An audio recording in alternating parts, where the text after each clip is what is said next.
York Yankee Stadium.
Ladies and gentlemen, here are the lineups.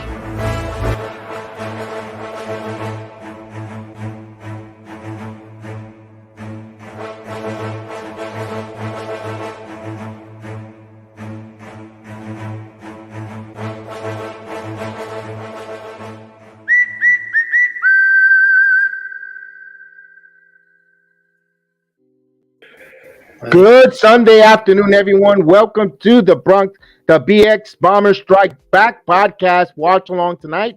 It's this afternoon here. First and foremost, from the BX Sports JEDI Network, we want to wish every one of you ladies a happy, blessed Mother's Day from the network, from us to you guys. Thank you so much. Thank you for the special sauce, the special ingredient that you give us, the love, the unconditional love as mothers. We thank you guys first and foremost. And let me bring in my main guy who's going to join us this afternoon with me. Saludos, Capullo. ¡Ay, Capullo! What's up? Salud, Michael Capullo in the building. I'm doing well. How are you? I'm good, man. I'm good. So we got the game on, right? It's like kind of in slow motion, though, the game. Is that the way? Is it going to speed up? It's like it'll speed up. It'll speed up. Give me a minute there.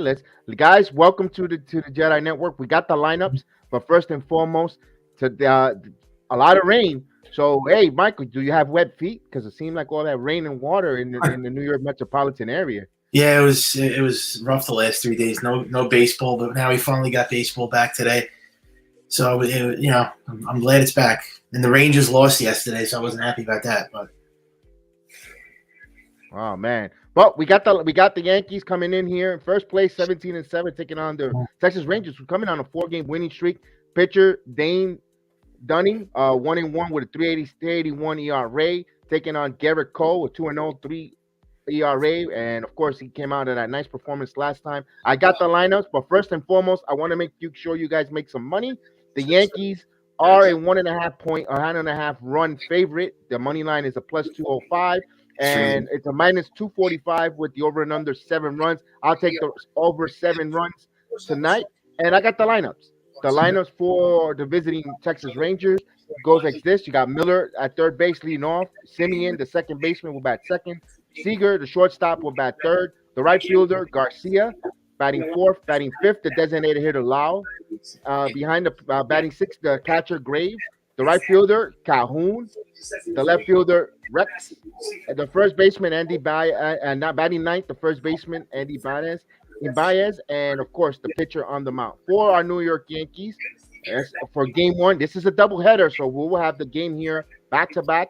So the doubleheader, and for the game one, we go off leading off Aaron Hicks, right field Aaron Judge, first base Anthony Rizzo, batting fourth the designated hitters Giancarlo Stanton, at third base DJ LeMahieu, the left fielder Joey Gallo, The second baseman is Gleyber Torres. At shortstop, Malvin Gonzalez. The catcher behind the plate, Kyle Higashioka. And, of course, we know the pitcher is Gerrit Cole. Michael, what's your thought of the lineup? Yeah, I told you I had problems with it because of Higashioka catching Cole and Aaron Hicks leading off. So that's my two pet peeves. I don't like that. Mike, I got a little bit of a feedback coming back though, like an echo. Yeah, it's the video. Hold on. All right, I'll mute the video from my end. It's the commercial. I can't. Okay, that's no problem, Michael. No problem on that. Yeah, I can hear it. We'll do that so we don't. That's what you had to do. Yeah, you just had to lower it. Is it going to speed up? Because the video is like slow. It's like buff. I have no idea. Because this is the first time I stream it with you on there. So salute to everyone. So we got the Yankees first pitch coming along here after some rain delay. So we'll play 2 today. And tomorrow, they'll play tomorrow. Nestor Cortez. I think they said Nestor Cortez, although it's Severino. But I don't know. I don't know who's pitching game 2. It looks like Montgomery. So we shall see there. But we can't wait to get the game going. You know, I can't wait. Yankees, a couple days off. Rare to see on a Friday and a Saturday. No Yankee baseball. No Mets either. What's up, Chris? What is going on? Chris the Flash. Salute. What is up, man? Yeah. So now we finally get it. So that's good. Glad. We'll do the ticker when the game starts going. We'll call some balls and strikes. Guys, granted, we cannot show the video whatsoever. So please, we give you the play-by-play and watch along with us. So you watch it at home, and we'll watch it along, and we'll give you the balls and strikes, and we'll get our opinion. We get the chat rolling. We got Jose Melo, saludo. Jose Melo, of course, one of the foremost staple here on the channel. So we appreciate to see you here, and we'll get this game going, Michael. Yeah. Who do you like today? Yeah, I think the Yankees are going to win 7-1, and who I think is going to break out? I guess Aaron Judge. I see him going deep. And who else? I'm going to say Aaron Judge and DJ LeMahieu. We got Gerrit Cole ready on the mound. He's getting his warm-up pitches. Yeah, I hope he pitches great. Do you have a problem with this lineup? I don't like Higashioka catching him, but do you like everything you see? Michael, it's a double header, so I'm okay with it because it's just a double header. You know, we gotta can't play everyone off. Hicks has been getting on base. Like I know Chris says he doesn't mind Hicks hitting off. You know, for double header, I don't mind it either. He gets on base, he gets going, and we'll get going. So we're getting ready for the first pitch here.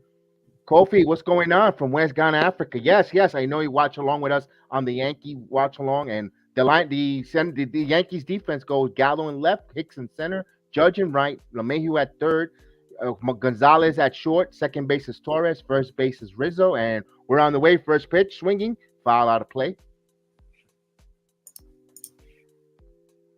So it is kind of slow here, Michael. I don't know why. Is that on your end? But I got it. That's why I always have a backup here. So it's an 0-1 count here. Here's the 0-1 pitch coming. Outside, 1 ball, 1 strike. So salute to Kofi in the chat, Chris the Flash in there, and Jose Melo. So here's the 1 ball, 2 strike count. We have Caputo in the building here. Yeah, should be all right.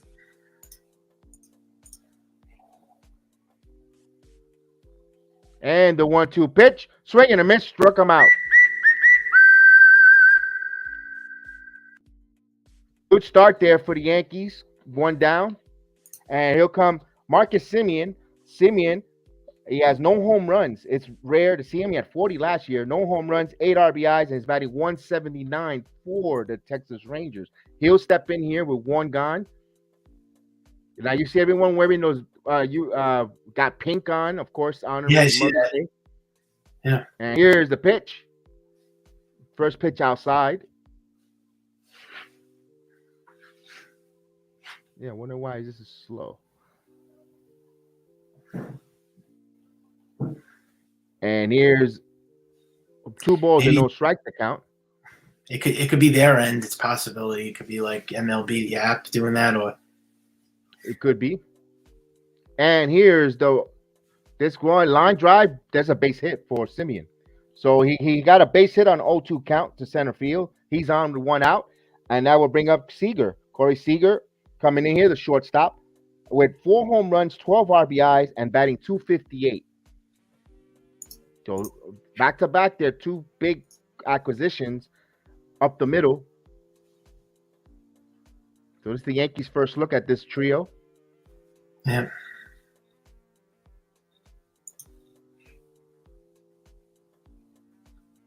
So Cole checks the runner. He throws over to first.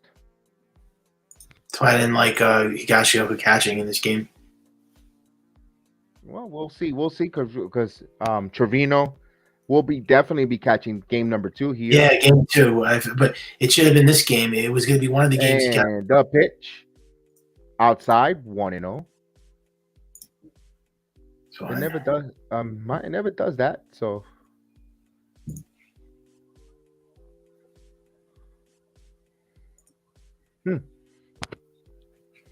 And the pitch, swing and a miss. Did you ever see the stream? 1 strike. He's like that, or usually goes fast. He goes fast for you, right? No, it never does this. It could be because of what we're doing today, what we're trying to do. Yeah, that's why.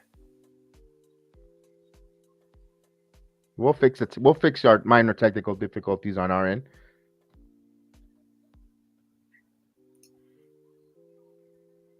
Here's the 1-1 in there for a strike. So it's 1 ball, 2 strikes to count.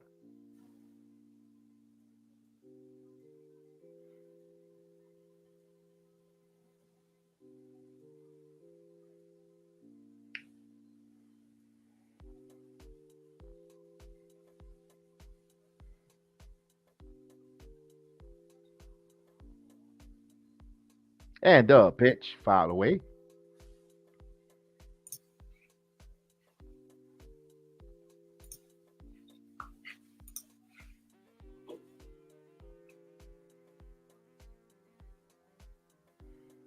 It shows VI.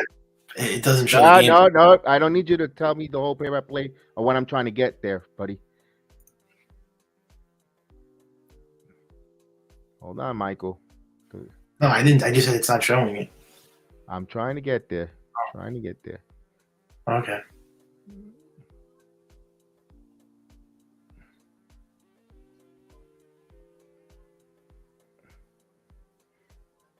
Here's the 1 ball, 2 strike count, and he swings and dribble a foul. We'll do it again. Why is it asking me these goofiness?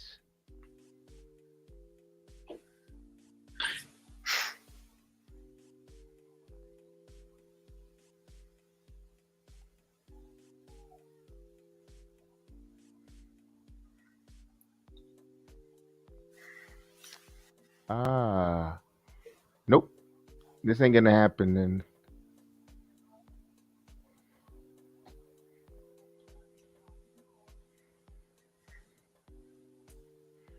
So runner on first, 1 ball, 2 strike count. As I'm trying to fix technical difficulties on our end for Caputo. Here's the pitch. All right. And this is foul away. And it's foul. Should be 2 outs right now.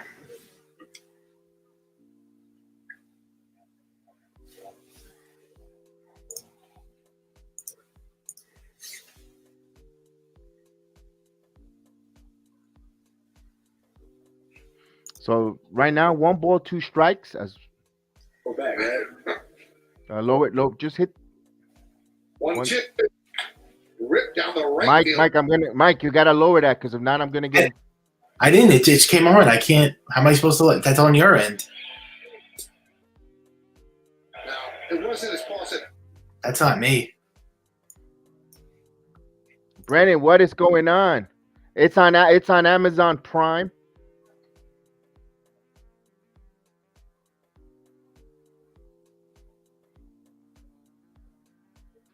And the pitch. He misses. 1 ball, 2 strikes.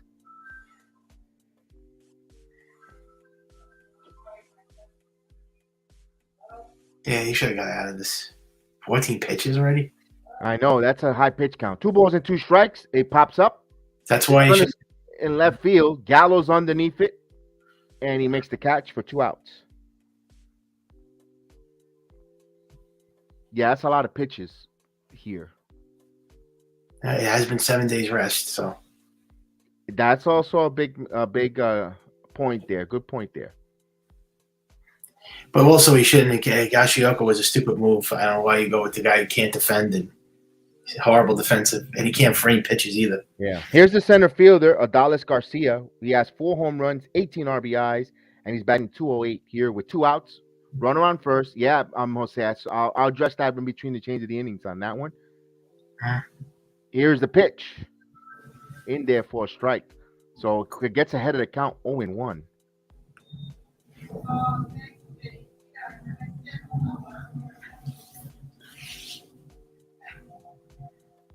We should be fine. Has to get out of this without giving up any runs. And there's a ball. 1 ball, 1 strike.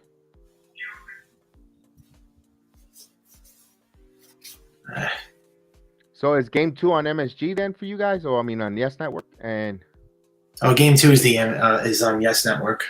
Okay. So it's at 5. Here's the 1-1 count coming. I'm surprised they actually kept it on Amazon Prime there. Yeah, I don't get that because it was on Friday. I don't know why they ended up keeping it on for Sunday. That didn't make any sense. It should have just been on Yes. It made no sense. It's not on picks. Here's the pitch. No. Misses. 2 balls and 1 strike. I guess not. I guess everyone's asking me what channel the game's on. So it's not on it's not on the Yes Network. It's on Amazon. I get it through the MLB app.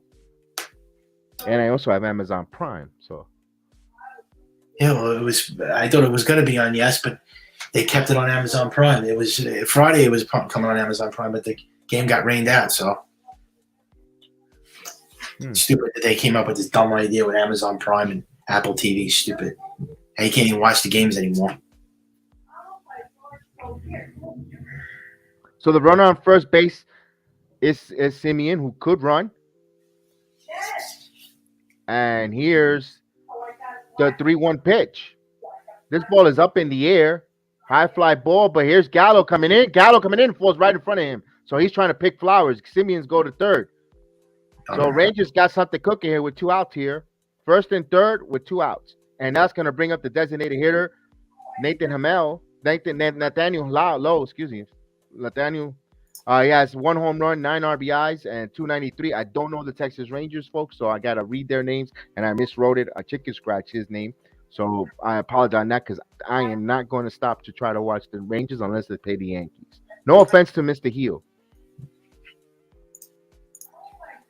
Already he's off to a bad start. That's why you don't have Higashioka. I told you this game was an L when I saw Higashioka catching. Obviously, this guy's not going to ever pitch good to Higashioka. I don't know why they tried to get cute in this game, the Yankees. You don't do that. First and third, 2 men out. So let's see if the Yankees could nibble and get out of this. 1-0.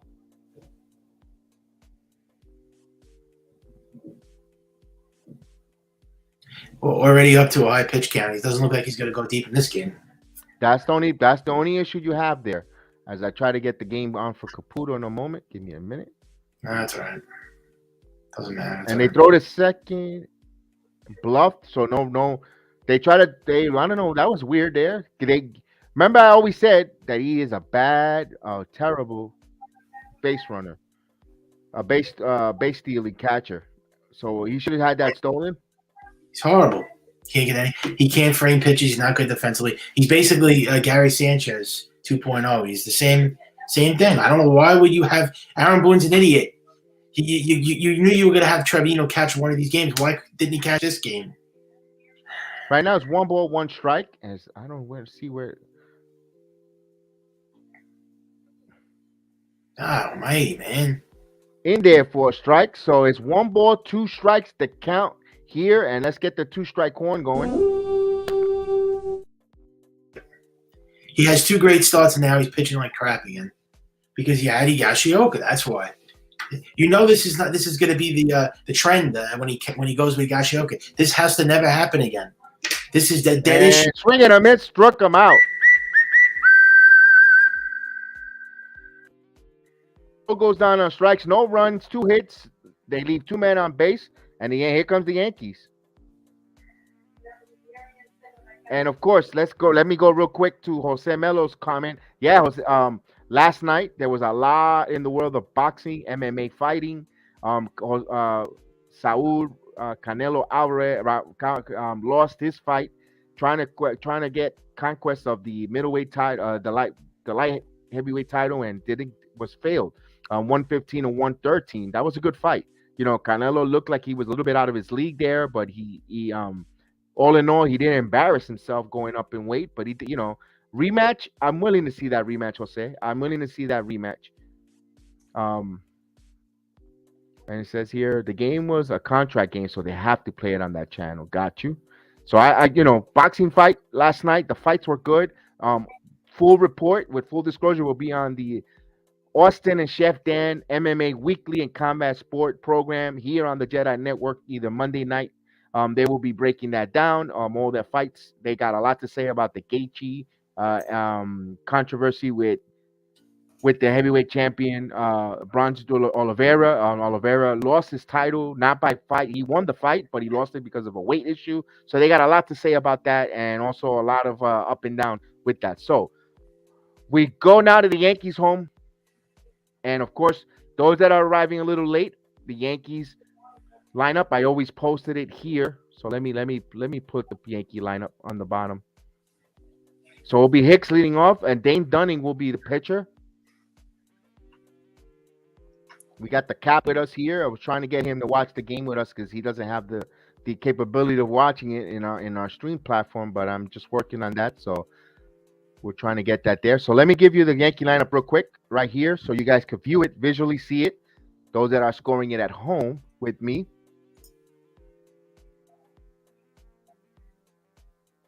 And of course, you got it there. And stepping into the batter's box will be Aaron Hicks. Aaron Hicks will be batting from the left side. So Hicks. Aaron Hicks. We're going to start it off. He's batting .270 with 1 home run, 5 RBIs. And the first pitch is coming. And here it comes. In there for a strike. So he's behind in the count, 0-1. So Hicks. I don't know why you had Aaron Hicks leading off in this game. Made no sense. Should have been DJ LeMahieu. And here's the pitch. 1 ball, 1 strike. Remember, it's a game of a doubleheader, Mike. So you don't want to. I know you want to win the first one, and then the second will be gravy. But they figured they have their ace on the mount. They could take a chance with this lineup. And here's check the swing. So 1-2. Aaron Hicks should be benched, period. I don't like him on this team at all. I want him off this team. He sucks. That's the way I feel about Aaron Hicks. And the thing is, I don't see the Yankee game here, period. And Hicks got out of the way there. So it's 2 balls and 2 strikes.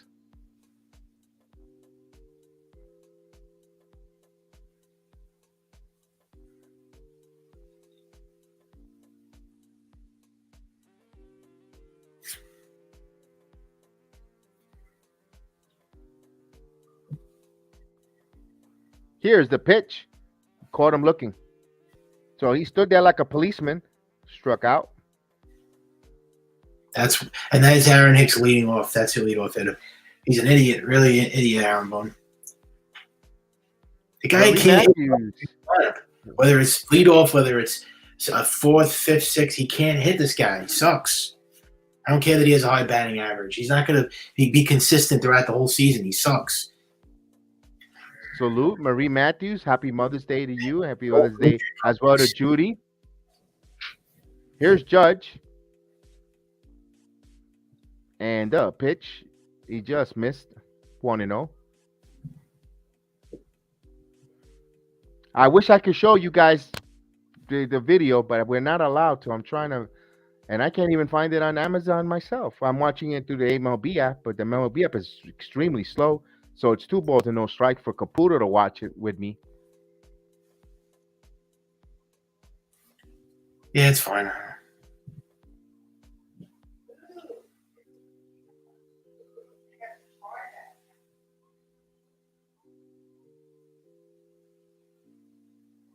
In there for a strike. So 1 ball, 2 strikes. So we got Heel in the building. And the 2-1. Did he go? He did. 2 balls and 2 strikes to count. This guy gave the Yankees trouble the last time. Is Dane Dunning, whatever his name is. So Heel says that the Rangers pitching is extremely inconsistent. But so far, that all their starters have low ERAs.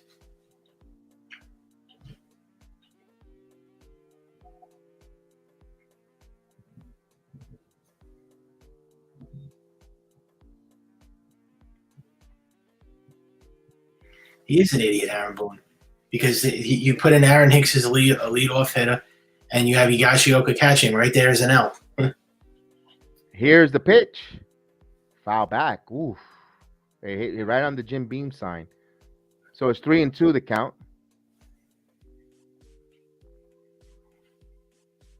Aaron Boone's not the reason why the Yankees have the best record, Jose. So you might want to go back on your word what you said. The Yankees, he's not the reason why they have the best record. But he's benefiting from it. So you got to give Boone a little bit of credit. Yeah, as much as I call him. I'm not going to kiss pitch. This ball is up in the right field, going back, but it's going to stay in the ballpark. And right before the warning track, so he gave that one a jolt, but 2 away.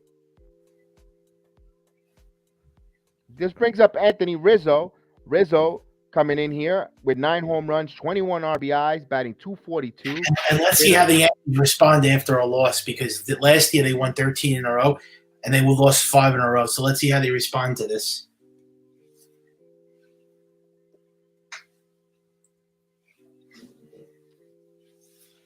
They don't really respond great to winning streaks after they lose. Here's the pitch. Plus, they never swing and a miss by Rizzo. Maria, salute. We were wondering where is Maria.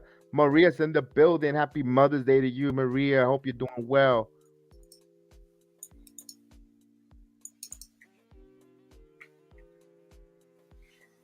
Here's the pitch for Rizzo. So he's quickly down 0-2. Already, they can't hit Dane Dunning. Here we go. Another mediocre pitcher they can't hit. He beat them last time, didn't he? Here's the 0-2 pitch. Down low, 1 ball, 2 strikes. 1-2. Always try to go for home runs. They have no. They still try to go for homers. I mean, the Yankees. Michael, it's their first time seeing him. First at bat. Hold on, calm down a little bit. Here's the 1-2. Misses. 2 balls and 2 strikes to count on Anthony Rizzo. On deck is Giancarlo Stanton. They're scoring 4.6 runs a game, Michael. So let's see. And the pitch inside. Now in terms of runs allowed, the Oh, Yankees again. 8-0 runs. That's yours. Maron.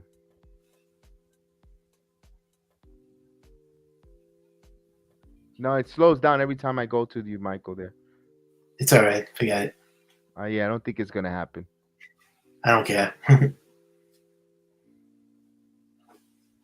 All right, I'll do this here.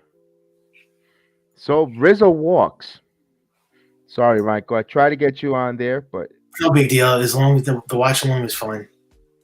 here's Giancarlo Stanton. Might as well just click out of that video then and just do the watch along. Yeah. I mean, you could still watch the video if you want. I'll just be on the watch along. No, it's funny. It's speed up after I did that. And here's the first pitch to Stanton. Stanton comes in actually with a 9-game hitting streak, believe it or not. Stanton's numbers: 5 home runs, 16 RBIs, a .266 average, and he has a 1-0 count with runner on first is Rizzo with 2 away. Here's the pitch outside, 2-0. They keep bragging about this Yankees bullpen, but what about bragging about their rotation? Their rotation's been terrific too. Everybody keeps obsessing over their bullpen. Isn't their rotation better? Huh? Why does everybody keep talking how great the bullpen is? What about the starting rotation? So here's the 0-2 count. Dunning is already at 20 pitches himself. So here's the pitch. Strength, not their bull. Their rotation is the Yankees' strength. Everyone knows that. In there for a strike. 2 balls and 1 strike. Their bullpen is inconsistent. Their rotation is the one that's the strength.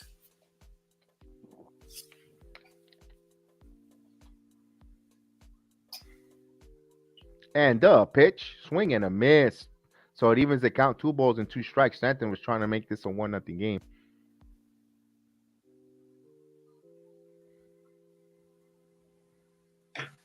Yeah.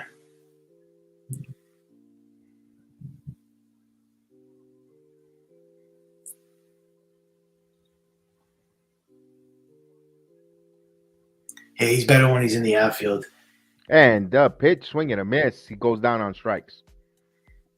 A pitch down and away. That's their Achilles heel. Yeah, so we got a full inning ahead, and they're already off to a not good start. It's not looking good.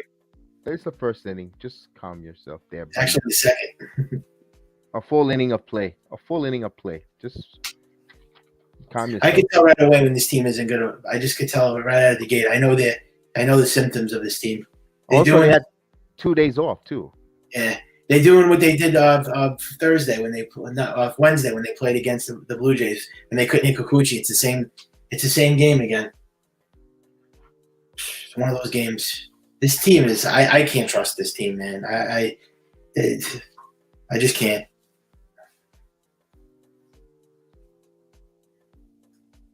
I'm sorry, but you can't lose 2 games in a row. You can't. That's not a good way to respond to a 11-game winning streak. Those rainouts really hurt.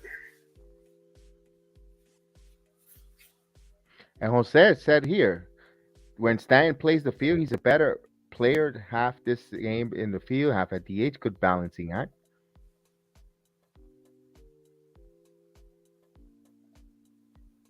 And here's to answer your question, Michael. Is because the bullpen has higher expectations.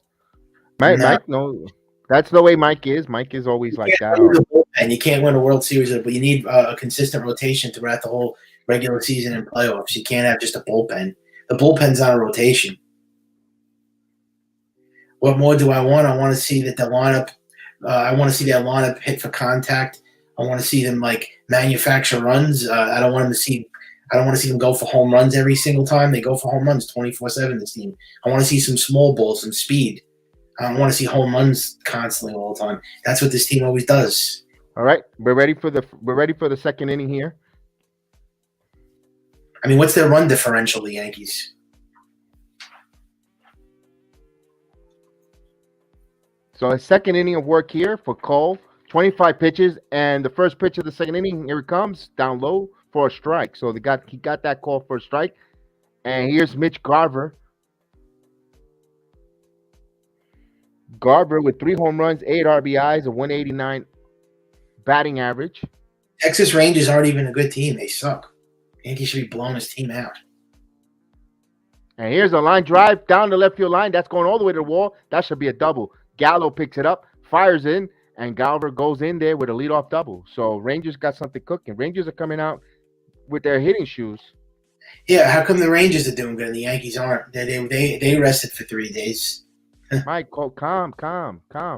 Let me calm. 27 outs. It's Gerrit Cole. He can't pitch like horrible. At 24 pitches, that's not good.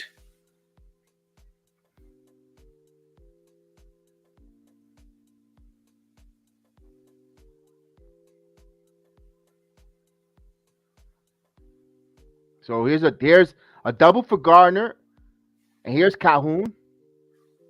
Garver. Yeah. So Cole Calhoun coming in here. Calhoun has no home runs, 1 RBI, a 156 hitter. So this is a guy Cole has to handle. Here's the pitch. 2 balls and no strikes. So Cole is not sharp throwing strikes, not getting ahead of the batters here. Not shocked. I knew this was going to happen when he got Shioka. And it also could be of the long rest. He hasn't pitched in 7 days. Here's the 2-0 pitch. That's right down the throat, a hard way changeup, 89 miles per hour, in there for a strike. Swing and a miss, 2-1 to count.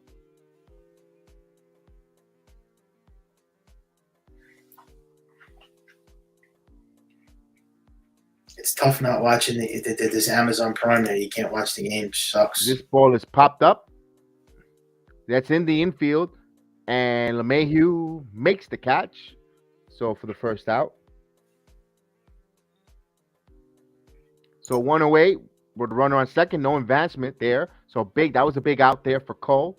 Here's Zach Reeks. So Zach Reeks, the left fielder with no home runs, 3 RBIs, and he's batting 400.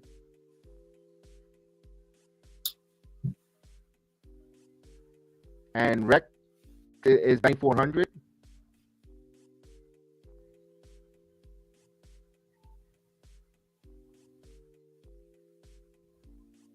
And pitch. 1, 2, 3. So 1 ball, no strikes to count. Runner on second. Robbie, salute Robbie.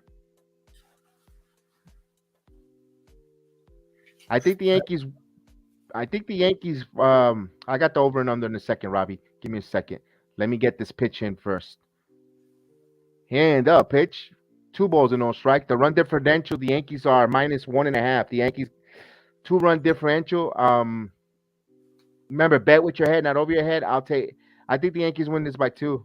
So you might want to take the over. But remember, I'm just guessing. 2 balls and 1 strike. Like I said, bet with your head, not over your head. It's the Rangers. The Yankees offense, we shall see. Yeah, we'll see, but not really too positive. Yeah, in order to cover, they got to win by 2 runs, yes. And the 2-1 pitch, swing and a miss, 2 balls and 2 strikes now. So he's got to set him up there for 2 strike.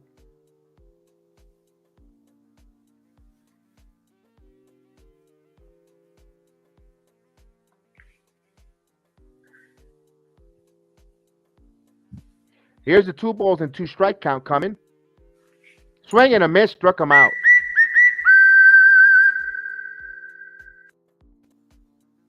So Rex goes down on strikes, 2 away here, and the number 9 hitter, the first baseman, Andy Ibanez. He has 1 home run, 5 RBIs, and is batting .258. The Cuban native will come in here to bat up. I appreciate it, Robbie. I appreciate it. Thank you. Johnny Davis, our number 1 draft pick, is in the building. Salute Johnny Davis in there for a ball. 1 ball, no strikes.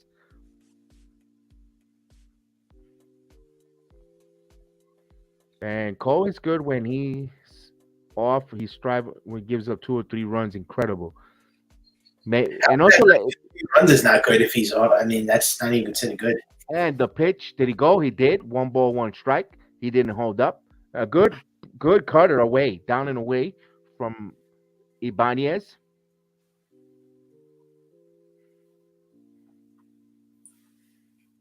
So it's 1 ball, 1 strike with runner on second and pitch. Swing and a miss. 1 ball, 2 strikes. Good.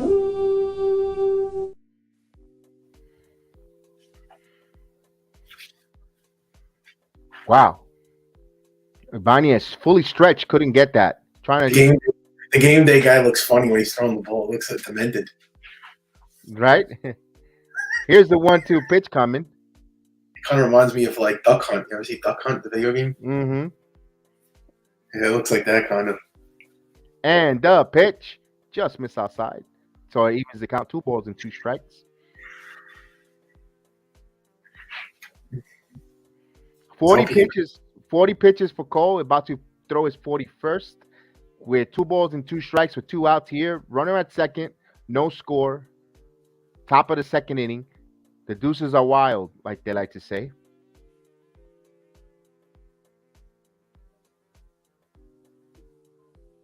Cole checks the runner.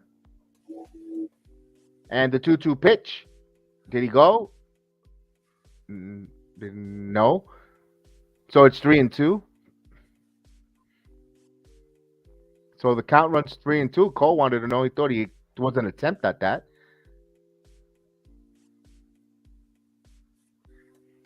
Let's take a look at that replay. He swung at that, but he did. Even though he did, it did not break the plane of the plate, so it was a ball. Good call there. That could have been catcher's interference. Here's the 3-2 pitch. This is foul out of play.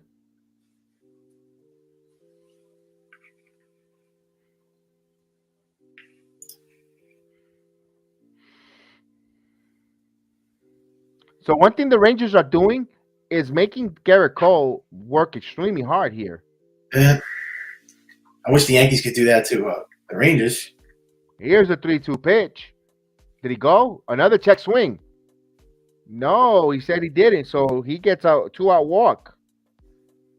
Higashioka was leaving the field thinking it was a strike 3 call. Good thing he didn't toss the ball around, and because that ball would have been live. So he just missed with that slider. Let's look at the replay. And he got him. He had him fooled, but Banez, he did break the plane of the plate. Rangers got fortunate there. Yankees should be out of that inning. Yeah, he broke a front. He checked the swing, but he went too far, in my opinion. And if you're Kajioka, you have to apply the tag there. So here's leadoff. Here's Miller.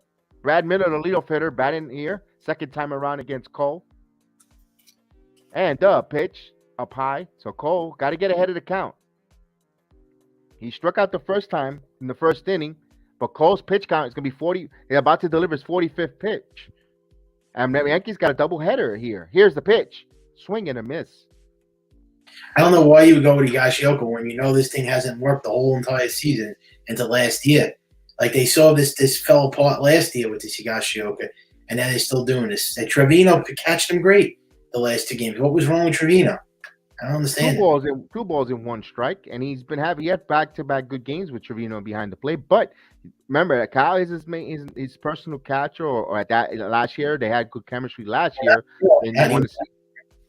Here's the 2-1 count and the pitch. He grounded weakly, and right there is Falefa, and he got it. So Yankees get out of that minor jam. So no runs, 1 hit, no errors. They leave 2 men on base, no score. We go to the bottom of the second inning in the Bronx, and coming live from the JEDI Network. Thank you guys. Happy Mother's Day for all the ladies. We appreciate for all the hard work you do from us here in the JEDI Network. They have to score runs for him, otherwise he's not going to last long in this game. Yeah, and then you got a double header. I mean, I'm surprised they went with him first. I don't like Higashioka at all.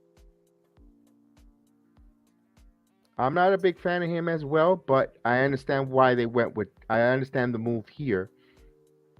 The only thing you could say, Mike, the only thing I could say is they could have went with Cole to pitch the nightcap and gone, but I guess they want the full. And you could have seen if Cole is dealing, especially trying to sweep a doubleheader and so forth. But you want to win the first one, and if you want to win the first one of a doubleheader, you put your best. So that's what the Yankees did here.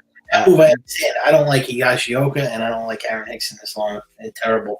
That to me spells like a L, because Aaron Hicks is, no matter where he bats in the lineup, he doesn't do anything. And Higashioka can't catch to save his life. Trevino is the way to go now. He's been working great with Gerrit Cole. You saw the last 2 starts. So why mess up a good thing? Yeah, that's how I'm rooting for you. Oh, I thought maybe, we should go with Higashioka. Maybe it'll work just this once, sure. Like he knows what he's talking about, the idiot manager. But it hasn't worked the last 7, 8, 9 starts going back to last season. And it's not working this year, but he still does the stupid Higashioka crap. I thought it was over. I thought we were never going to see him ever again.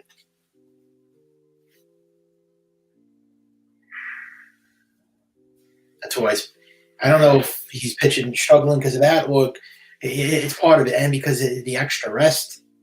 It's whatever. All right.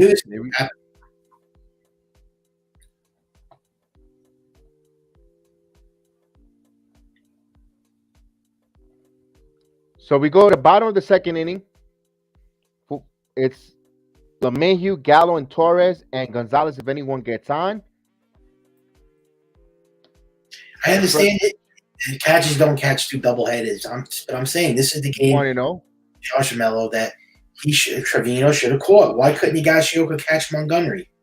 What was the big deal? Trevino is his personal catcher now, so why couldn't he catch Gerrit Cole? Come on, man. It was a horrible move. I'm surprised people didn't freak out when they saw that. I think a lot of Yankee fans probably did, but 2 balls and no strike. The count here.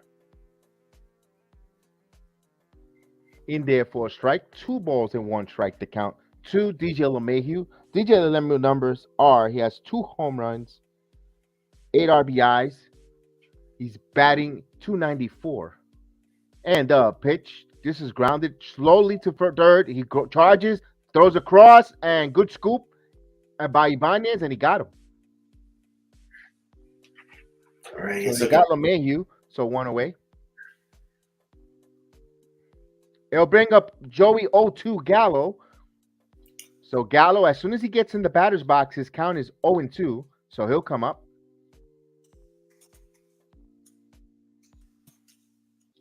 Nice pick there by Ibanez there.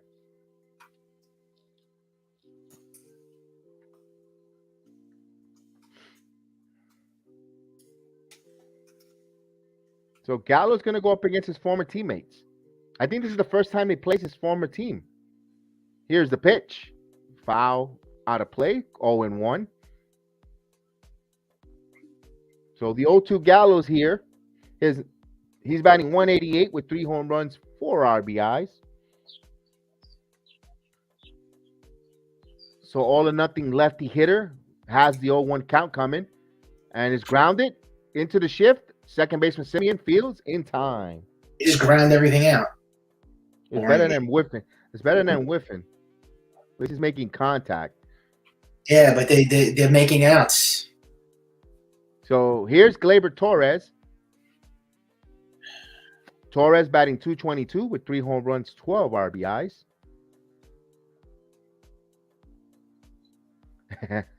Maria knows that the pen is ready, like Keo says, for the strikeout. Here's Torres. So Gleyber Torres. And pitch outside, 1-0 the count. Well, you're wrong. Higashioka is awful with Gerrit Cole. Have you watched the last 9 starts dating back to last year? He sucks. Yeah, later. Trevino is the better catcher. Yeah, later on, not now. You didn't even wish me happy birthday. Yeah, happy Mother's Day.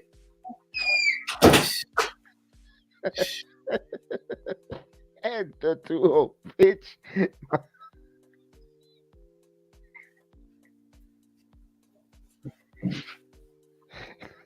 Here's the pitch. 2 balls and 1 strike. It's never a dull moment with you, my partner. It's never a dull moment. 2 balls and 1 strike to count.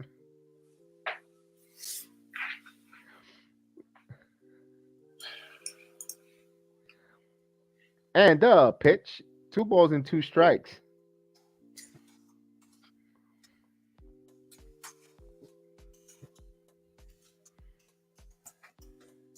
So 2 outs here with no one on. 2 balls and 2 strikes. Bottom of the second inning. All deuces wild again. No score. And pitch. Did he go? He did. So Gleyber gets a weak hack. So inning is over. So the Yankees go down in order. No runs, no hits. They leave no one on. And we go to the 3rd inning.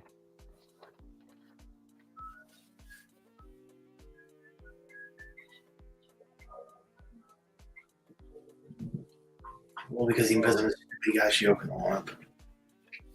Wow. He struck him out. So the Yankees offense is struggling, but for those that are watching right now, we want to wish all the moms happy Mom's Day. So thank you so much. We appreciate you guys.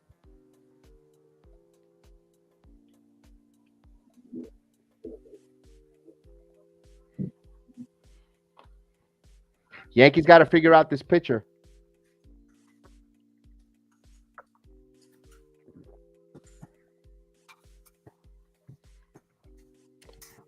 Wow. For the Texas Rangers coming up, they're going to have their heart of the lineup. They're going to have Simeon, Seager, Garcia, and Lowe. Now, Cole, boy, let me tell you something. Cole needs a quick 1-2-3 inning, man.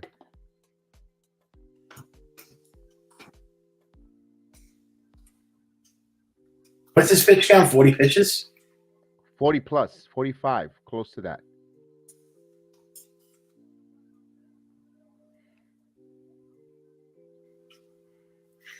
Oh, when they wanted to go with the dirtbag Higashioka, so you could absolutely blame Aaron Boone.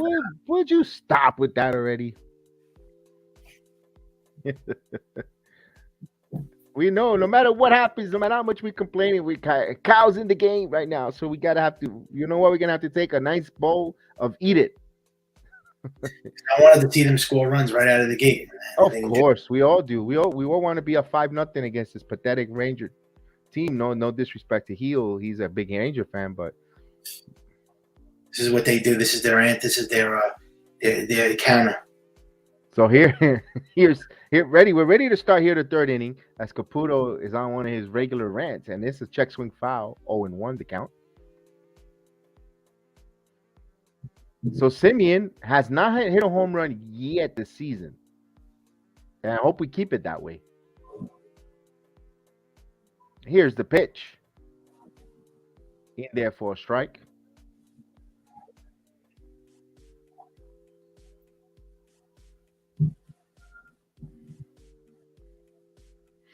And the pitch.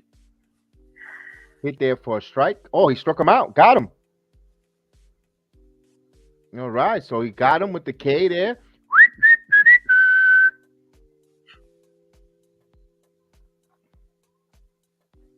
He's still striking a lot of guys, Cole, despite his the grind in this game. He's still striking guys out. 50 pitches here. And here's Corey Seager, who's 0 for 1, flied out in the first.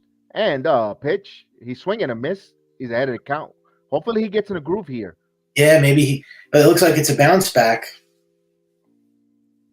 You know, this has to be the inning. He gets, he makes a comeback.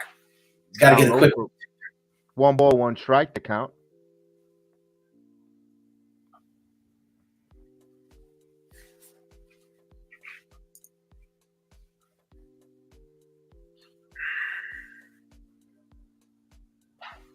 Here's 1-1 pitch coming. Cole steps off the rubber.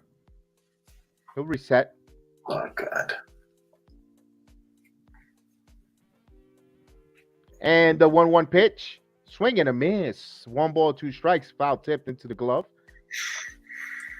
2 strike count here. I am not watching the game, but I could tell already he's getting a lot of swing and misses, right, Cole? Looks like a lot of swing and miss. Yeah. Here's the 1-2 pitch coming. Foul out of play. So it's still 1-2. I try to illustrate this game as best as possible. That's what Gerrit Cole does best. He's a power pitcher, And power pitchers usually have a high pitch count. They get a lot of 3-2 counts, 2 strike counts. Yes, later. Nope. And the 1-2 pitch. Down low. 2 balls and 2 strikes.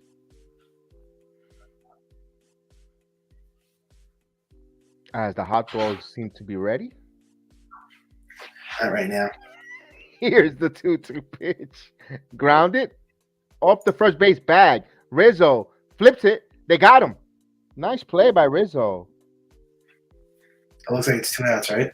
2 outs. So the ground ball, it looked like it was going to go foul, but it hits the first base bag and it ricochets up in the air.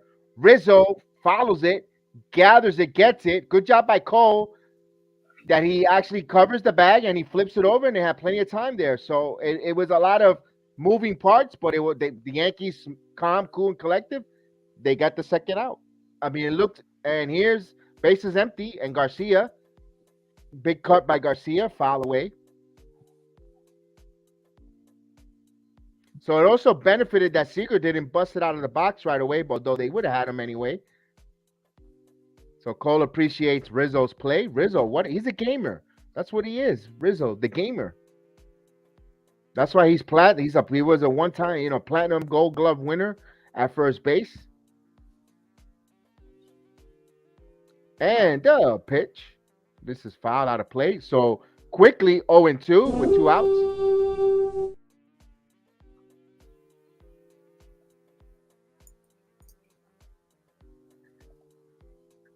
They need to get something going. The Yankees offense. They look completely befuddled in this game. Like they look like they're And lost. just missed 1 ball, 2 strikes. Yeah, the extra, all those days off really screwed them up. Everyone's saying it. Here's the 1-2 pitch. Swing and a miss. Struck him out.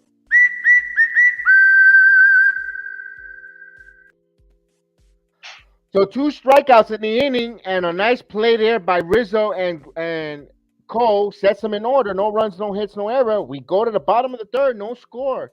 But the Yankees looking for their first hit. So can the Bombers strike back and get a hit and break this perfect situation for the Texas Rangers? They will. They have an opportunity. They're going to have Marvin Gonzalez, Kyle Higashioka, and back to the top of the lineup with Aaron Hicks.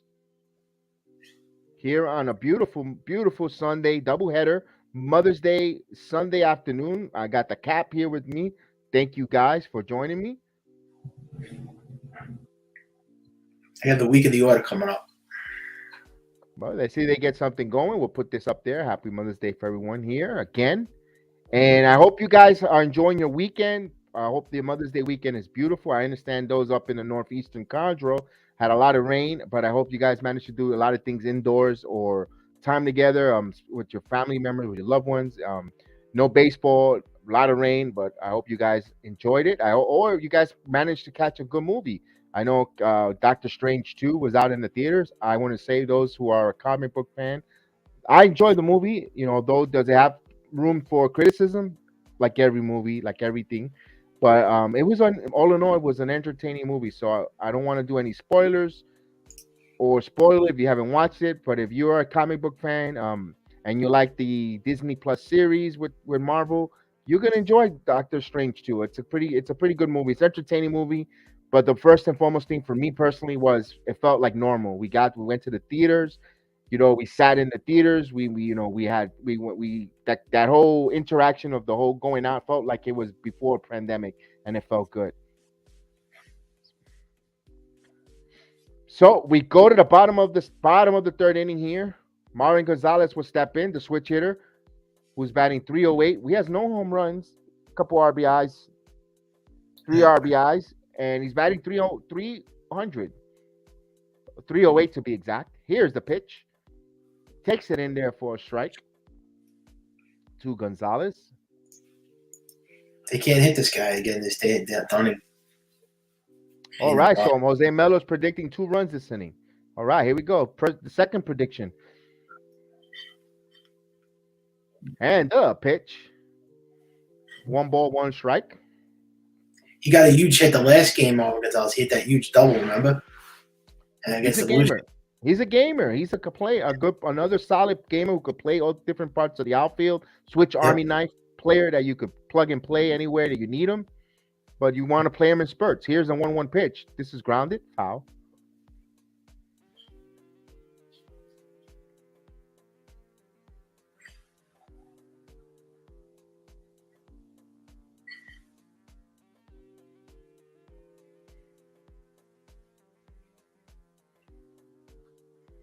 So 1 ball, 2 strikes to count.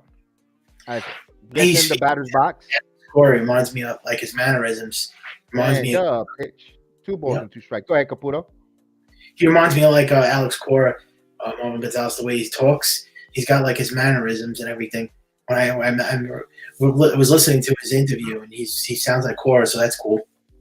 2 balls and 2 strikes to count here. That's right. You can't spell Marvin without win. Here's the 2-2 pitch. Ground ball, and it's through. Oh, good job there by Simeon. So that shift got away, took that hit away from Gonzalez. He caught it on the grass on right field. So that's the break. Those are the breaks, Susan. And 1 out. The word of Curtis Blow, those are the breaks. Break it up, break it up, break it up, break down. Here's Kyle Higashioka, who is not a home run stroker. He has no home runs, 4 RBIs. He is batting 152.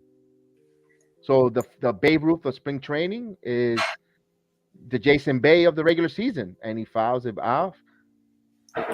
0-1.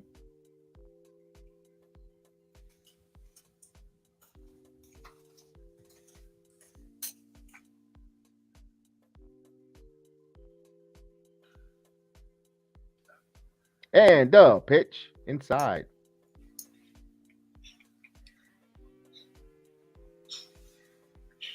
So 1 ball, 1 strike. Here's the 1-1 pitch in there for a strike. 1 ball, 2 strikes. So remember, Yankees had a scheduled day off, but they will be playing tomorrow afternoon at 1:05. I will be, unfortunately, at work, so I don't think I'll be able to do the 1:05 game. Here's the pitch. This has popped up. Hopefully, if I get out early, I'll be here, but that's why you have to hit that notification bell. This game is very slow. It is a little slow, especially if you have a doubleheader. So it looks like they will go right into the doubleheader. Oh, I know. They better score runs, man. This is like already looking like this is going to go into extra innings or something, or like the way Here's it's the going. 1-2 pitch, and the pitch outside. 2 balls and 2 strikes. Can't get anything going. This is what hurts when you play in the tri-state Northeast section. They should have tried to play with the game yesterday. They should have at least tried to get it in. I'm sorry. And the pitch, ground ball into short. Seager, long throw, but had plenty of time. 2 away. Now, you live up north. Did it rain all day? Was there a window to play a game? Yeah, no, they weren't able to play. The conditions were pretty bad. But I think that they could have sort of squeaked in the game at nighttime, like they could have played last night, but they didn't want to do it. Every time that was my question to you. How was the weather at night? Was there a pocket of it window? was just like drizzling, but it was. Night, it was like rain, but it wasn't like hard rain. But here's Hicks in there for a strike, so it wasn't that bad. Okay, I think they did the right thing then, not to. But yeah, in New York, when rain comes, this city panics. They freak out over the stupidest weather. Why don't you go live in Minnesota or live in like North Dakota? Or the weather. 1 ball, 1 strike. The count, because there's a multitude of people. You have bad weather, and there's consequences if they misdiagnose the weather. Here's the pitch. 2 balls and 1 strike. I'm saying everybody always panics here in New York when we get bad weather like rain, snow. They panic. They always do. They just big like nervous Nellies. They always do that.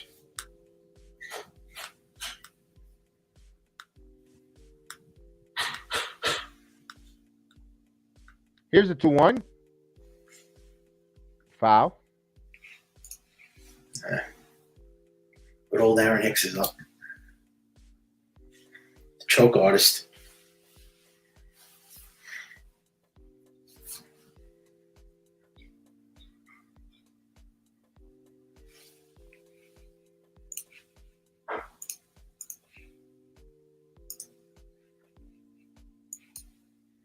All right. The pitch. This ball is in the air. It's going to stay in the park. Shallow fly ball. And Simeon, he makes the play in foul territory for the final out. So Dunning is perfect. Pretty bad. Wow. So the Rangers coming up, they're going to have their designated hitter, Nathan Lowe, followed by Garver, Calhoun, and Rick. Well, that's the 5, 6, and 7. And the 8th hitter, if anyone gets on, no score here. Yankees, no hits right now. And Rangers got 3 hits. No score, no runs. No. So we go to the 4th inning, all even at 0-0, like they say in soccer.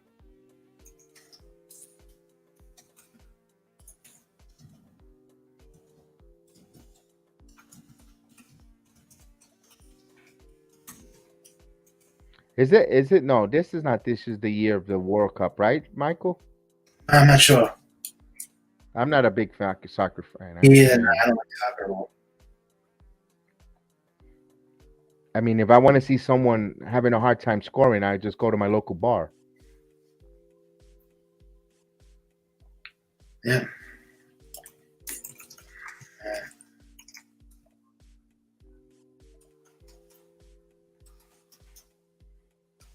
Aaron Hicks, strikeout all the time. This guy is a big garbage waste. Maria is not a big fan of Aaron Hicks neither. Caputo don't like Hicks neither. I think No, Hicks is okay, but I don't think he's the all end all. If it wasn't for this rotation, man, this bullpen, the Yankees would be Thank done. you. Thank you, done. Jose Melo. At least you got the joke. Aaron Hicks. How can anybody like Aaron Hicks? The guy is the biggest loser on this team, aside from Joey Gallo. Aaron Hicks is. I'll leave Gleyber Torres alone for now, but Aaron Hicks is the biggest tool in this team. He's the weak link. Garbage. All right, here we go. Cole ready to deal the first pitch of the inning. Swing and a miss. Four-seamer to Lowe, who's 0 for 1. Lowe struck out his first time up. This bullpen's gonna be burnt out by Memorial Day. I'm telling you right now, everyone's Pitch. how great the bullpen is, but what about by Memorial Day? Not really, because they only pitch 1 inning. They don't pitch more than 2 days. They manage them okay. So That's here's what the 1 ball, 1 strike. What we see is the bullpen though. Like we never see the rotation pitch. And pitch down low. 1 ball, 2 balls and 1 strike. Even the other day when Nestor Cortez didn't have it, I think Boone went to the bullpen too fast on that Nestor Cortez game. He only pitched 4 innings. Yeah, he did. And it was He does. He always panics. He panics for 2 everything. balls and 1 strike. And pitch. Swing and a miss. 2 balls and 2 strikes. Cole trying to set up another strikeout. His credit, he is pitching a very good game. It's not him. Their offense just sucks. You can't score runs. Here's the 2-2 pitch coming. A rough, like a high pitch Swing count. and a miss. Struck him out.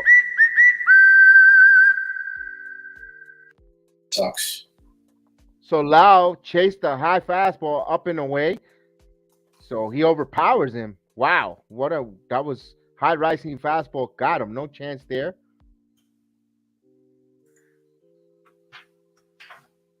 So they'll bring up Garver, who doubled this last time up. So Mitch stepping in with 1 away here. Top of the 4th inning. No score. And pitch in there for a call strike. Let's go Yankees. All right, champ. Salute to champ in the building. Welcome back. Good to see you back there. Hope your Sunday is going well. So here's the 0-1 count coming. And pitch. This grounded. Right to the Falefa. Falefa fields, throws, and plenty of time. So 2 quick outs.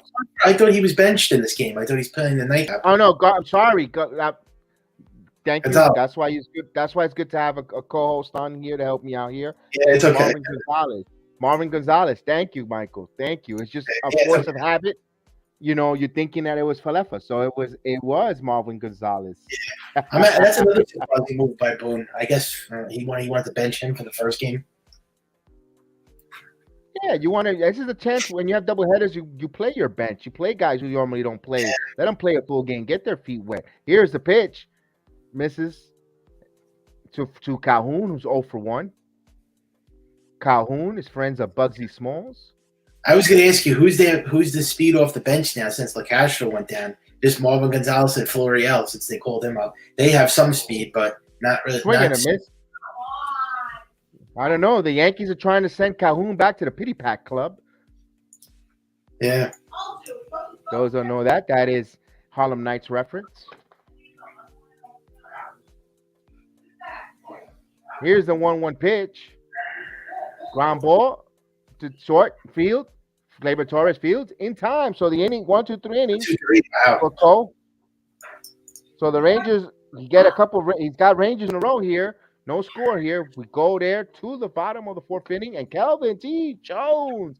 What's up, my man? The mayor of the JEDI Network in the building. Salute, salute, salute. Hope you're doing well there. And we have a change of innings here.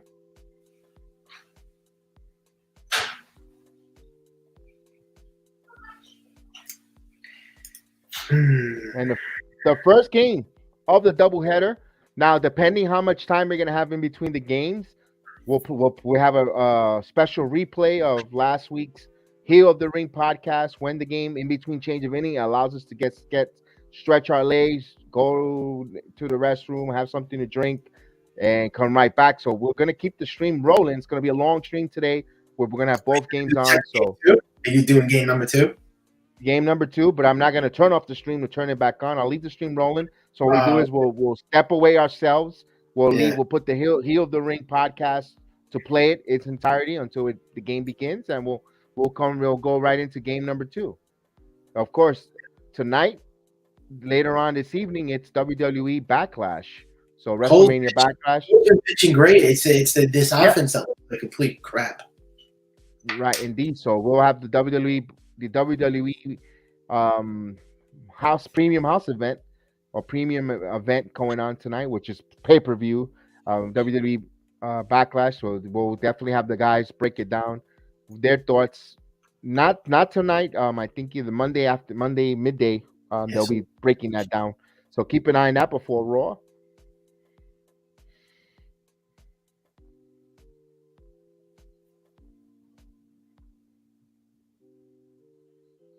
All right, here we go. So I think Yankees score some runs here, guys. I'm gonna make a prediction. Yankees get a 1 run in this inning. I think they'll have a 1-0 lead. Now they take 2. Hey, a muzzle top. So Judge will lead it off here. Looks like a cold afternoon here. Here's the pitch, down low. I didn't get game time temperature. I usually get it. Yeah. Judge is 0 for 1. What is it? Mid 50s in New York today? Yeah, it's the weather's better. I mean, it's cloudy out, but I think it's like 46 or 47. Yikes! 0-2.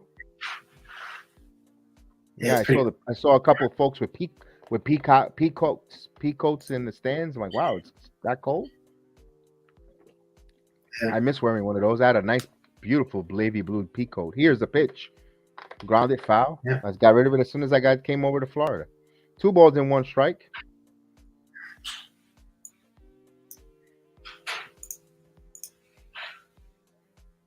So Judgy is in pink, of course, commending a Mother's Day. He's got pink batting gloves, pink bat. Also, the cleats are pink and purple. It says mom on it. Looks really nice. Good touch there. His mom's name is Patty. Billy Ward, salute. 3 balls and 1 strike. So Billy Ward joining us this afternoon. I think Gerrit Cole could pitch 6 innings if he keeps this up, right? Correct? Yeah, I believe so. And the 3-1 pitch hits the strike zone. So now the count runs full, 3-2. Judge is trying to get on to lead off the inning. So the count is full. Here comes the payoff pitch. Done. Getting his signs from his catcher. Now here's the pitch. And borderline pitch, but he gets the call. So he's on with a leadoff walk. Let's put that there. So this is the second base runner. And I missed talk. I said he was perfect, but he actually has a no-hitter because he did walk Rizzo in the first inning. So. No hits. The Yankees have got no hits off of this guy. They got to get something going now. Got to get some runs. Come on. So here's Rizzo. He walked his first time up. He's batting .242 with 9 home runs, and he has 21 RBIs. So the gamer, Rizzo. And, of course, the temperature's rising, 59 degrees in there for a strike. So 3 infields on the right side for the Texas Rangers. You've seen Rizzo at times goes the opposite way. He's a gamer. He's a smart, high IQ baseball player who handles the bat well. Here's the 0-1 pitch coming. This ball is lined to center field. And the center fielder, Garcia, makes the play for the first out. 1 down. He hit that one on the line drive, but it just had too much air in there. So got it at the end of the bat there. He's running this game? God, man. Here's Giancarlo Stanton, who struck out his first time up. Now he got him with the Achilles heel, the breaking ball down and away. So the flag, the winds are blowing in from left field. Here's the pitch to Stanton. Outside for a ball. 1-0. Don't forget, May 17th here on the JEDI Network, we're going to have the NBA draft watch along for the positioning, the draft lottery. So myself, Chef Dan, will be here. Here's the 1-0 pitch. 2 balls and no strike. We haven't done any Return to the Knicks content. There's not much to talk about. If we want to get that, once we get the draft pick, where we're going, we'll start talking about draft prospects and so forth. We didn't want to saturate the stream with so much Knicks talk because there isn't much, and we just don't want to be redundant. So here's the 2-0 pitch. And the pitch.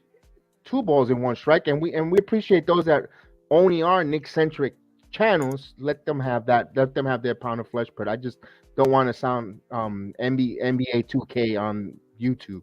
I just want to have some substance, some content, and bring, try to give cream, not just water down the drink.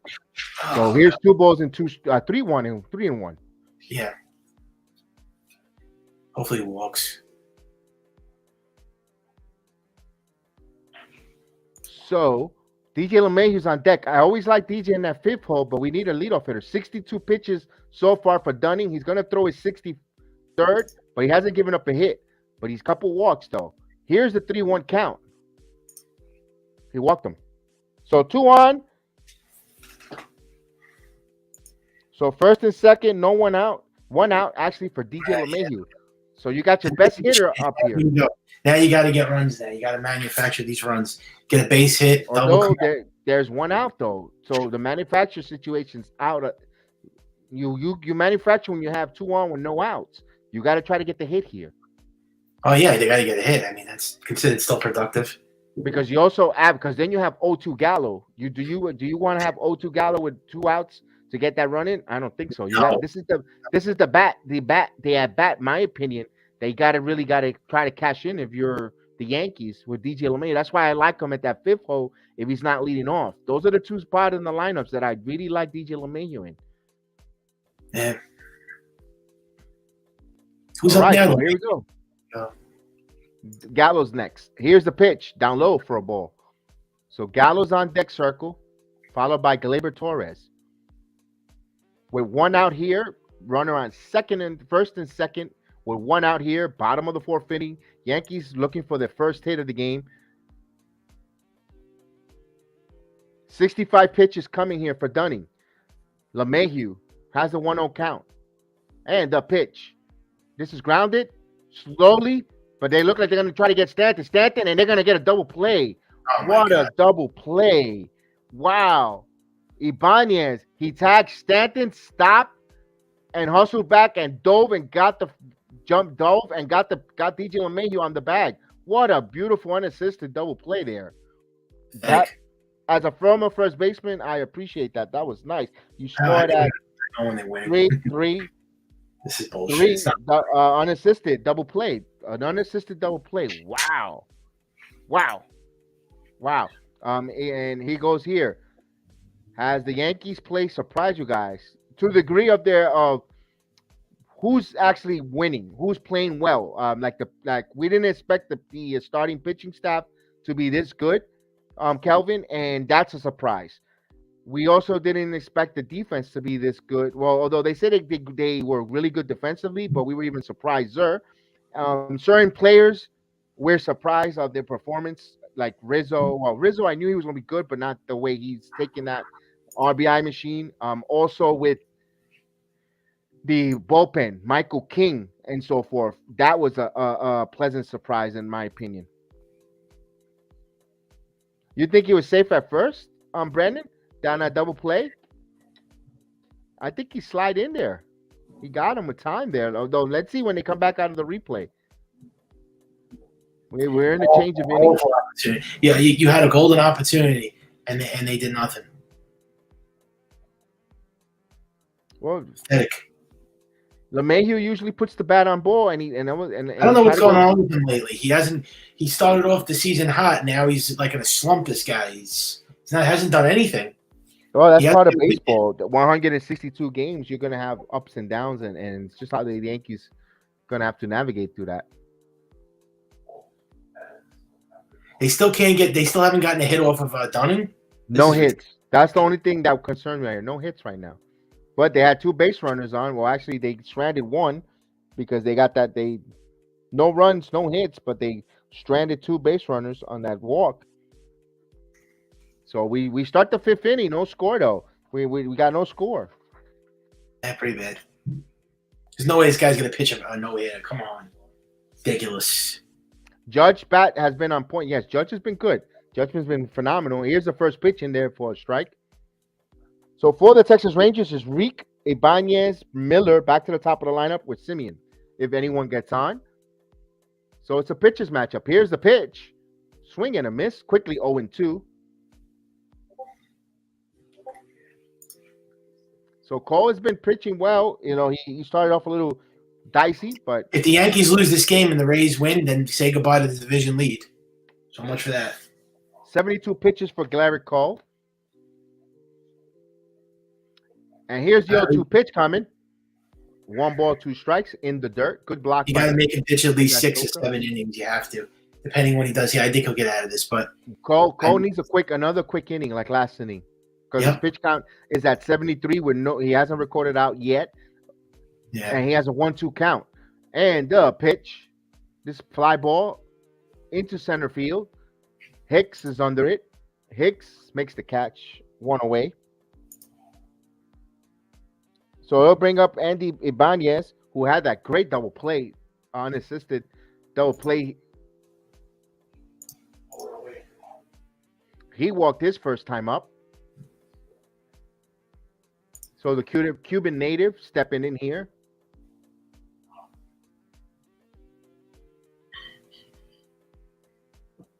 Please hit those likes. We appreciate it.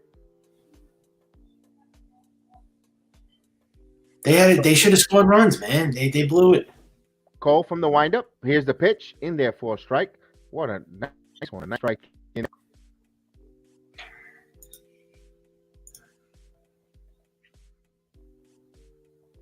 I'll be back.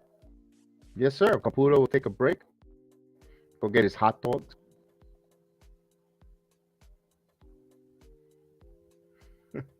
Here's the 0-1 pitch. Ground ball, foul. It's quickly 0-2.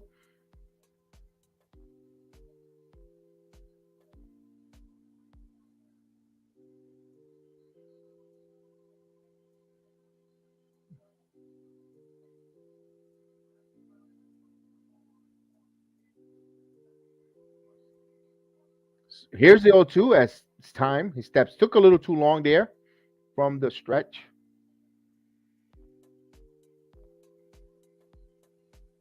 And here's the 0-2 pitch. Did he go? Nope. 1 ball, 2 strikes.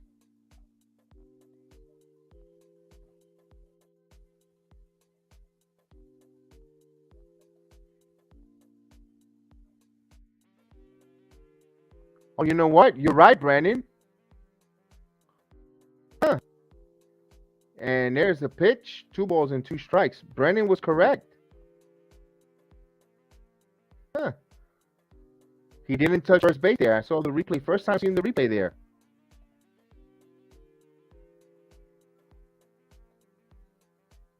Here's the 2-2 pitch. This pop foul. We'll do it again.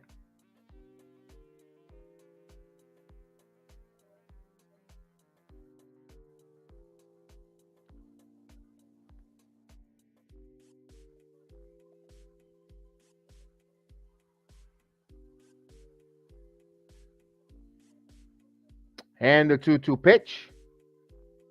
It goes count fronts full, 3-2.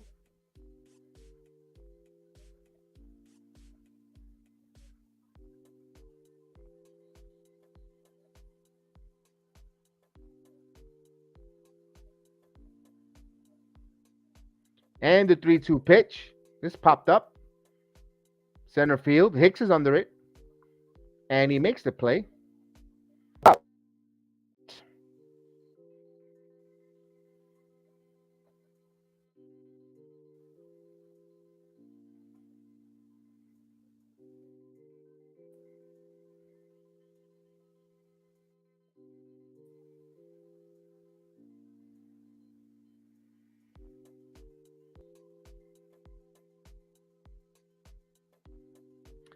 All right, with 2 outs here, we'll go to the top of the lineup. Brad Miller.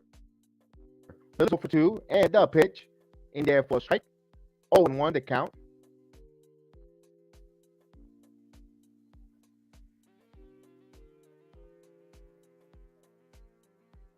Here's the 0-2 pitch in there for a strike. Quickly, 0-2 to count.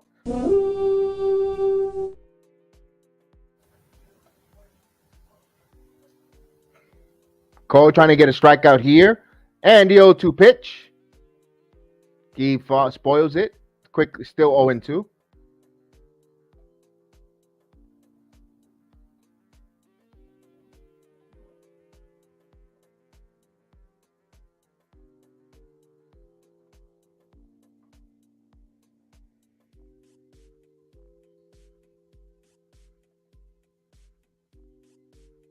Here's the 0-2 pitch. Swing and a miss. Struck him out swinging. Cole is stealing.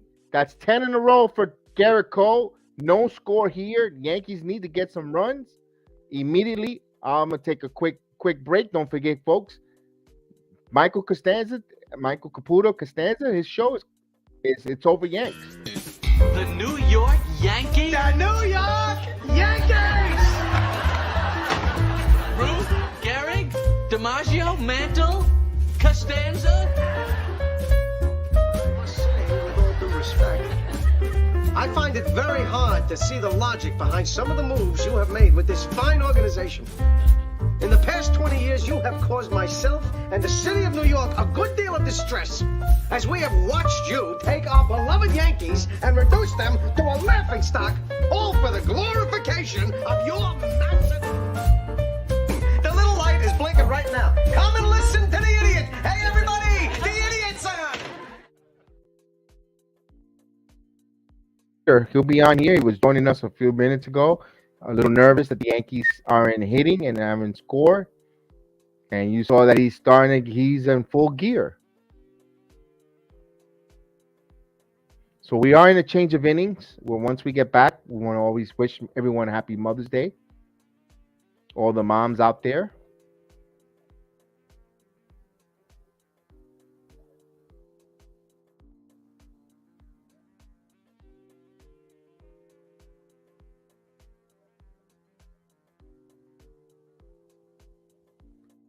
And Gio says it's going to look like the first team that scores is going to win.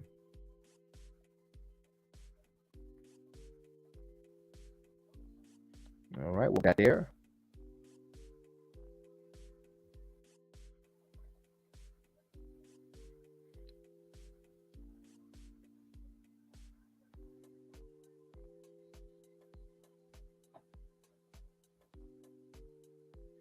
All right, here we go. Gallo will lead it off here. Gallo's 0 for 1. The Yankees trying to search for their first hit. Here's the pitch outside for a ball. 1-0.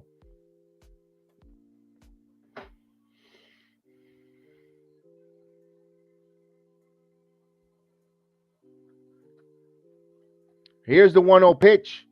Swing and a miss. Quickly, 1 ball, 1 strike here to 0-2 Gallo. Gallo's batting 185. He has 3 home runs.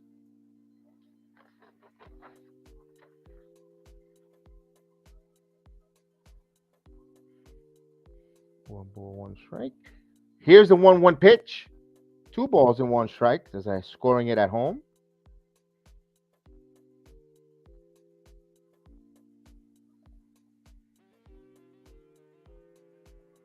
Get the pen ready, of course. Here's the 2-1 pitch coming. Line and off the first baseman, off the Banya's chest. Scrambles and he's safe. He's safe. So the broken clock is correct twice a day, and Gallo is on. That's an infield single. Let's see how they score it. Because remember, there's a no-hitter going on here. So Caputo will be back when the Yankees take the lead because he's having a little, it's driving him berserker here. Ooh, that was ouch, off the chest and his hands. That was not pretty and totally missed it. So that's an error. So they make that an error. So E3. So Joey Gallo can't even buy a hit. My God, it got on. He reaches with an error. Here's Gleyber Torres. Now the Yankees got to take opportunities here. Here's the pitch. There's a strike. 0-1. So Torres struck out in the second inning, his first time up. He's sitting on 3 home runs, 12 RBIs, and a 219 batting average. He has a 664 OBS. The runner is Gallo with 0-1 count, no score. Here's the pitch. Outside, 1 ball, 1 strikes. Yankees looking for their first hit.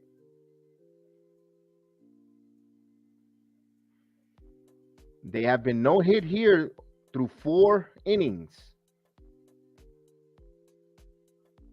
Here's the pitch. Up high, 2 balls and 1 strike. Now 2-1 here. Those that are joining us, Tim LeCastro is on the injured list with an injury. They brought up Estevan Florial, so their speedy bench runner is not in the game here. 2 balls and 1 strike. And here's the pitch. Grounded, so it evens the count, 2 balls and 2 strike. I mentioned that is, you don't know if you want to send Gallo. Remember, he had a little bit of an issue. He had to miss a couple games, pulled muscle. Yankees been running more often, but when you come to run in this kind of weather, you could pull some muscle. So I don't see them starting the runner here with a 2 balls and 2 strike count. Maybe you want to try that because you haven't got a hit. You want to put the defense on their toes. But here's a 2 balls and 2 strike count to Gleyber Torres. And the pitch just missed. The count runs full. Now it's 3-2. Now do you guys want to play virtual manager? You got a 3-2 count. Yankees are dying for their first hit. You got a runner on first and Gallo. Do you send them? Gleyber could handle the bat at times here. We'll see here. 3-2 count. Runner stays put. Up the middle, right to Simeon. And there's 1 on the first. Eddie Merritt throws it away. But they get the fielder's choice. So a little sloppy. They record the out 6-4. It was a tailor-made double play there. The Yankees could have put more trouble if they would have ran the base runner.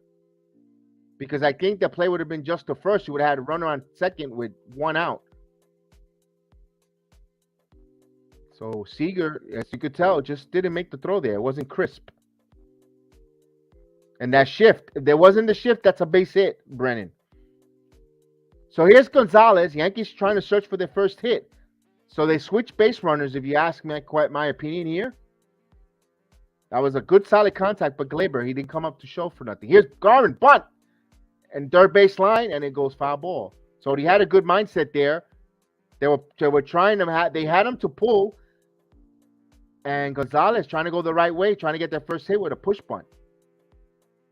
I do not know why Gleyber stopped in the middle there. He should have been running full speed because that was not in the air, and he stopped in between first and second. So at least that puts a repertoire that he's a threat to bunt. Here's the 0-1 count to Marwin Gonzalez. Runner on first is Torres. Yankees searching for their first hit. Here's the pitch in there for a strike. So it's quickly 0-2. Eliminates the bunt possibility here.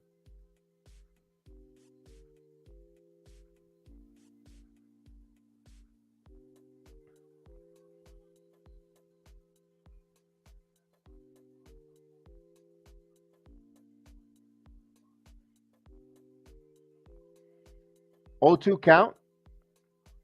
Dunning checking the runner and the pitch. Swing and a miss. Oh, man. Gonzalez goes down. 2 outs. Wow. This offense is a little bit struggling here. A couple of days off. The rain delay might put the Yankees bat to sleep. Here's Kyle Higashioka, who's 0 for 1. Grounded to his third, his first time up.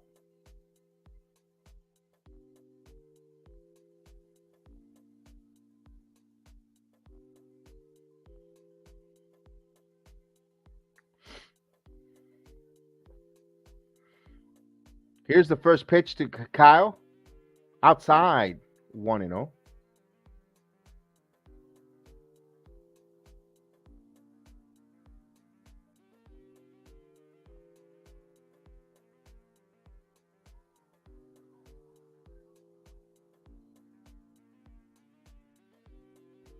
Here's the 1-0 pitch.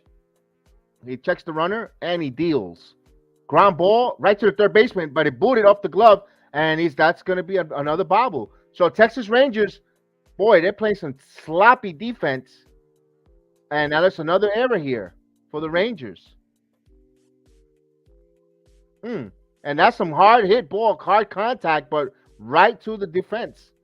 And he olayed it, and he should have, he should have kept it in front of him. He kind of olayed it to the side, and it ricocheted away from him. And then when he went to pick it up, he dropped it. So that's an E5. So 2 on. And Hicks is up. And the Yankees got an opportunity here. You got leadoff batter on who'll reach on an error. Gleyber hits the ball hard and gets the runner out there. Gonzalez strikes out in here, and Kyle reaches, and there's a strike on an error for the third baseman. So now here's Hicks now. Now, if the Yankees could put something on the board, you're really going to really hurt the Texas Rangers spirit morale, because you scored on those errors, and you gave the Yankees extra outs in there for a strike. 0-2 quickly. Aaron Hicks struggles with runners in scoring position. He's quickly down 0-2.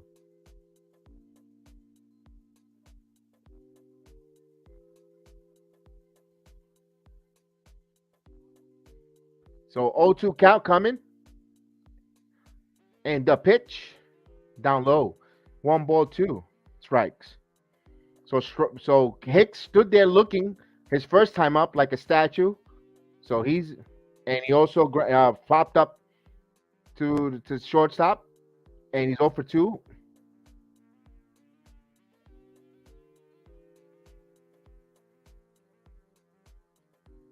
And the 1-2 pitch coming. Swing and a miss. Hicks strikes out again. So no runs, no hits, 2 runs left on those, and 2 errors, and no score.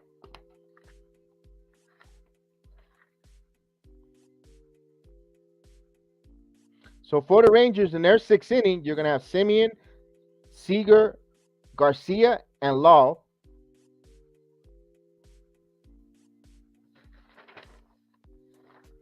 Wow. Let's get that there. We're in a change of innings here.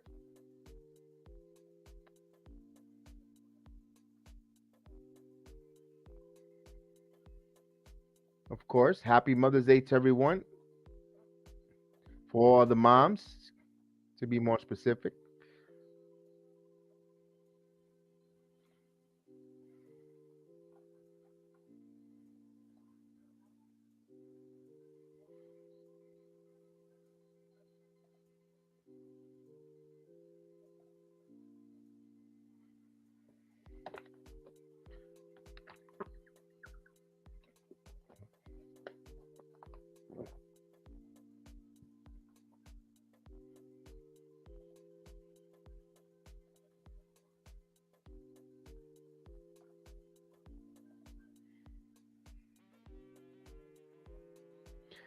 Yep, they had an opportunity. They had extra. Hugh, I'm with you. They had extra outs. They had extra opportunities. When you give a team extra outs, Hugh, you got to take advantage. And if the Yankees don't come through and win this game, they're gonna look back at that inning. The Rangers booted the ball twice there. You had some opportunities there. Although the hardest hit ball that they hit was hit right to Semien, where Gleyber Torres, and usually not.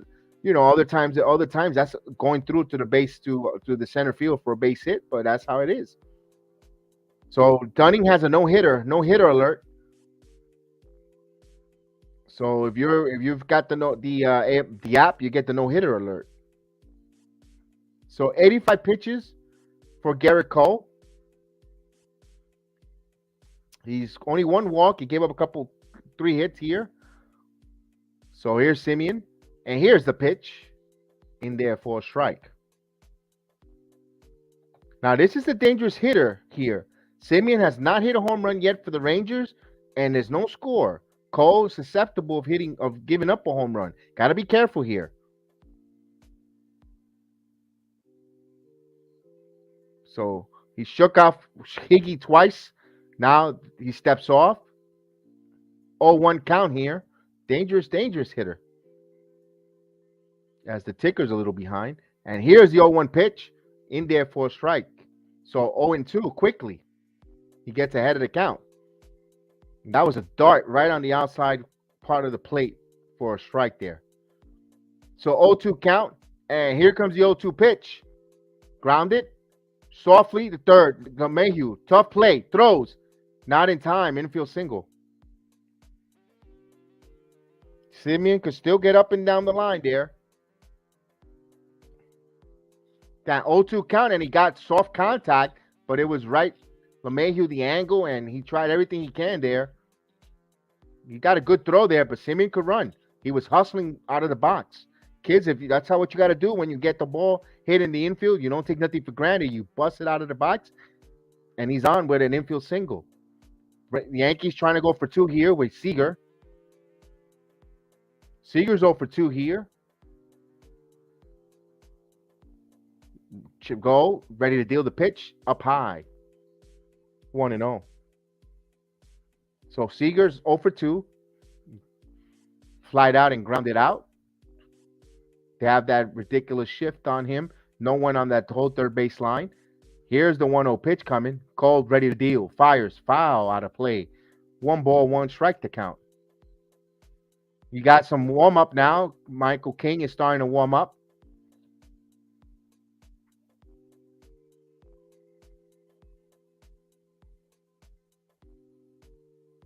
Here's a 1-1 pitch coming. 2 balls and 1 strikes.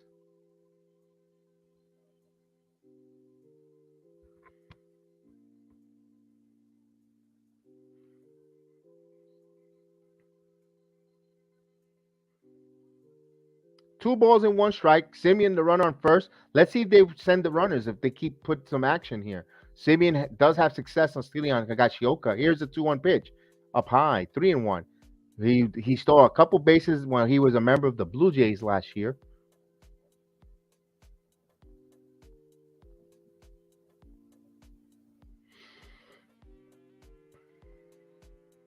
Here's the 3-1 count. He's swinging. Line to left field. Gallo's there, and he makes the play. So 1 quick out. As Simeon retreats back to first. Here's Adalis Garcia stepping into the batter's box. He singled in the first inning. Then he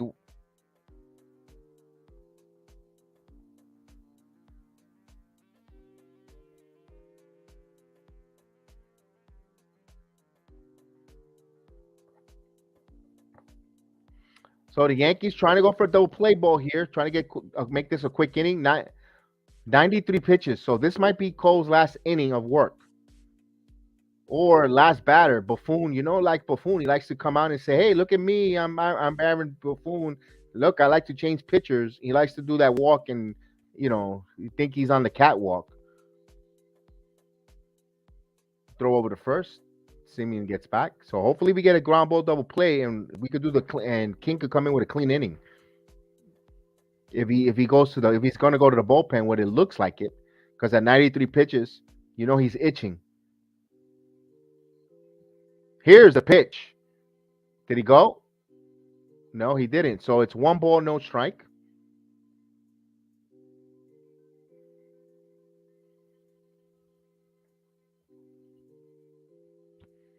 So it's the first game of a doubleheader here, but we're going to be here calling it. Here's the 1-0 pitch coming.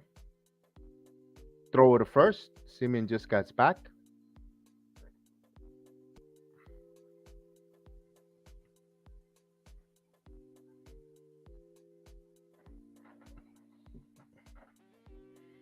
So 95 pitch coming here with 1 out. The count 1-0. The pitch. Swing and a miss. So it's 1 ball, 1 strike.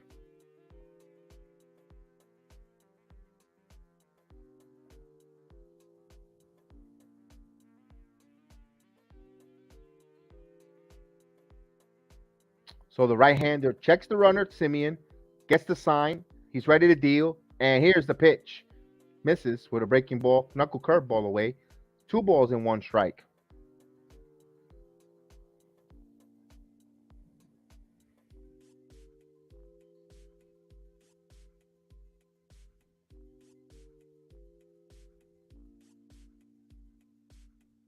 2 balls, 1 strike, and the pitch. Swing and a miss. Dialed it up to 100 miles.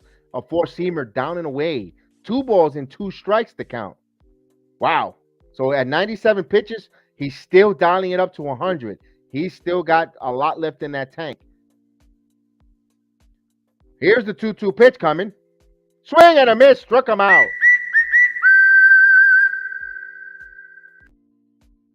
So that was good pitching there. He got him with the 100 mile per hour fastball down and away.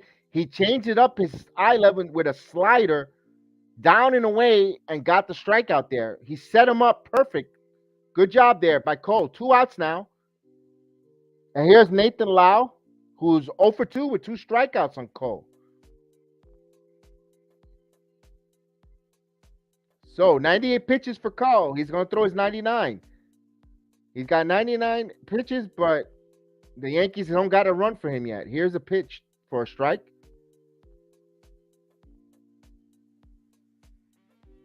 He dropped that nice curveball in there. He's ahead of the count, 0-1. So Lowe is like, wow, what is he? He's throwing me everything and getting strikes on everything he throws. He's behind in the count, 0-1. Quickly, here's the 0-1 pitch. Swing and a miss. Quickly, 0-2.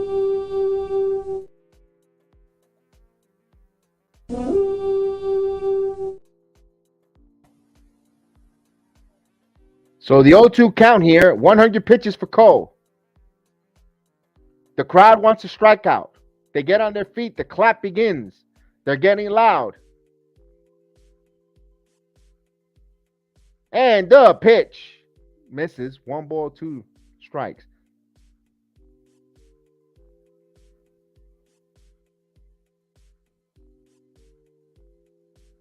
So Garver's the on-deck hitter. Mitch Garver. Right here, 1 ball, 2 strikes here. And the pitch. Foul. He spoiled that one. 1 ball, 2 strikes.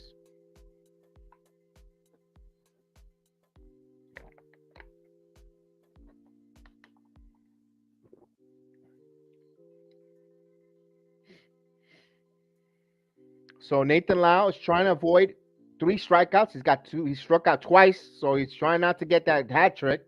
Here's the 1-2 pitch coming. Grounded, foul.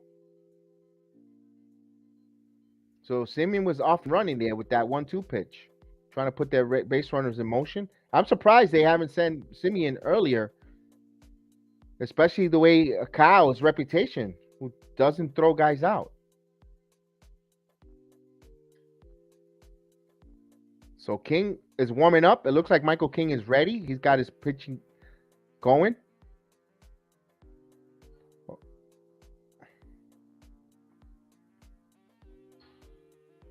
And the pitch. Runner goes, but he fouls again. So Simeon, they're trying now to put guys in motion. He's running.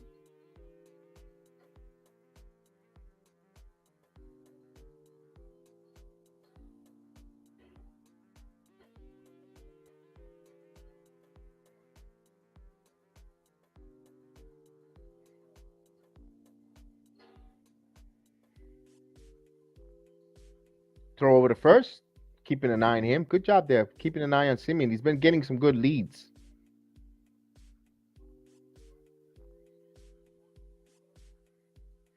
Here, the Yankees trying to get a strikeout here. Called at 104 pitches. This is going to be officially his final batter. So it's a season high in pitches. Here's the 1-2 count coming. Swing and a miss. Struck him out. He goes down for his 3rd time in a row.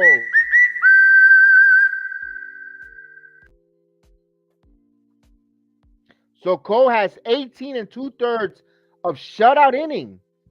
So we go now to the bottom of the 6th. No score, but Cole, despite the fact being phenomenal here, the story of the game is Texas Ranger pitcher Dane Dunning has a no-hitter. No-hitter through 5 innings. The Yankees trying to figure this kid out. Can they get the Bombers strike back with a base hit? That's the question. A no-hitter going. Since now that we changing of innings, scoreboard time. Bottom of the 8th inning in Philadelphia. Mets trail 3-2 Bottom of the 8th inning, they have a runaround with 1 out. Philadelphia does. Also, they're playing a doubleheader. In Atlanta, top of the 5th inning, the Brewers trail 6-0 to the Braves. Top of the 6th inning in Baltimore, the Kansas City Royals have a 3-2 lead. And that's the game 1 of a doubleheader. They're also playing game 2 a little later on. Bottom of the 5th inning in Cincinnati, the Pirates 2-0 on the Reds. Reds, boy, they're 4-23. They stink. Bottom of the 4th inning in Cleveland, Blue Jays 2, Guardians 2. That's all even. Bottom of the 3rd inning in Houston, Houston 4, Detroit nothing. Bottom of the 3rd inning in Minnesota, Oakland A's 3, Minnesota Twins 4. And the rest is later at 4:05. The Cardinals and Giants. Nationals head to Anaheim to play the Angels. Colorado Rockies play in Arizona. The Mariners host the Tampa Bay Rays. The Padres host the Marlins. Sunday Night Baseball, Dodgers and Cubs. So salute to everyone. And now here we go. Can the Bombers get their first hit? No, Cole is done. Cole is done. And of course, this guy is torching us. Cole, that's it. That's Cole's line. He's done. 18 2/3 of inning of shutout. Here's Judge. Ooh, that was not a strike, but they gets called. But when you have a no-hitter, you get those close calls. He's ahead of the count, 0-1.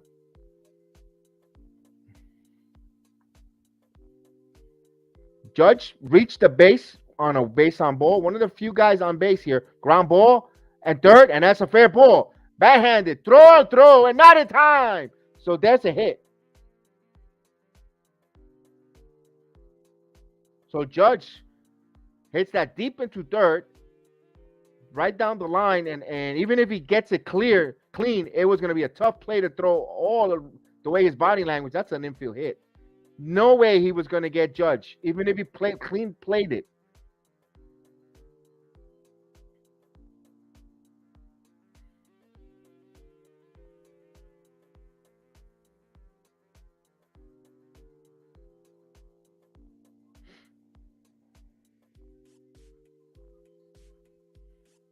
So here's Rizzo. And the pitch in there for a strike. So the Yankees got their first hit. So now we need some. Now we got to slide over that one over to the runs column. Rizzo's 0 for 1 with a walk. Time is called. Rizzo steps out. Wants to reset, regroup. So Danny Santana starting to warm up for the Texas Rangers. The right-handers, slinky right-handers warming up. No relation to Carlos. And the pitch. 1 ball, 1 strike.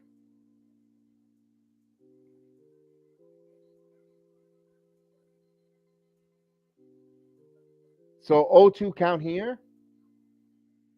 Now, one thing I love about Rizzo, he loves to choke up on the bat, and he has a different approach with an 0-2 count. He's just a phenomenal ball player. Here's the pitch. And he pulls that one foul. Got ahead of that one.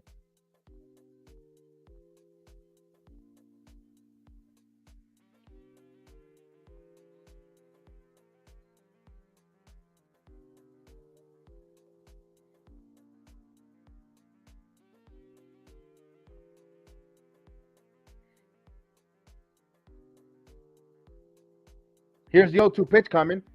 And this lines it. And that's going to fall in for a base hit down the line. Let's see if Judge goes first to third. Judge goes to third. And there's first and third with no one out. Here comes the Bombers. The Bombers are striking back. I'm telling you, Rizzo is a gamer. Chokes the bat, puts the bat on ball. He took what they gave him. Ball, he took it the opposite direction. He bloops it in there, and Judge first and third. That's what you got to see here. Now the Yankees can manufacture a run. And let's go.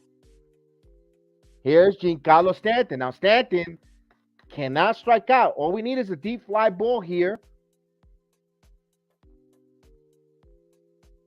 Although a double or a ground ball, a double play will score a run also, but you want when you're in first and third, you want to get it. Infield plays back for the double play. Here's the pitch. In there for a strike. So he gets ahead of the count. 0-1.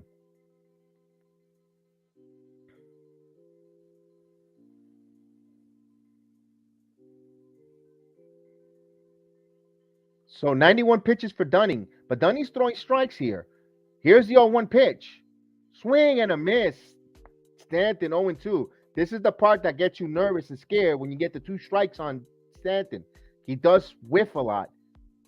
But we have confidence he's going to make contact, folks.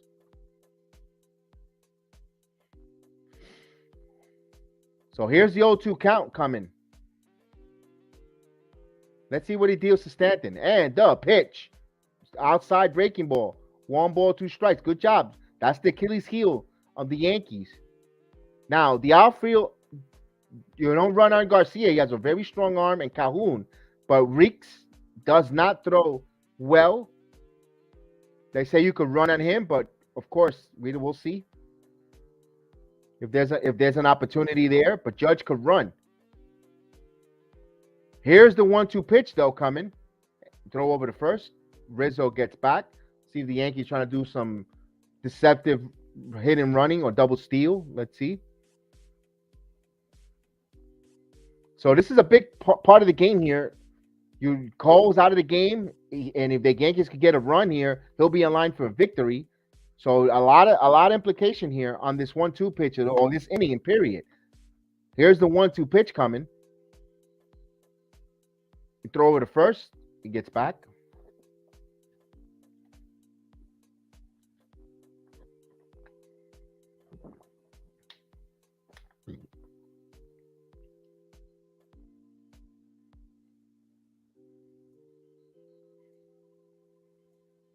So the infield is playing back. They're conceiving the run.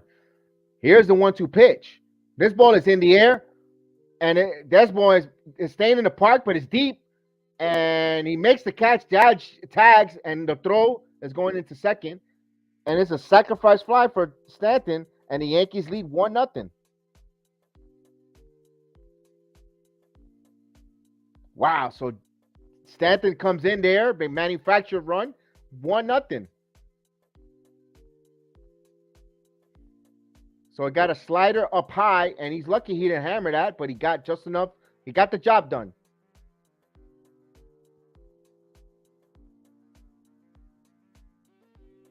So here's DJ LeMahieu now. Yankees, a run is in. Not only do they get their first hit, they get their first run. They get their first 2 hits, and they get their first run in this inning. So here's DJ LeMahieu. Dunning, tough luck. He's pitched really well. Good pitching here, but he's still got job to do here.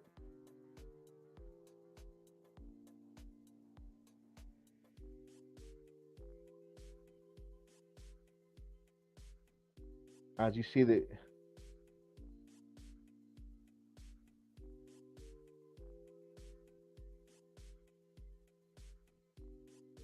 here's the pitch. Just missed. 1-0.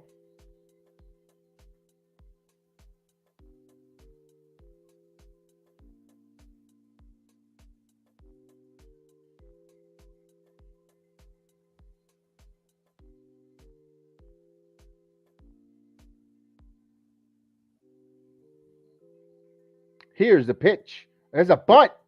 A beautiful bunt. And a throw, and they got him. So they got LeMahieu. Rizzo goes to second. Huh. I'm curious why DJ bunted. I guess he was trying to get a base hit. What is up, Santino? In the building. Santino Lombardo in the building. Yankees has a wonderful day. Good to see you, my friend. Good to see you, man. Hope you're doing well out there in Indiana. I hope you're doing well, my friend, man. Good to see you. So now runner is second base and a bunt. But it's for Gallo, though. DJ, I think he was trying to get a single there because why would you sacrifice for Gallo who strikes out and pops up? It's not a sacrifice bunt. It's just a bunt. 5-3, and swing and a miss for Gallo. 0-2 Gallo coming up. So he's right now 0-1 to count, and he's 0-2. And the pen is ready. Like Keel says, get the pen ready for the K.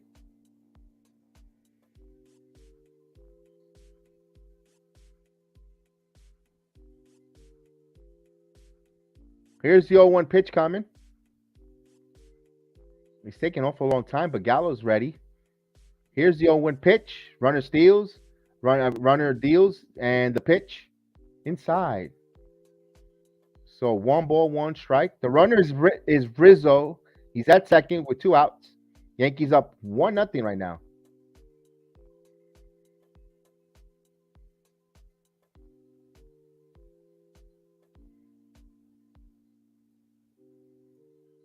Here's the 1-1 pitch. Good eye there. 2 balls and 1 strikes.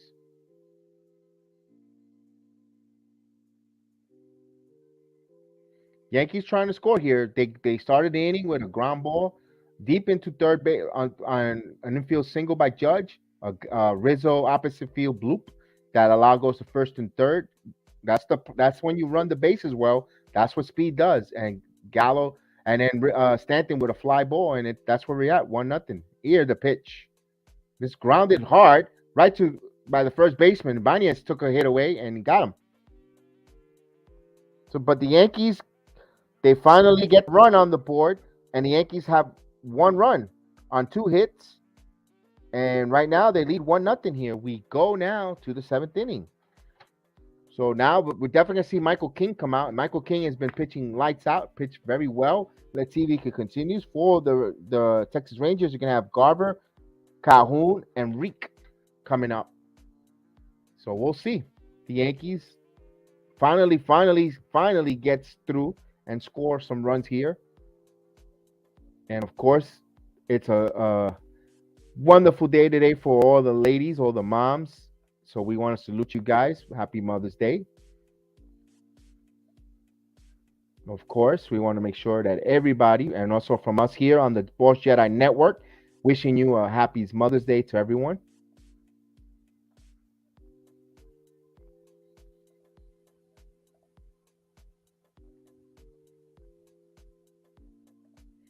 That bunt decision was dumb, but Gallo, yeah, Michael, Heel. I don't know why he did that. I think he was trying to be deceptive, Heel, to try to get on 2 on with 1 out with Gallo. I don't know. That was head scratching. Maybe he didn't know how many outs there were. He thought there was only 1 out or no outs, and decided he thought he was going to get. I don't know. That was a mind scratching situation, knowing that you're the best contact hitter, or guy, or he could handle the bat better than Gallo. I don't know. That was a weird situation there.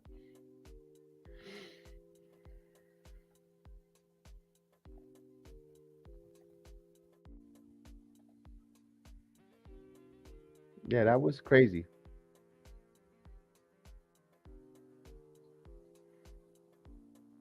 Oh, it looks like they're going to stay with Cole.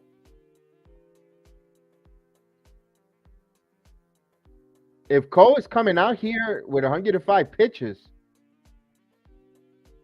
okay.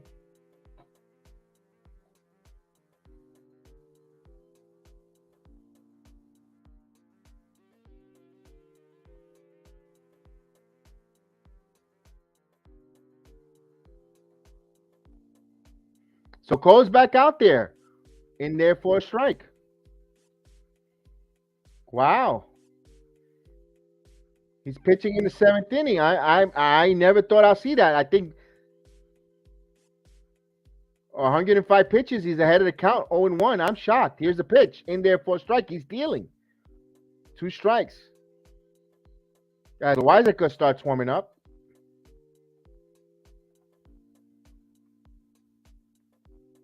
So this is 107 pitches here. And the pitch, swing and a miss, struck him out.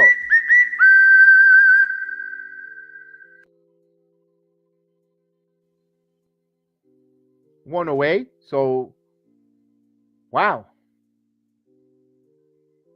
He looks like he's focused, laser focused, ready to go.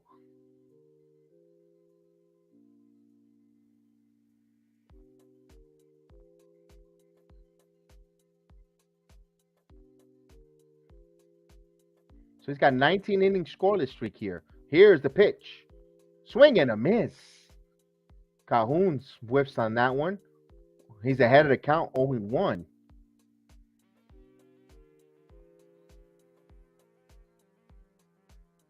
So earlier, Kapua was ranting about Kyle Gashioka and Cole. They stink, and he was going to struggle. But look at this here. In there, 1 ball, 1 strike. He's out there 6, and at least right now, 600 of an inning of no runs here, and he's totally dominating.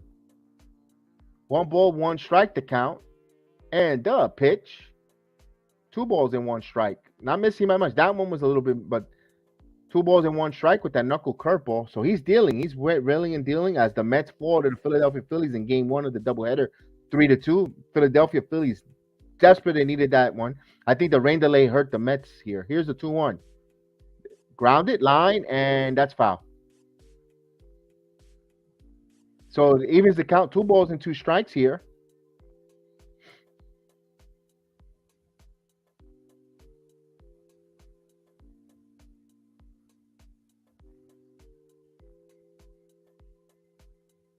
So Garver's Cole, is 0 for 2 here. And he right now sits at 2 balls and 2 strikes count.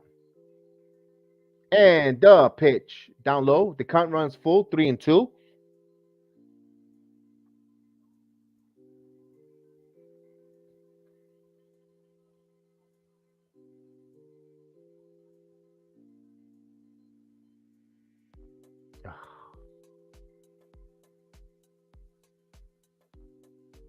So here's the 3-2 count to Calhoun. And boy, this is it. This is tied up.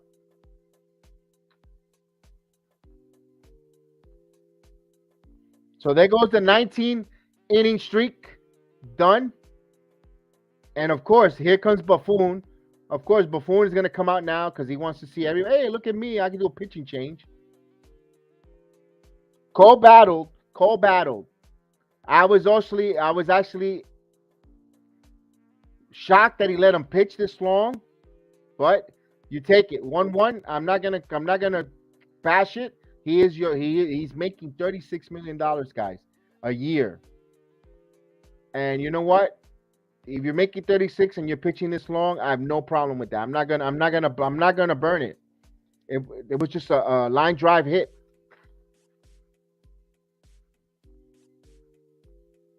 So we tied, and here's Loizaga. I can't burn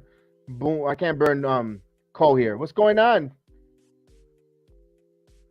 Logan, what's going on, man? I guess Boone was like, go ahead and bunt. We need 1 run, no more. I don't know. That was a weird decision because he usually goes to the bullpen when guys only have 70 pitches. You know, starters only got 70 pitches. 74, and he's dying to go to the bullpen, you know. And meanwhile, he had 106 pitches, and he let him. I'm surprised. I actually surprised let him start that inning and pitch that inning. I'm actually okay. You know what? That's all right. Maybe something different here, but you know, this is the one time that I can say actually analytics. They didn't go analytic wise, and they went with feel, and they got burned. But I can't knock them if I can't stand analytics, and they went with feel. I can't knock it. I cannot. I'm sorry. I cannot knock it. It is what it is. Calhoun got the ball and made them pay. I can't sit here and be a hypocrite and say, oh, they should have changed them. They should have removed them. I got to stick with it. You watched the 61 last night. I haven't watched that in a while. I haven't watched that in a long time. I think it's Montgomery, Logan. We'll be here. We'll do both games. What we do is in between the games, when they do the break, I'll run the wrestling program. I'm not going to turn off the stream. I'll just step out and put the program in its place here. And then when it comes live, stop that wrestling program and talk the game. So it'll be up and running. But right now, it's all even at 1 apiece. So kudos to the Rangers. They They had a no hitter going for 5 innings, and Yankees quickly got a time on, and the Rangers answered back, and we try to see the Yankees trying to go with their pitchers and try to let them go that 7th inning, and he had the pitch. They're gonna ask him about the pitch count, but hey, they used to do that for over 100 years, and no one, it is what it is. And here's the pitch in there for a strike. So Loizac is coming in here. This is 11th game. It's gonna be 12th game of the season. A record of 0-1. He has a 5.4 ERA on 10 innings. He's given up 6 walks to 10 strikeouts, 2 home runs. So Loizac, the first game set is around 5 o'clock heel. Here's the pitch. So it evens the count, 1 ball, 1 strike. So the Rangers tied the game up on a home run by Calhoun, a solo shot, Yankee Stadium job, but it is what it is.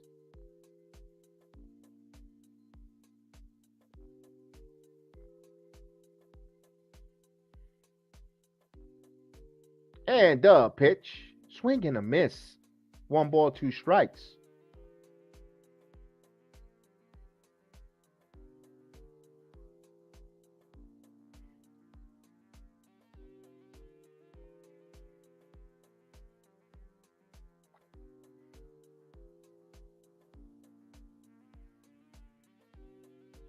So it's 1-2. And here comes the pitch. 2 balls and 2 strikes. Missed away. Up and away.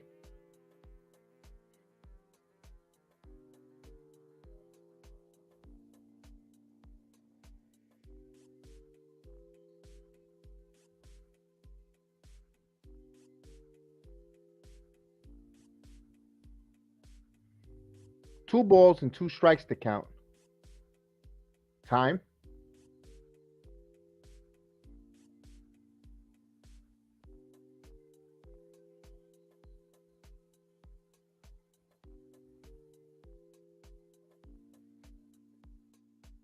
And the 2-2 pitch. Swing and a miss. Struck him out.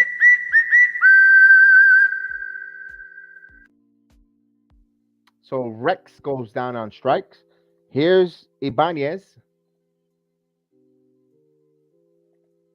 Jose. Cole was solid and a doubleheader. He probably figured out, get some more outs. He could have the arms ready for tonight. Yeah, I agree with you, Jose.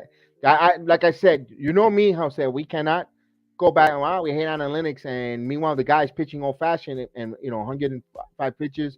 You could get 120 easily from these pitchers, and especially 7 days off. I can't knock it. I can't knock it. It's all even 1 apiece anyway. So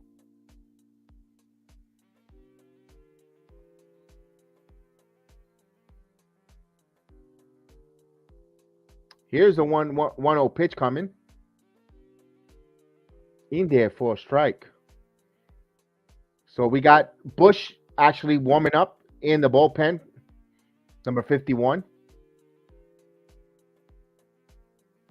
So as Caputo is eating his hot dogs, the game is even at 1 apiece. Here's the 1-1 strike. This one's line right to Judge.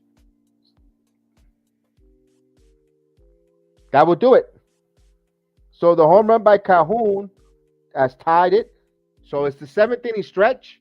Yankees and Rangers are tied. So it's going to be a good one. So we'll stay right here. We'll go right to the take me out to the ball game, guys. We'll be right back.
That is the seventh inning stretch. Hope you guys enjoying the first game of the doubleheader.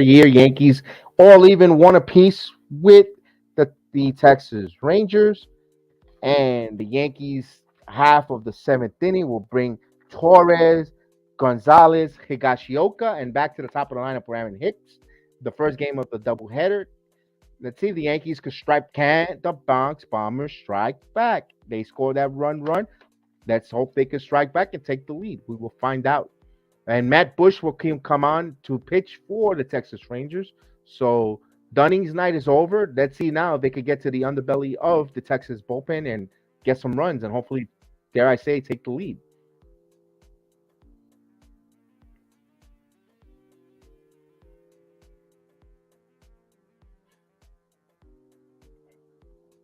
As they still in between the commercial break, the seventh inning stretch, when we get the play-by-play going. Usually, when I play the take me out to the ball game, it usually gets cut off. The inning comes immediately, but today, for some reason, it's perfect. I'm actually ahead. So we'll come back from the commercial break.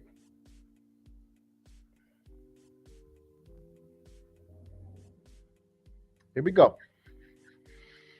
Bottom of the seventh. So Bush, here's the pitch. Gleyber Torres up the middle, base hit. So the Yankees started off first pitch, swinging, gets a single. So the leadoff runner is on, and here's Gonzalez. So Bush's numbers: 12 games, a record of 1-1. He's 1-2 in save opportunities, a 4.25 ERA in 10 and 1/3 of an inning. He has 8 walks to 12 strikeouts.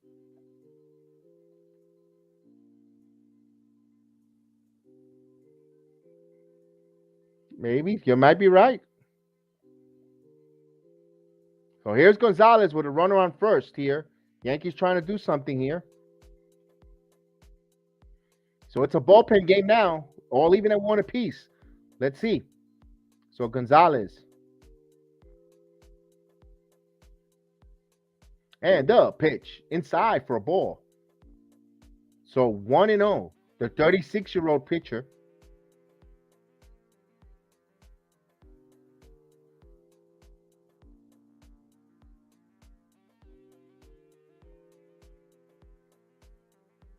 So Bush, number 1 pick for the Padres back in 2004. He went ahead of Justin Verlander. He's 36 years old. The right-hander.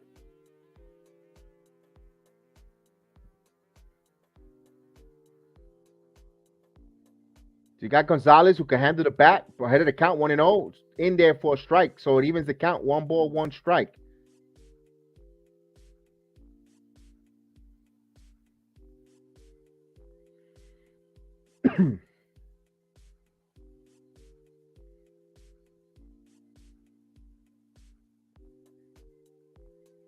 Here's the 1 ball, 1 strike to count. Throw over to first. He gets back.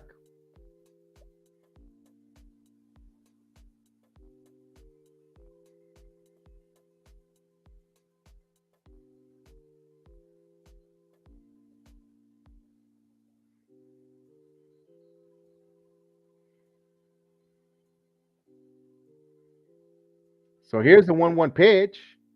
Lined, foul. So it's quickly 1 ball, 2 strikes to count. Got a good hack there, but just pulled it foul.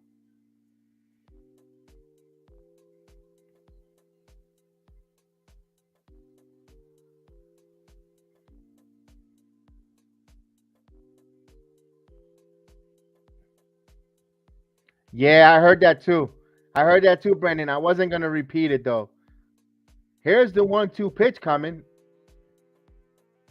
Foul, out of play. I heard that too, Brendan. I heard that too.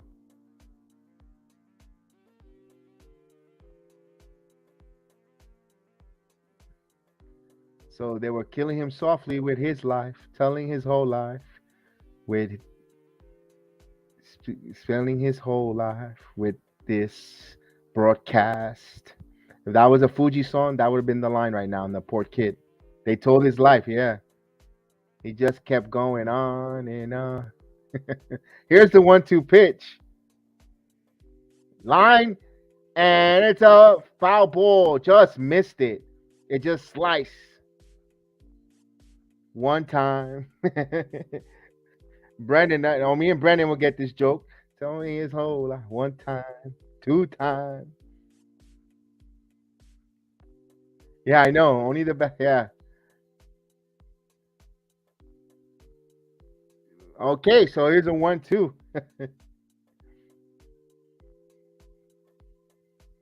Here's the 1 ball, 2 strike count. So Matt Bush trying to get as time. He steps out of the batter's box. Granted by the home plate umpire. So Yankees 1 run on 3 hits, no errors. Texas 1 run, 5 hits, and 2 errors. Here's the 1-2 pitch coming. Down low, 2 balls and 2 strikes to count.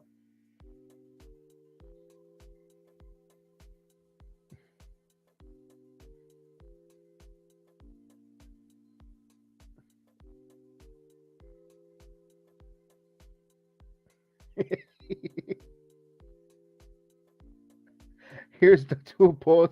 I know. That's why I'm laughing. Here's the 2 balls and 2 strikes. The pitch, line, and off the glove, off the Ibanez. It's a base hit. Torres gets the second there as he serves it like the chocolate fountain in the Golden Corral with a base hit.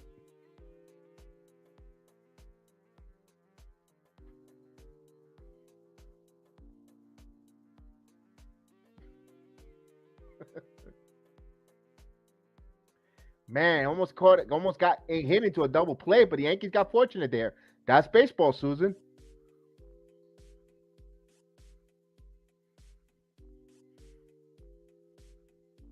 Here's Kyle Higashioka. 2 on with no one out. You're bunting. I'm doing the signs immediately. I'm throwing the signs, and you're bunting. You're going to bunt. So E3, they gave him an error on that. Nevertheless, 3rd error for Texas Rangers.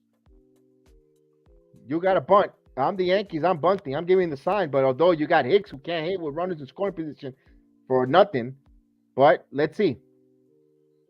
Higgy squares. Misses.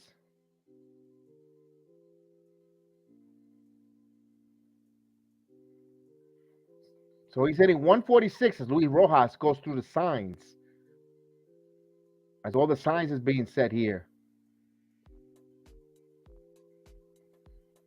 So 1 ball, no strikes. Yankees got something cooking. Here's the 1-0 pitch. He squares. He pulls it back. 2-0. So Higashioka's trying to give himself up. But Bush is throwing balls.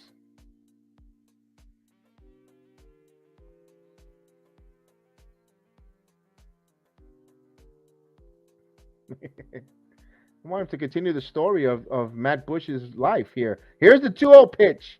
And here it comes. Higgy squares. Here's the punt. Punted to the 3rd base side. Fields throws across and a tag. So he has to come off the bat to tag him. He gets a sacrifice. So 5-3. So Gonzalez moves. So does Torres. And That's what the point is necessary. I know analytics. It's not in the equation. It's in the probabilities and yada yada. But no, that's the right play there. Now it's up to Hicks now to come through and deliver. It's got to run now. If you're the Texas Rangers, and I know you won't do that, they're gonna be nuts. Do you walk Hicks and go set up for a double play with Aaron Judge? Judge who could strike out though, but Judge could. Oof. Let's see. Here's the pitch. In there for a strike. So a curveball. So the infield is coming in. So they're playing infield in here for Hicks.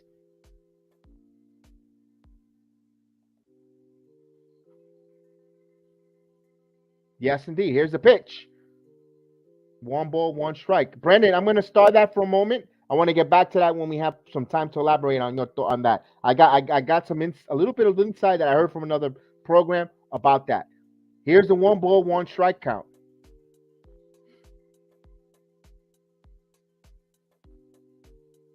And the pitch. Did he go? He did. 1 ball, 2 strikes. Come on, Hicks.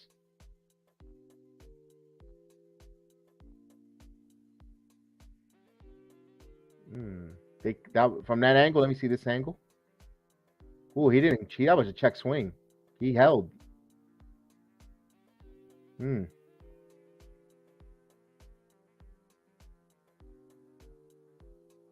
Here's the 1-2 pitch.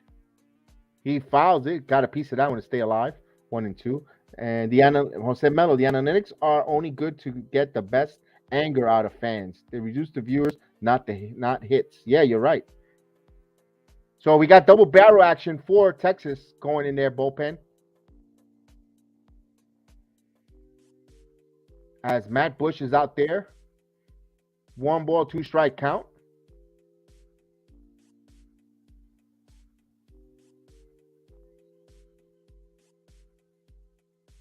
And the pitch.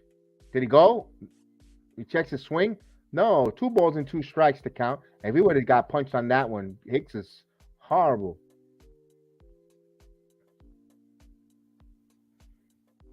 So the whole left side of the infield is completely open there. And so they're trying to cut the run out here. Here's the 2-2 pitch coming. 2 outs. Hicks. Oh my God, he goes down and he's batting. He's got a good batting average, but when it comes to runners in scoring position, he just doesn't have the niche. I can see why they play LeMahieu in the 1 spot, but as Bush is being relieved here, a new reliever, so they're gonna bring in who they're gonna bring in. This kid who used to work in Sizzlers will come in to pitch. Oh, man. As we have a pitching change. Dennis Santana, no relation to Carlos. Oh, I think Dennis used to bust boy tables at Sizzlers when he was coming up.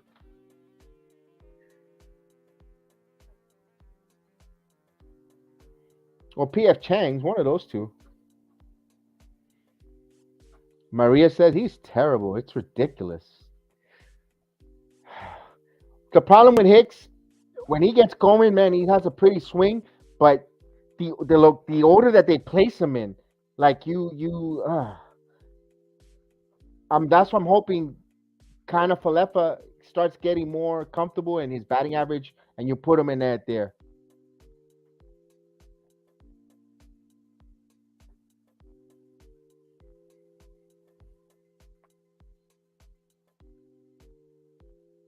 As we get we're in a pitching change.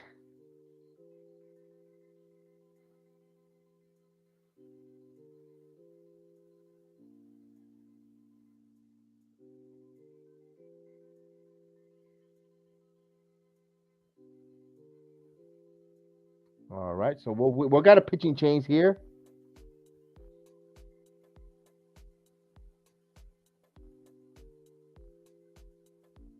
All right.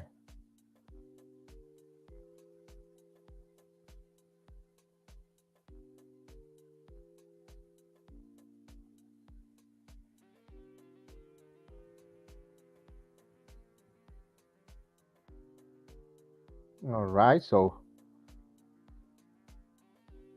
Dennis Santana coming in here. All right, here we go. Francis was salute. Let's go Yankees. Indeed, indeed. The Yankees have a lot of opportunities to score here. I agree with you. Let's go Yankees. So second and third with one out, with 2 outs here. The infield backs up. Now, can Judge come up with a big hit? Santana deals. Down for a ball. 1-0.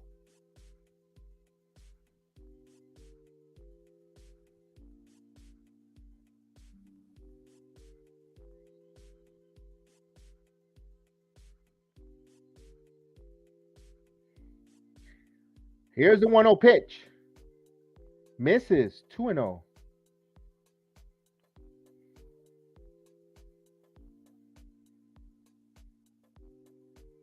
Rizzo, the batter on deck. We're all leaving at 1 apiece here. Yankees got some threat here. Second and third, 2 outs. They had an opportunity earlier, and they had a sacrifice and a strikeout. Here's a pitch in there for strike 2-1 as Santana falls. After delivering that pitch, 2 balls and 1 strike. That was 97 up high, and that's Judge's wheelhouse that he normally smacks that. So Judge is the last 9 games. He's 4 for 9 with runners in scoring position. After starting 1 for 10. So he's been cooking lately. More focus. Here's the 2 balls and 1 strike count. And the pitcher deals. Here it comes. This ball is in the air, the center field, and that's going to stay in the park. And Garcia squeezes it, and he puts it away. So Yankees squandered a huge opportunity there. So they leave 2 men on base on 1 hit, on 2 hits there. Actually, one was considered an error. We'll go down to the 8th inning, all even at 1 apiece here. Aaron Hicks. That was a big strikeout there. Aaron Hicks, and the thing is that stinks is when guys don't produce that way, it takes away from the manager to want to bunt. And then you fall into that lackluster offense because, Hicks is going to strike out. I'm not going to bunt, give away outs. This is where the analytics geeks come in and comes in with their nosiness and say, hey, if you want to not bunt it, you gave away an out, you could have gotten a hit and 3-run home run and you would have been up. That's still, me personally, that is 90% of the time, that is the right play to do. You bunt. Me as personally, me as a Yankee fan, I liked it that. I was 90% of the time, I'll say bunt, depending who's the hitter. That 10%, it could be Judge, could be Stanton, it could be someone who normally don't bunt, but you always, 90% of the time, you bunt there. I'm not mad. It's just I'm explaining the analytics of the idiots from the analytics, not idiots, the guys that don't like that love the analytics, that only want to breathe and eat that. Personally, I like the fact that you bunt. You got to bunt there. That's the right play. So me personally, the bunt was the right play. Now, Brandon mentioned something. Something we could do last year that we went for 3-run home run, hike it up. You know what, Brandon? I'm bringing that there. I heard on the Tiki and Teeny show in WFAN New York, they had Harold Reynolds on. They interviewed Harold Reynolds, and he was mentioning that this year, Boone now is managing now as a manager more than a puppet. He's still got that puppet with the lineups and stuff, but the in-game decision and calls and plays and the baseball moves. And I got to kind of agree with Harold Reynolds. The team is running more. They're stealing more bases. They're more athletic. They're playing much more different. And Boone still ain't managing to 100%, but you're starting to see more bunts, things that we didn't see before. And in League One, we're starting to see baseball. And Boone grew up in the game of baseball. So that's just, I kind of tend to agree here. So here's Loizica, ready to deal to Miller, up high for a ball, 1-0.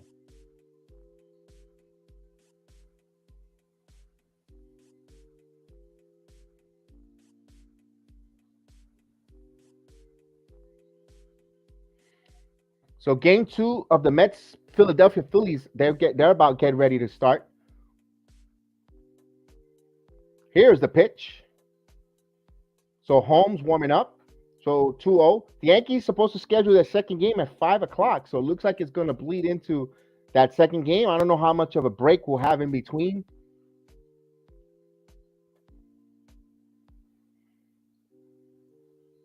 So John King warming up for the Rangers. So the Rangers got a King in their bullpen. Here's the pitch. So 1 ball, 2 balls and 1 strike. So the Yankees have a King. So does the Rangers. And this one throws from the left side. I wonder if he worked in any of the fast food restaurants. If he worked in Olive Garden or something, like Bush did. Here's the 2-1 count. Swing and a miss. 2 balls and 2 strikes. It seemed like Michael Kay was hungry today because he kept emphasizing about the Golden Corral. He wants the unlimited shrimps, fried shrimps, and the chicken. Or the prime rib. Here's the 2-2. Strike 3, Cole. Got him.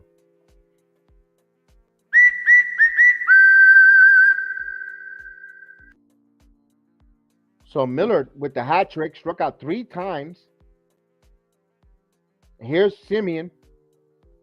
Now Simeon have seen Loizica before. So there's some similarity there. Got to be careful. A dangerous hitter, in my opinion. Although he's 0-for.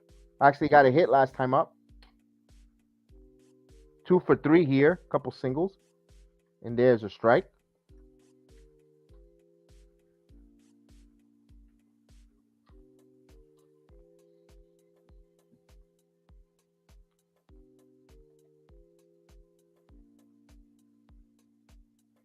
The 0-1 count coming from Loizica. And the pitch. 1 ball, 1 strike down low on the slider. Count is even. 1 ball, 1 strike. With 1 away here. All even at 1 apiece. It is the top of the 8th inning here. Loizica 15 pitches. So you won't see him next game. Here's a 1-1 pitch coming. This ball is in the air. Popped up. Long run for Rizzo. Rizzo makes the catch. 2 outs. Here's Corey Seager.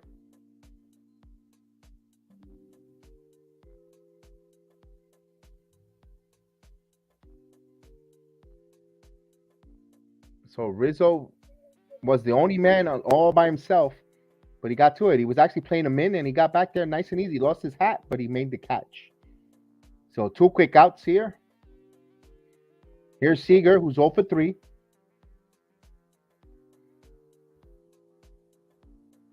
So 3 infields. We're going to be on the right side here. And Loizica pitches. And this ball is loop drilled to right field. Going back to Judge. And it makes their catch. So the Rangers go down in order. 1, 2, 3. Loizica. So we go to the bottom of the 8th. 1-1 game here. Now the Yankees got to push that 1 run here. And they're going to have an opportunity. They're going to have Rizzo, Stanton, LeMahieu. Let's see who the Rangers, if they're going to keep Dennis Santana on, who used to work in Dairy Queen when he was coming up.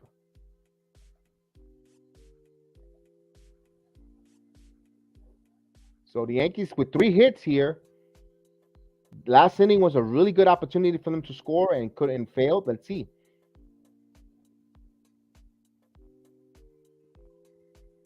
Nope, we're going to have a new pitcher.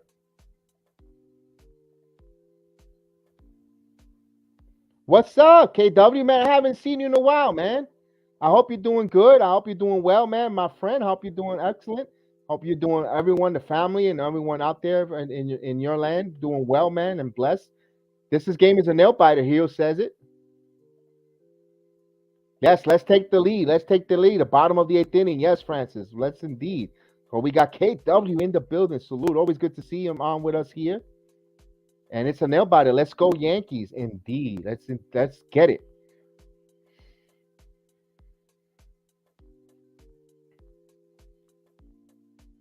So my ticker says we haven't painted. No, my pleasure. By telling me that we're gonna have a pitching change. Let's see if Dennis Santana stays on. We're still in commercial. No, John King will come on for the Texas Rangers. Now, John King, I think did a couple shift in Root Crib Steakhouse a couple of years ago. Let's see if Michael Kay will let us know about that. Caputo will be on a little later. He's just these kind of one-run games gets him nervous to join. He was here a little earlier, but he'll be back. He's having his hot dogs. And Heel says, if you're a Yankee fan, Heel being funny. So the harder the lineup coming up. It's John King, 12 games, a record of 1-0 with a 2.53 ERA in 10 and 2/3 of an inning, 6 walks and 9 strikeouts. Now it's interesting to see they bring him in here for Rizzo, Stanton, and LeMahieu, a lefty with 2 powerhouse righties and Rizzo who could handle left-handers. So wow. So okay, I'm a little bit puzzled of why they bring the lefty King here. And Rizzo, let's see if he can lead off against the lefty here. Boy, I would love to shove analytics up, where if he leads off with a home run here. Lefty on lefty. Mets about to get on their way with the Philadelphia Phillies in their game 2. They fell their first game of the doubleheader 3-2. So here's King ready to deal, and the pitch in there for a strike. So 0-1. He got a nice sinker on the outside corner. So 0-1 the count. Royals and Kansas City Royals and the Baltimore Orioles tied at 4 apiece in game 1 of their doubleheader. That's in the bottom of the 8th inning. And the pitch. 1 ball, 1 strike the count. Braves up 9-0 over the Brewers. That's in the top of the 8th inning in Atlanta. Guardians trail Blue Jays 3-2, and that's the bottom of the 7th inning. And the 1-1 pitch fouls it off, so it's 1 ball, 2 strikes. Bottom of the 6th inning, the Houston Astros have a 5-0 lead on the Detroit Tigers. Top of the 6th inning, I'll give you that score in a moment. Minnesota Twins 4-3 over the Oakland Athletics, and the 1-2 pitch coming. Outside, 2-2 the count. Giants and Cardinals no score. Top of the 1st inning, just on their way, as well as the Nationals and Angels. Rockies and Diamondbacks all on their way, and the Mariners and the Tampa Bay Rays. Marlins and Padres no score, and Sunday Night Baseball, Dodgers and Cubs. And the 2-2 pitch, grounded up the middle and past King, but right there. And they had him played perfect. Rizzo, he's gone, took a hit away. Seager makes the play. If you're scoring it at home, it's 6-3. And this will bring up Giancarlo Stanton with 1 out, 1 on, bottom of the 8th inning, all even at 1 apiece.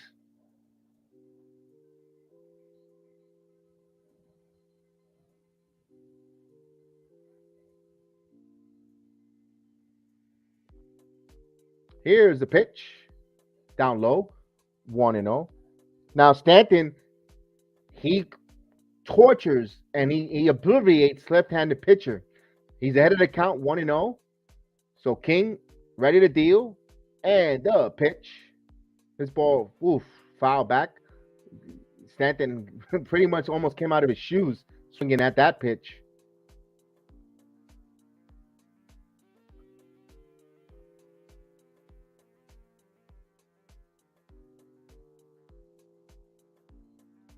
So Stanton has a 9-game hitting streak on the line here. 1 ball, 1 strike the count. And the pitch. This ball, high fly ball, but it's in the ballpark. And Garcia makes the play.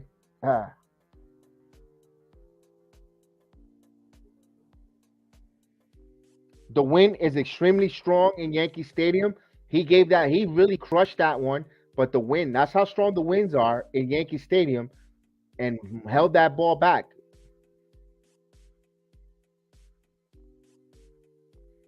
Here's DJ LeMahieu with 2 outs, Here in the bottom of the 8th inning, 1-1 game. DJ.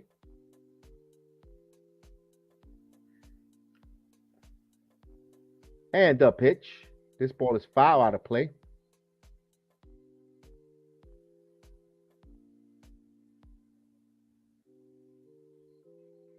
Clay Holmes is warming up for the New York Yankees in the bullpen.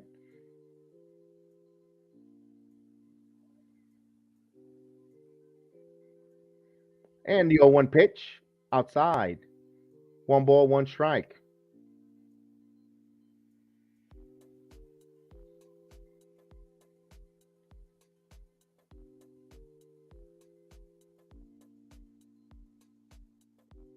Here's a 1-1 pitch.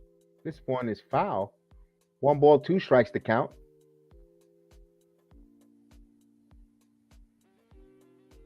So the first game of the doubleheader here, all even in 1 apiece. So it's a nail biter. You had a pitcher's duels. You had Cole pitch into 6 2/3 of an inning. 6 1/3 of an inning and he gave up that tying home run to Calhoun. Yankees manufacture a run. Here's a 1-2 pitch. He held up, so it's 2-2. 2 balls and 2 strikes. Yankees had 2 on. They sacrificed fly, got their first run in.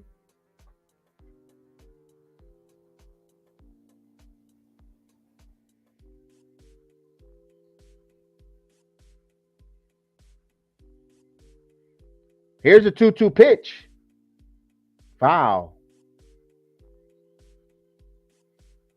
So I wonder if anyone's good. Who's going to come out of the bullpen if they get the closer up in case they take a lead here. Although Loizaga, you could pretty much leave him out there to close. That's how good he is. Yankees got plenty of plethora arms that could any day of the evening or any game could actually close the game out if they need to be. Does not always need to be the Chapman. But here's a 2-2 pitch. This is grounded up the middle, and that's a base hit. No play. So DJ reaches. So DJ LeMahieu was on with 2 outs. And now it's Gallo. Now, Joey Gallo could be the hero, the former Texas Ranger here.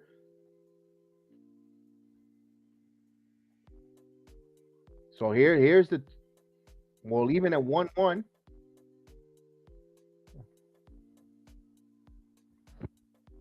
Oh, thank you, hon.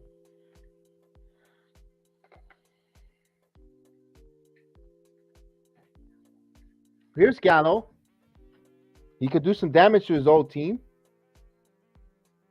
So 3 homers, 4 RBIs. We're trying to see if we could get something here. It's a 179 hitter. Here's a pitch. Down low. 1-0.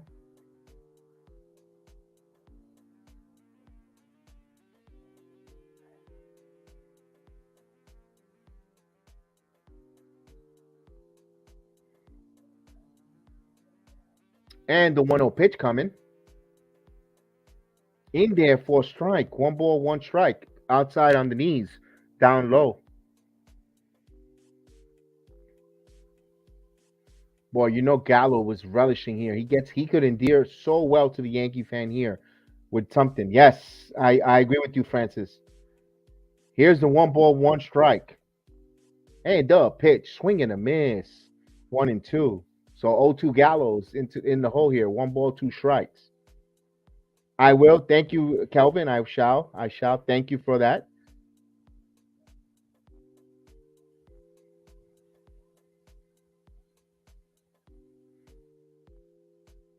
One ball, 2 strikes to count. And the pitch. This ball is in the air. High fly ball. Right center. Cutting over is Garcia, and he makes the catch. We'll go to the 9th inning. No runs, no hits, no man left. If the Yankees win this game, it's going to be by a walk-off. It's going to have to be by a walk-off. We go to the 9th inning here for the Rangers. They're going to have Garcia, Lowe, Garver, and Calhoun who homered. He'll bat 4th in that inning. So the Yankees right now, even 1-1 here. Thank you guys for joining.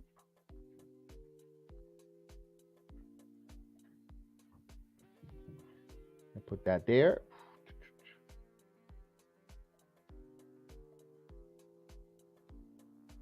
Thank you, Calvin. Please do hit those likes. Smash that like button, please. Thank you. We appreciate it. Game was a double header today. Double dip.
Clay Holmes will be the pitcher when we get back here in the 9th inning. So Holmes will come on. Holmes want to get a quick 1, 2, 3 inning.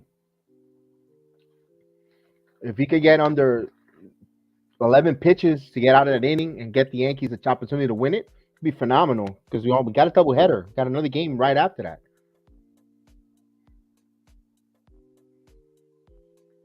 So we're in the 9th inning. So here's Clay Holmes. Could be 14th game. A record of 2-0 with a 2-2 in save opportunities. A .069 ERA. So he's been phenomenal. Here's the cleanup hitter, Garcia. And the pitch. Down low. In there for a strike. So they call that as late strike there. So you got a righty sandwich in between with a left-handed hitter. But it's a 1-1 game here. As Heel is biting every finger on his nails. Here's the 0-1 pitch. And the pitch. This foul out of play. Quickly 0-2. Holmes got good stuff here.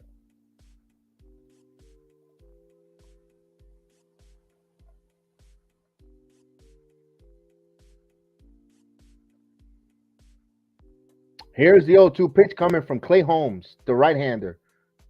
And the 0-2 pitch. Swing and a miss, struck him out.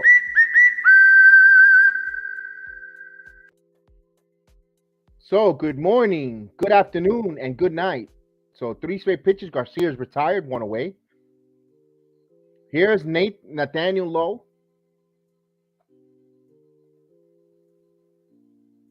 That is the first big strikeout, Francis. Big strikeout. And Francis watching along with us from Philippines, right, Francis? If I may ask.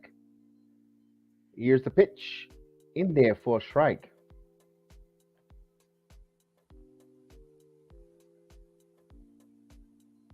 Lowe is 0 for 3 with 3 strikeouts. We're trying to get him the golden sombrero. Here's the 0-1 pitch.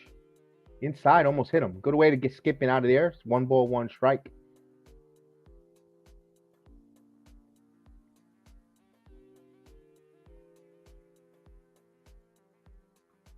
So, Lowe, the left-handed hitter. 1 ball, 1 strike. Clay Holmes getting the sign from Higashioka.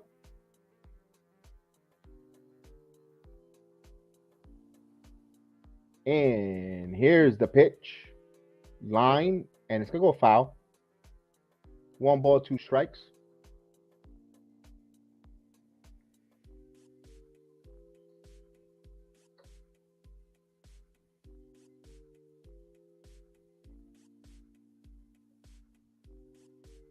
So it's 1 ball, 2 strikes to count. Holmes ready to deal the pitch. Here's the 1-2 pitch. Swing and a miss, struck him out.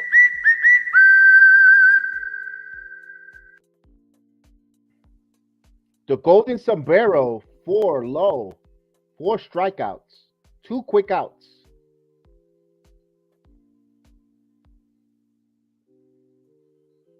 Lowe maybe needs to go to Home Depot and get a better lumber.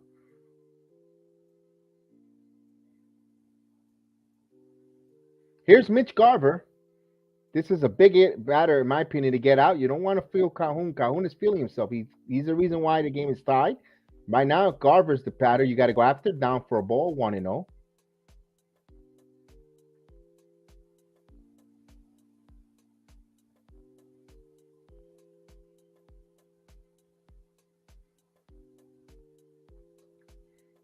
Here's the 1-0 pitch coming from Clay Holmes. Clay Holmes at 8 pitches. Here comes the pitch. This ball is line, and this is going to drop in for a double, at least. 2-out double. So a second double for Garver. So Cole was 1 pitch from getting an immaculate inning, 9 pitches.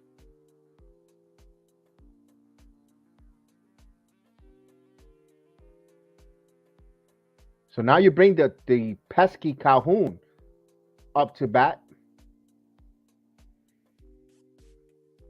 Garver was going to get pinch run.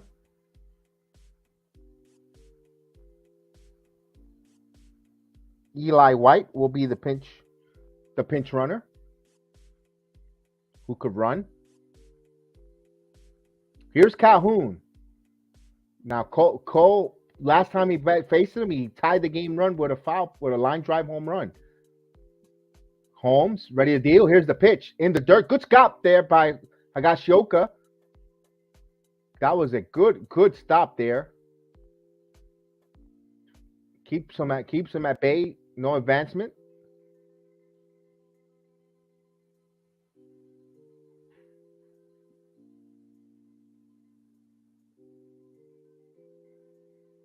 So it's 1-0 the count.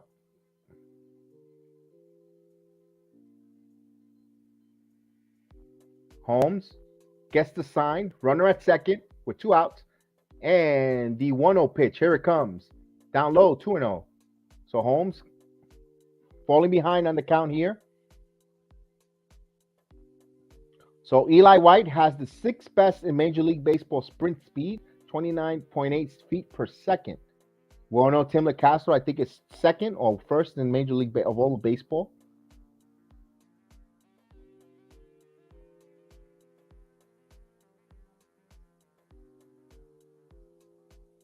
And step off there. Combs wants to keep Eli White back. Now, could the Yankees be pitching around Calhoun and go after Reek?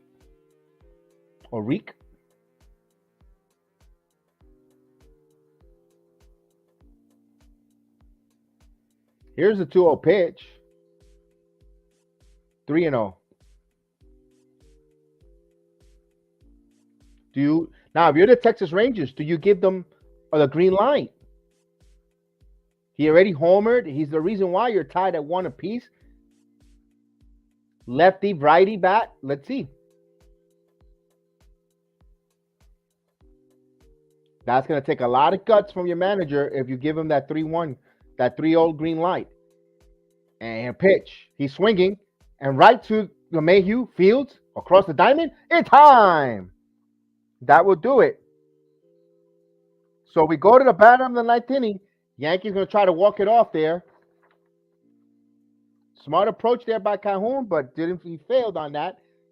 So for the Yankees, they're going to have the opportunities with Gleyber Torres, Marwin Gonzalez, probably a pinch hitter, and Kyle Higashioka coming up, and Aaron Hicks. So the Yankees trying to walk it off and make everyone happy and get ready for game number 2. We'll still see. We'll change this here. We're going to go into change of innings again. And we'll take a quick break with the Michael Caputo show coming up. The New York Yankees? The New York Yankees! Ruth, Gehrig, DiMaggio, Mantle, Costanza. I must say, with all due respect, I find it very hard to see the logic behind some of the moves you have made with this fine organization. In the past 20 years, you have caused myself and the city of New York a good deal of distress, as we have watched you take our beloved Yankees and reduce them to a laughingstock, all for the glorification of your massive... The little light is blinking right now. Come and listen to the idiot. Hey, everybody, the idiot's on. We go for the 9th inning. We'll see if John King still stays the pitcher. And the Yankees, of course, will have Torres, Gonzalez, and Higashioka, probably a possible pinch hitter. Let's go Yankees, indeed. Now, Gleyber Torres has been dramatic.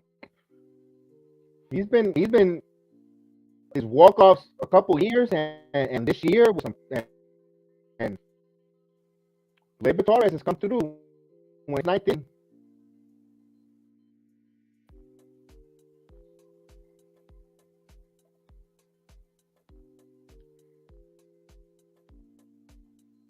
So lefty versus the righty. We have a new catcher behind the plate.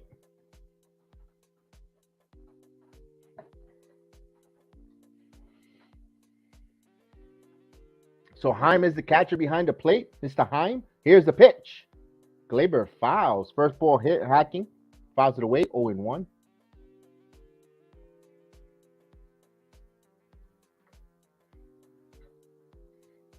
Donaldson has got a bat in his hands. Looks like he's going to come in. Bat for Kyle Higashioka. Right now, 0-1 count here. King ready to deal. Here's the pitch. Way outside. 1 ball, 1 strike. So the drama.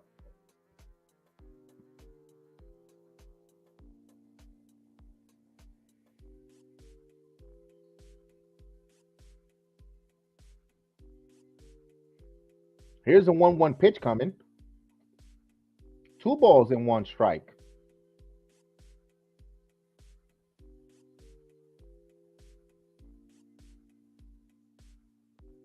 Chapman warming up.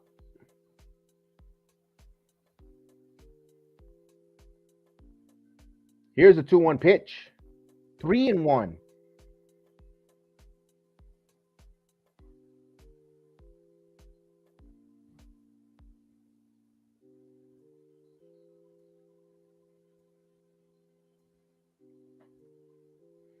Here's a 3-1 pitch. He's high fly ball, right field. It is going back at the track. It's a walk-off. It's gone. It's Gleyber Day. And the Yankees win 2-1 on a Gleyber Torres home run. Fair for the Dramatics. Yankees win. The Yankees win. Yeah. What a start. Yankees win. The Yankees win. That's exactly what happened. Wow. Yes. So game 2 is going to start in about half hour. So the game 2 is going to start. The stream is going to stay up. I'm going to take a break for a moment. Wow, that's a great job. Gleyber Torres walks it off. And then I'll do, I'm going to pause real quick. It's the stream is going to be on. What I'll do is, let me remove the ticker out for a moment. I'll run the wrestling program on. You guys, it's going to be on, so you come back and join us. You're more than happy to watch the wrestling program as well. I Am Heel broadcast. We'll be back in a half hour. The stream will stay up, and the Yankees win.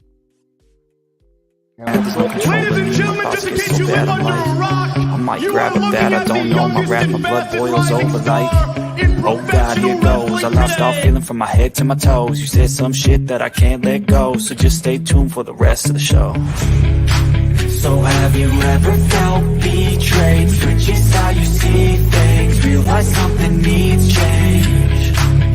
Cause I know you got me fucked up, let me show you what's up. Cause enough is enough. I'll take a face full of pavement just to make a statement. I know there's no turning back. Oh God, adrenaline wasted, so mad I can taste it. I know there's no turning back. I'll do what it takes, I ain't making mistakes like that. I'll play it on your face just to make you go take it back. I'll lose my shit, I go crazy when I'm mad.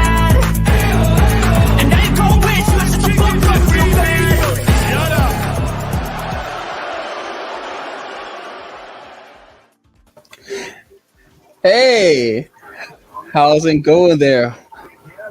Anyway, today, I am actually gonna put away my pride and let Adam, the Mark Man, do his job and talk about some AEW.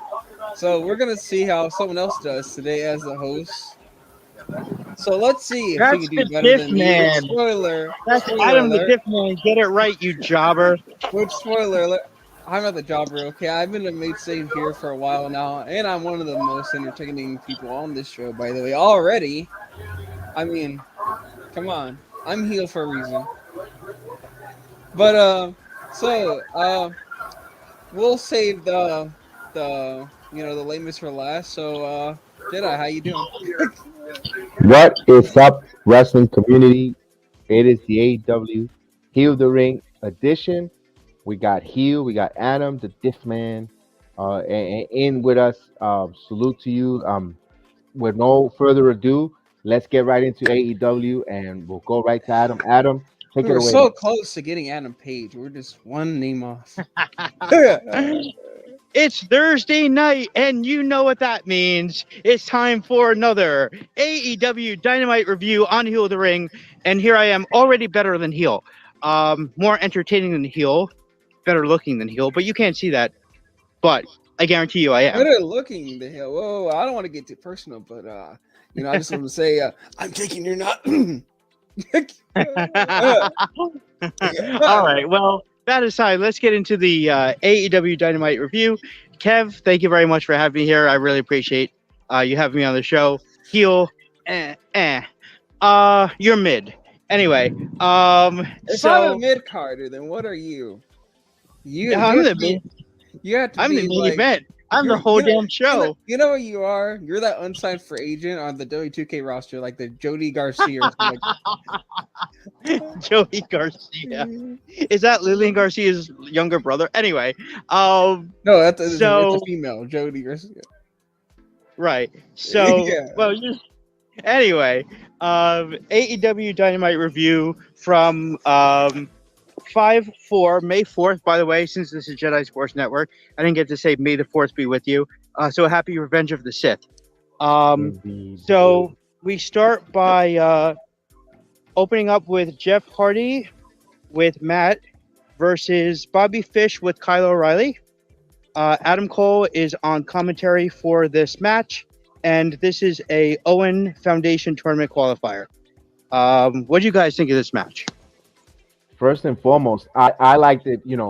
It looked like the show was ready to pop him. It had the crowd hot already. As soon as Adam Cole's music, baby, and he just comes in for commentary. The crowd is ruckus. JR, couldn't even finish his opening monologue, and the music came on, and the crowd was jumping electric. And we're seeing these two guys going at it before they even get in the ring. I mean, you gotta love it. One thing I can say about AEW, when that light goes on, when they go live, that I gotta give it to the crowd. They are hot. They are ready to go. I don't know what they do before to pre-up or to warm up the crowd, but it works every time. It looks good, at least from my television, from my living room, week after week. What are your thoughts, Theo? The one thing I can give Adam Cole is he knows how to get a reaction, and I think that's why he keeps getting signed no matter what. Because the one thing about wrestling is it doesn't matter how good or bad you are in the ring, as long as you can wrestle safe and get a reaction, you're good to go. You're always going to have a job. And Adam Cole, that's his bread and butter. He gets a reaction, and he's a good worker. And Jeff Hardy, I mean, he's Jeff Hardy. I mean, let's be real. He's a legend. He's always going to be there. And I saw this match, and I was like, you know what? It was Kyle O'Reilly, right? That faced Jeff Hardy? Yeah. Bobby Fish. It's Bobby Fish. Bobby Fish. Fish. Okay. Bobby Fish was Kyle O'Reilly was with Bobby Fish. Okay. And the way I saw it is, in my mind, I'm like, Bobby Fish probably needs to go over here because Jeff Hardy's always going to be Jeff Hardy, right? He's always going to be a legend, future Hall of Famer for the WWE, and if whatever other wrestling organization decides to have a real Hall of Fame. But Bobby Fish, he can really use this win. But Jeff Hardy won, and I was like, okay, whatever. Maybe Jeff's gonna let some other guy go over. It is what it is. I'll be honest. I'll be honest. I was Jeff not Hardy really... won this match, or Jeff Hardy. Bobby Fish really could have used this W here. Jeff Hardy won with the Swanton. I thought it was an okay match. I didn't think it was great.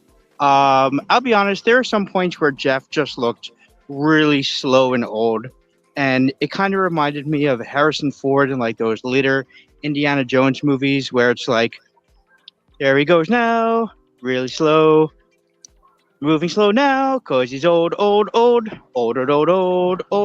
Like that's what I was reminded of. I didn't think it was a bad match. I thought it was just okay. There was one. Well, there was one spot I thought was really cool, which was Jeff kicking out of the top rope Falcon Arrow. I thought that was really cool. Um, but then he kind of blew it by not only moving really slow to get this to the top rope, but almost killing Bobby Fish with a I don't know what that was, like some kind of corkscrew off the top, and he hit him with his leg, and he went up for the swanton and hit the swanton. So other than that one really cool move, which was the top row Falcon Arrow, I thought that was it, by the way. When he hit that top row Falcon Arrow, I was like, all right, that's it. 1, 2, 3, match is over. Jeff kicks out. I was like, wow. First of all, good on Jeff for taking that move. And second, it was just really impressive that he kicked out. But other than that, I thought it was just an okay match. I see. I kind of tend to disagree a little bit because I think that was a phenomenal match. I thought the match got what we wanted. We got the pop in the crowd going to start the event. You could have easily said we could have put that match as a main event. I'm not going to go that far. To close out. Oh wait, hold on. No. Hold on. Let me get to my point with that. Why it should be a closing match, because you. Not because the match could have been a little. It was a little sloppy, and maybe Jeff may look a little slow. But there's a storyline. Remember what you said? AEW was lacking storyline. There's a storyline being built here for present, future, and even past. If you think about it, because the winner of this fight between these two gentlemen gets to fight Darby Allin. Now, you got Jeff Hardy winning this, and I'm agreeing that he's going to win that, because you're going to see the past versus the present, which is, or the future, which is, you're looking at Jeff Hardy 20 years ago or 20 years ahead, vice versa, with Darby Allin when they're going to fight each other. That's who Darby Allin is, who Jeff Hardy was, and they're going to go at it. That's one storyline. Second storyline, after the match was concluded, you saw the Young Bucks come out. Now, kudos, no one interfered, no one fought, or it was a clean wrestling, good match, clean. No one interfered, no interference. But you're taking for granted that's between the Young Bucks and the Hardys. And no punches were thrown, no advancement, but that stare, like setting it up for later down the road. We're gonna revisit this, and if AEW could build that storyline and market the living crap out of it, they got something there. Remember, these two tag teams never fought in a mainstream venue at all. Right. They only fought one time in a minor wrestling organization, one match only. And if you're gonna put the Young Bucks and the Hardys, the future, these two world-renowned tag teams, and they're setting it up. They're giving it to you right there. They're building a storyline, regardless if you thought the match was not sloppy. But you got to look at the big picture here. And I think that's why I think they should have closed out Dynamite with that, because then you leave that with them staring at that aura, like, oh wow, Bucks Hardy dream matchup, and they would have ended. But all in all, I thought it was a good match, and because of the storyline, what it built, all the different possibilities, and I liked it. Also, Adam Cole, is he gonna get frustrated that his elite club is lost that qualifier? And man, I think I got to do it myself. So you're building storylines from everywhere, and it's not just throwing a bunch of guys against the wall and let's see if it holds. And I think that they really nailed that, in my opinion. I gotta agree with that. Sorry, Hugh, to cut you off, but I gotta agree with that. I just thought that a lot of the matches on this card were way out of order, but I'll get to that later. Anyway, what were we going to say? No. I agree with everything like that too. But my only question then to you is, what else do you open the show up with? Well, without Okay, if me personally, you want to you got to get that reaction at the beginning. That's why. Of course, you could have done Jericho, because Jericho. Let's face it. Even if you're a person who don't know about AEW, but know if you're wrestling, or even if you're a tribal WWE fan, but you're flipping through the channels and you do see Chris Jericho, he's going to captivate you. Remember, the first unified heavyweight champion, and you see, oh, look, Jericho, he's still wrestling? I didn't know that. He opens up the card, and he has that tremendous match he had with Santana, and you then you go boom. Oh wow, you're vested. Then you want to throw a women's champion. The chronological order of the matches, and I'm not the booker because it's easier to say, and a program director, it's easier to say it when you're sitting in the couch than being the one in charge. But other than that, I think I would have went with that and done that iconic move at the end. But it is what it is. So it happened It happened what happened the other last night. So let's go on with what happened. But I think I think right. personally I would have went that way. All right. Yeah. All right. So next up, we have a great Regal segment, and I thought that this segment was like phenomenal, with him talking about the Blackpool Combat Club and scars are forever and everything like that. And this segment for me was just like I loved it because Regal to me, I'm so glad he's in AEW, and I think that Blackpool Combat Club, those three guys, Danielson, Yuta, and Mox. Regal is exactly what they need. As a mentor mouthpiece, I agree with you on that. Phenomenal job. But I know that AEW is always building something here. What are they building when it comes to these three gentlemen? Now, let me ask. What I mean is this: they are a Blackpool club, but they still come out to individual. They are they going to be a trio or are they individuals? Because if they're a group, they should come out. I don't know.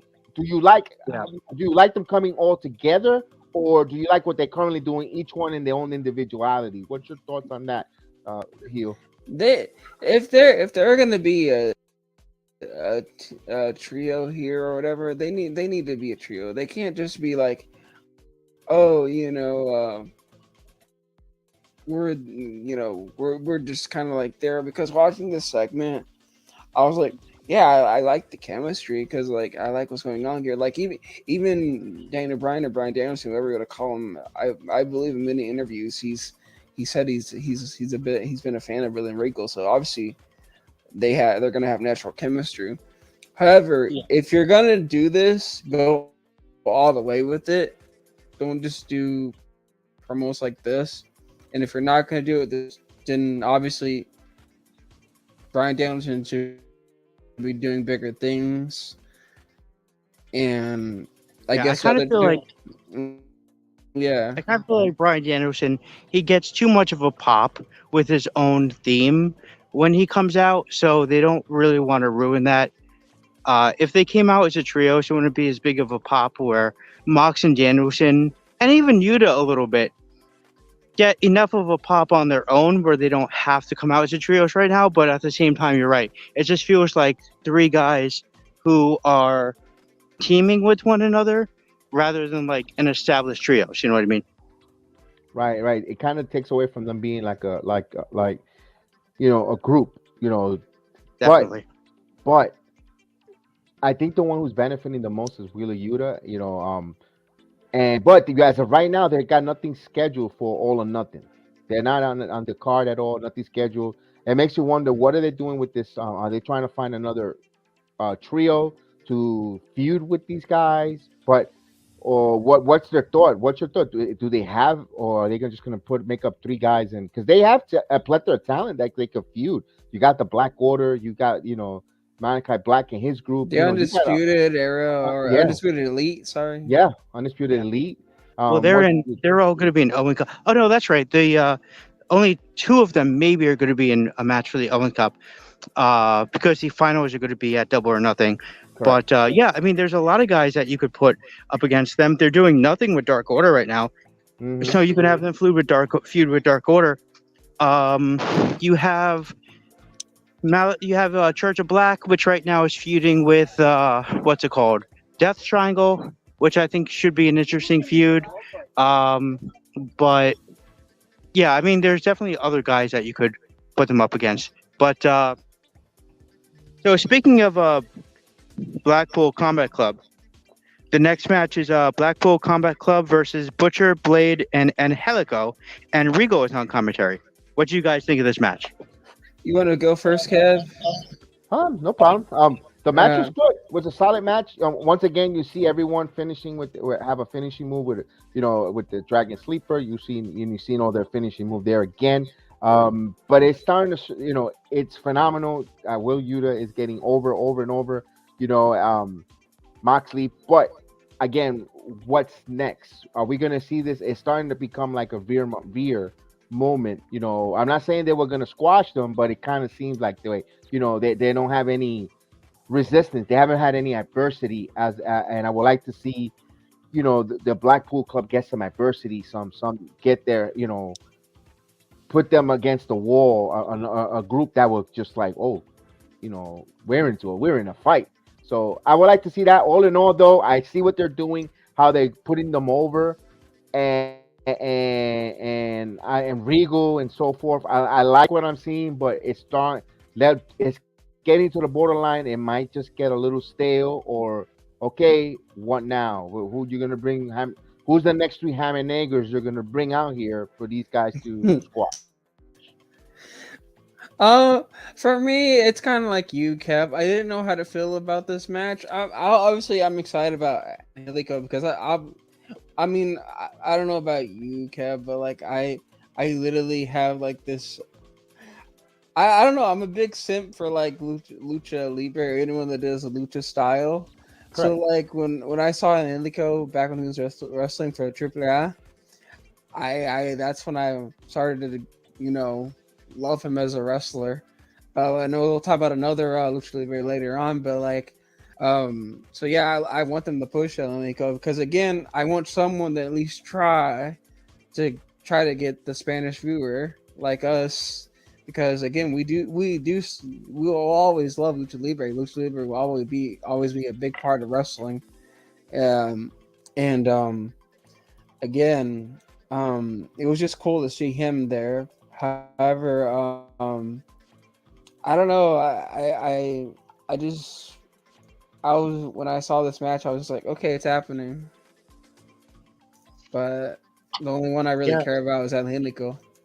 Yeah, I think Kev made a good point when he said, who are the next ham and eggers that they're going to throw them up against? Because that's all they've kind of faced so far is just ham and eggers. So they need to put them up against somebody other than that.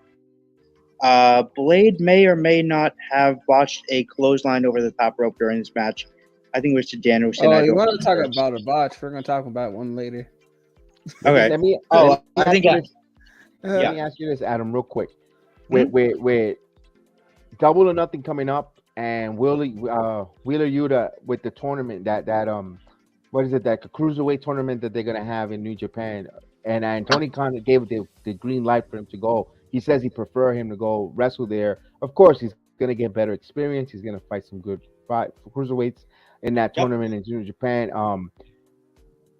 Does it push back now the Blackpool Club, or maybe do they still book him in there where they get some adversity and they lose in a numbers game because Wheeler Yuta is not there, and to show how much not that he's the most important wrestler, but you could put him over because they need him in that strength of unity to combat this new group that comes out of nowhere and assaults even Regal. Maybe Tony Brancher. Tony Brancher comes out of nowhere and brings some guys. Maybe you bring some guys from Ring of Honor to a staple to start beating them up. Who knows? I'm just throwing that out there. I think that would be definitely interesting. I think that Danielson and Mox can hold their own without Yuta. I'm not trying to say that Yuta is the weakest.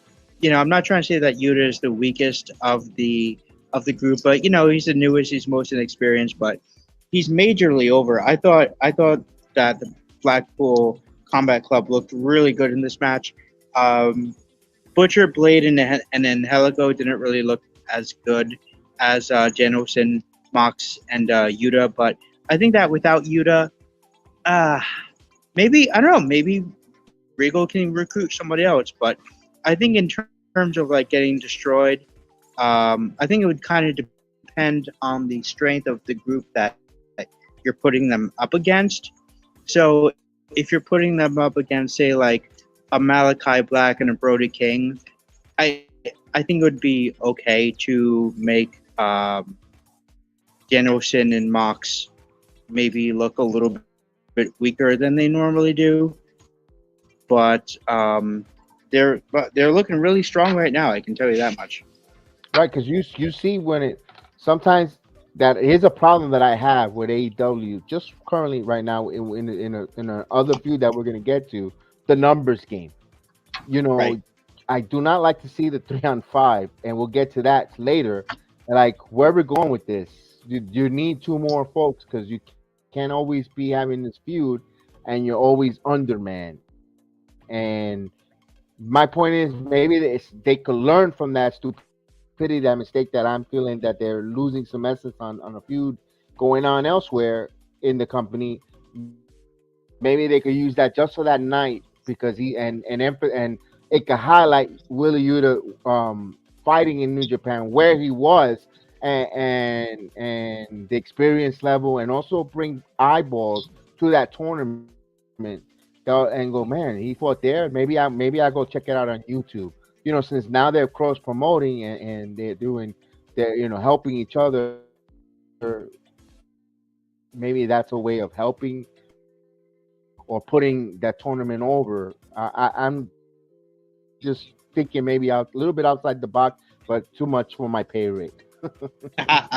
What do you think, Heel? You there, Heel? All right. Sorry, So- what was that?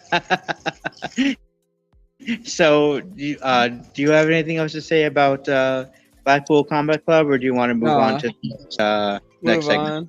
Yeah. All right. So next we have Shavante. Schiavone. Yeah. Tony Schiavone backstage with Starks and Hobbs.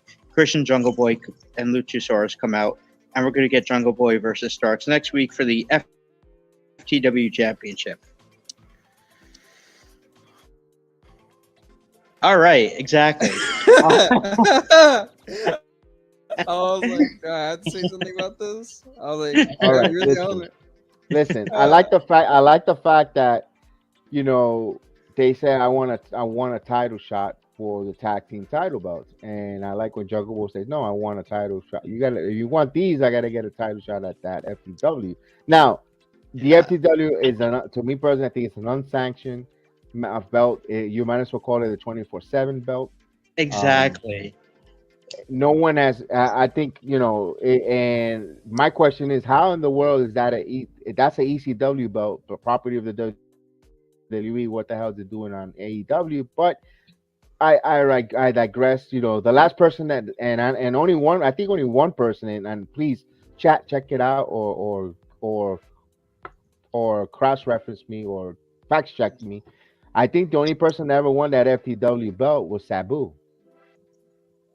I'm gonna have to. Yeah, I'm gonna check that out. I think there may have been other FTW champions, but I would definitely look into that. But yeah, I agree. I mean, it's kind of a pointless belt. But I think $1 million belt, maybe like a million, like a novelty. It's more like a novelty belt. Yeah, it's a novelty belt. It's like the 24/7. I think Taz might actually own the rights to the name FTW though. But you know what we missed up? You know what? Those commercials I'm missing out on right now. Ted DiBiase doing those Allstate commercials, and he's like, everyone knows the price. So what's in your wallet? Da-da-da.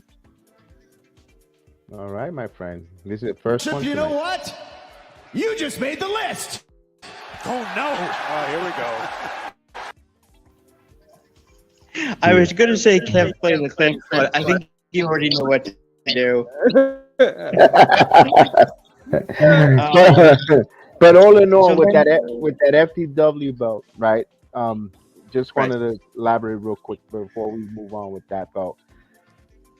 If Jungle Boy, if they want to put relevancy to that belt and maybe say, you know what, let's add a belt and get someone over and some pop, and maybe Jungle Boy does. I think Jungle Boy. We were mentioning. I don't know if we mentioned when we had Alex on, Alex Coquito. He was mentioning about Jungle Boy could see him fight singles, and also Luchasaurus could fight singles. As well as they don't retain the belt, so forth. My point is, you could put relevancy to that belt, and also get him over. I think Jungle Boy is a perfect guy that could try to win and get that belt over, establish it as a minor or mid card championship, and eventually that's a belt for Hook to come and take down the road. But we got plenty of time to yes, that would be interesting. Just like you, Kev, I would love for Jungle Boy to win the title or whatever. But imagine if he exited the ring on like a real like jungle rope or whatever to Phil Collins' "You'll Be in My Heart," the Tarzan song. You'll be in my heart. You're on fire. Chip, you know what? You just made the list. Oh no! Here we go.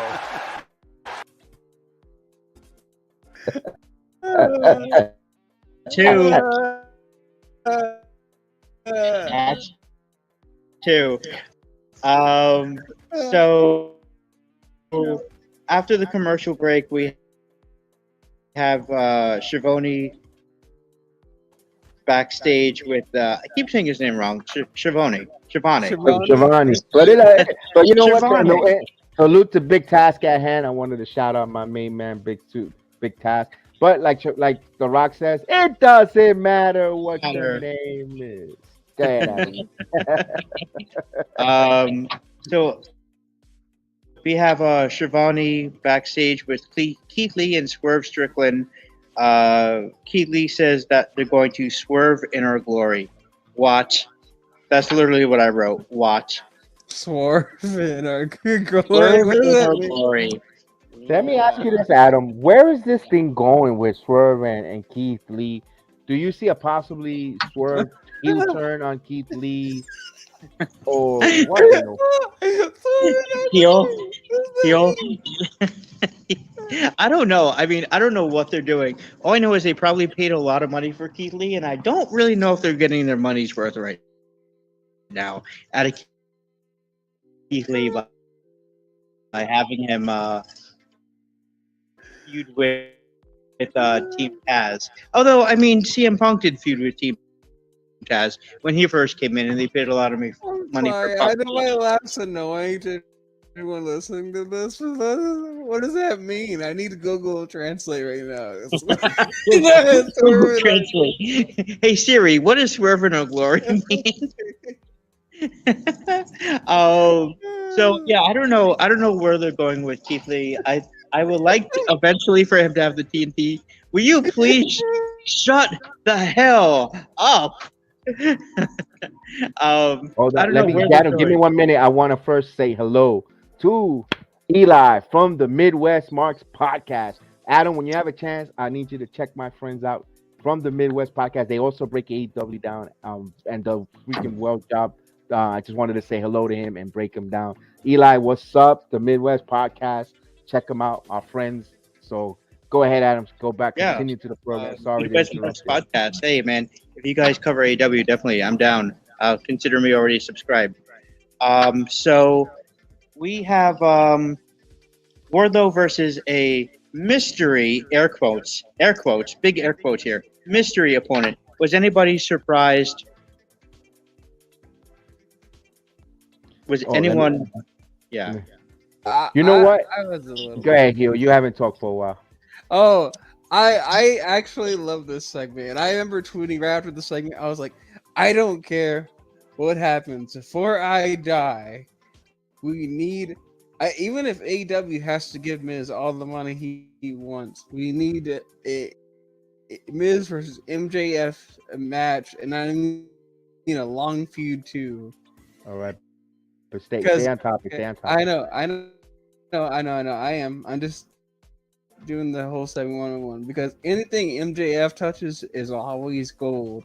Because he came out and cut a magnificent promo, and then when Morrissey came out, I mean, it's kind of weird too though, because I'm not gonna lie, I do check out Impact every now and again, and he plays a face character right now on Impact, but man, he can also play nice heel, and it's nice to see him regenerate his career because you know what happened with Enzo Moore and while he's Big Cass. And I'm not gonna lie though, when Warlow was messing with the straps, I don't know why I instantly started to think of like Jack Swagger's theme song. I was like, oh yeah. And then there was a botch in the match though, where he went for the big moonsault, and you can tell Morrissey either had trouble catching them or something. Oh, yeah. Right? And I was like, you know what, dude, you better be thankful you're athletic, or you probably would have been injured for a really long time. What is with guys and botching moonsaults in AEW recently? It happened to Sammy a couple of weeks ago with the ladder match, and then it happens with Morrissey and Wardlow. Maybe guys in AEW should stop doing moonsaults. How about for big guys, if you like to do that kind of stuff, how about save it for special moments and leave it for the actual cruiserweights? I know, shocker, isn't it? Like, all right. Yeah, I liked the fight. You know, they brought Waller out like Goldberg again. You know, he's starting to get that Goldberg flair. You know, the crowd is screaming, yelling, and chanting Warlord out. You know, of course, you also had the pop from the crowd. That's what I like. He had a lot of heat with Big. I'm gonna call him Big Cass. To me, he's just Big Cass. You know. Oh, you're soft. Yeah, Morrison. All right, Big Cass. I love the fact that they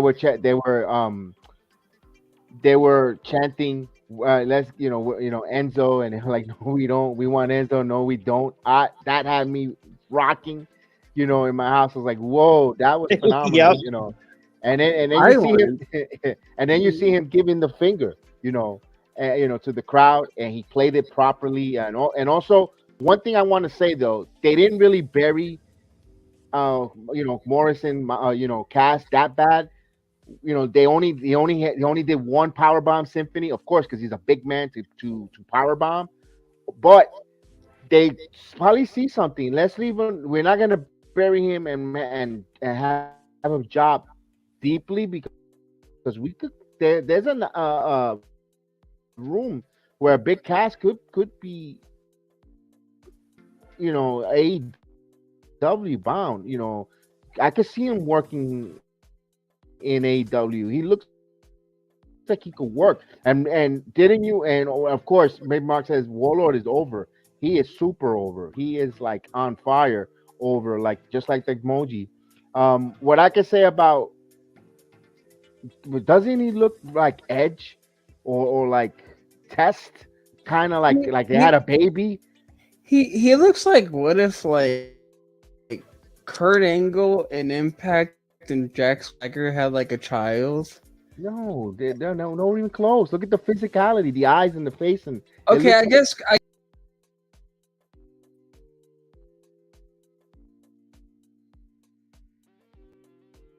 to me, Angle and Brock is actually pretty good. Wow. For me, he's missing something though. Warlow, he needs. I'm needs more. talking about. I thought you were talking about. I'm talking about Cass, but no. Warlow needs like more of a gimmick before I can really get into him. Like he needs something. No, I think he's got the it factor. MJF is definitely making Wardlow right now. I mean, MJF is getting Wardlow over. He's getting him that Goldberg heat, which I think that he definitely needs. Yeah, and then you see at the end of the match, MJF with his, he sends a plethora of people. He sends a whole Royal Rumble after his rear end, and he just labels everyone out. MJF is so good right now. Yes. Like I wouldn't be surprised if he made a Kit Kat become president, like in 2024. Yeah, he's got it over, and then he's gonna make the announcement. You see, Warlow wants to get his release from his contract, and he said, we'll have a contract signing. So finally, we're gonna get a meaningful contract signing in Nassau, California. Good evening, ladies and gentlemen. Welcome to Yankee Stadium.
gentlemen, here are the lineups.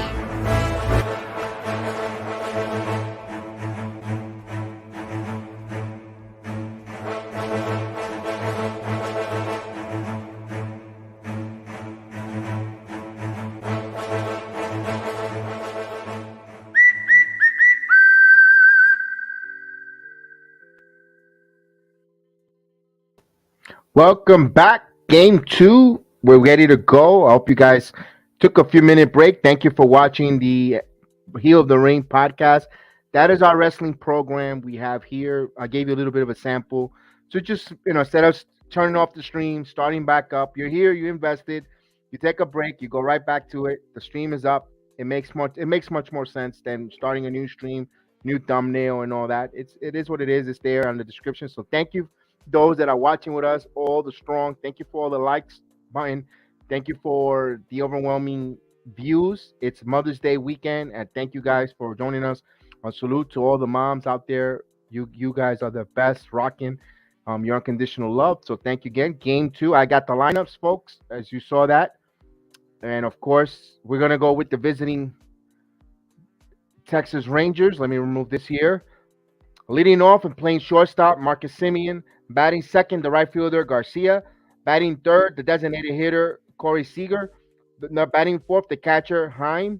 The left fielder, batting fifth, Soroka. The batting sixth, the first baseman, Lowe. Batting seventh, the third baseman, Ibanez. Batting eighth, the second baseman, Kloberson. And batting ninth, White, for the Texas Rangers. And for our New York Yankees, goes as follows. Leading off and playing left field, Aaron Hicks. The designated hitter, batting second, Aaron Judge. The first baseman and batting third, Anthony Rizzo. In right fielder and batting fourth, Giancarlo Stanton. Batting fifth, the third baseman, Donaldson. The second baseman, Gleyber Torres, batting sixth. Batting seventh, the shortstop, Isaiah Kiner-Falefa. Batting eighth, and making his first start in center field for the Yankees of the season is Esteban Florio, who is the 27th man on the roster. And behind the plate, batting ninth, is the catcher, Jose Trevino. Now, Jordan Montgomery will be the pitcher for the Yankees tonight as Yankees reset their pitching staff here with the day off and so forth. So we'll see. And we'll get that here going. And I got, of course, always want you guys to make a little extra money. Bread in your pocket. The Yankees are a 1.5 run favorite again in this game, but the money line is a 170, and the over and under is minus 190 of 7.5 runs. The last game, game 1, if you took the under, you made some money. If you took the over, like I did, you would have lost. But that's why I always tell you guys, bet with your head, not over your head. The Yankees total was 3 runs, 2-1, and we'll get it go as the Yankees take the field. Yankees are going for a doubleheader speed sweep. So the Yankees take the field now. I love the old-fashioned doubleheader, and I like it. Jordan Montgomery's taking his warm-up.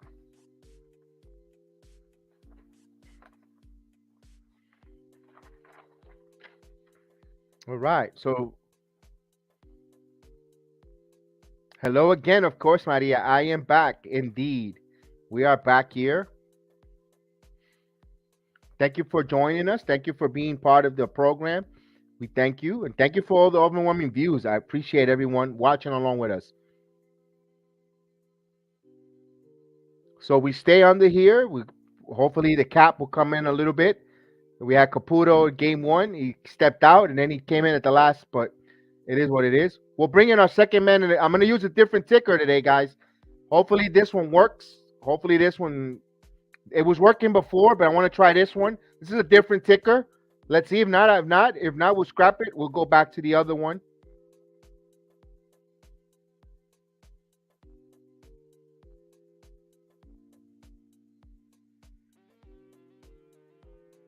All right, sorry, Davis. Hey, Jedi, that was a slim.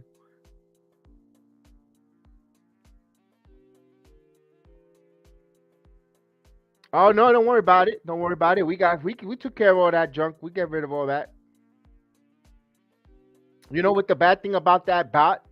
When they come in with that junk, they give me a thumbs down. So I really need everyone to help me hit those thumbs up, because whenever you block them or you don't let them hit their pick, they quickly hit you thumbs down and messes up the algorithm of the program. So thank you guys for joining, and thank you for the thumbs up. I appreciate it. So we got Hickson left, centering Foriel, Giancarlo in right, Donaldson in third, for short, Torres in second, and Rizzo is the first pitch. Wow, in there for a strike, so everybody's in a little bit of a rush. I like it. So we're on their way here, and it's a strike. And pitch. Check swing. Did he go? 0-2. Quickly 0-2. So, guys, I need your feedback. If you like this ticker or do you like me to go back to the original one, you let me know on that.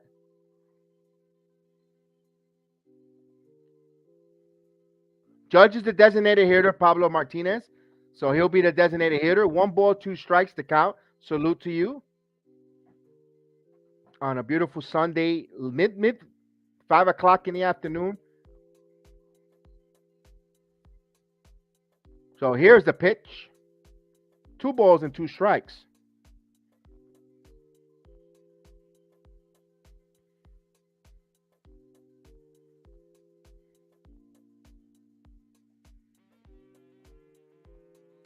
And the pitch, swing and a miss. Struck him out.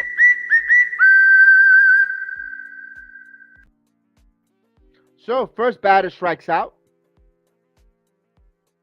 So it's 56 degrees in the Bronx. It feels like 51. It's only going to get colder as the temperature and the evening arrives in the Bronx. So the wind is blowing in. Here's the pitch. Swing and a miss. So he's ahead of the count, 0-1. Yes, indeed. So the 0-1 pitch coming. Here it comes. Swing and a miss. So quickly 0-2. So he's ahead of the count, 0-2. So far, so good. Montgomery looks pretty sharp. I know it's only the first 2 batters, but it looks good here. Here's the 0-2 pitch. Down low, 1 ball, 2 strikes.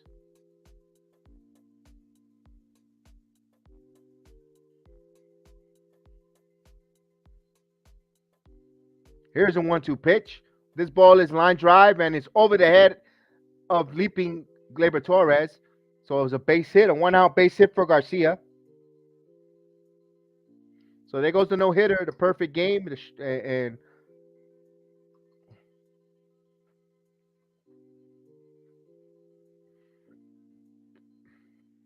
so the batter now is Corey Seager.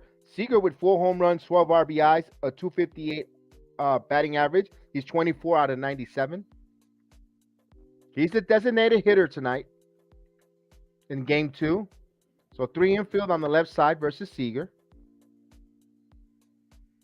And Montgomery ready to deal. He checks the runner, and he's going to throw over to first.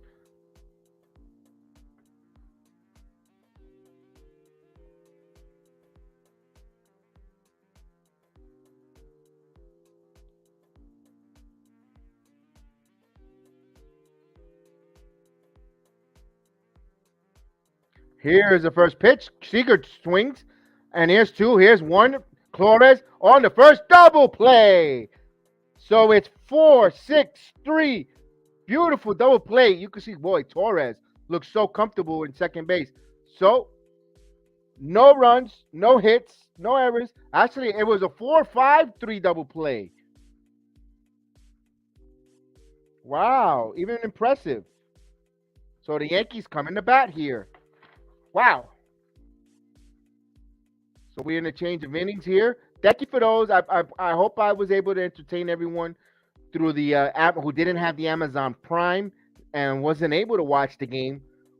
I hope that we were able to entertain you and provide you with a lot of insights, express you the game as detailed as possible. So I thank you guys for watching us, and thank you for all the overwhelming likes and joining. And I hope that I was able to entertain and provide an entertainment value to you guys in game 1. For now, let's go with game 2.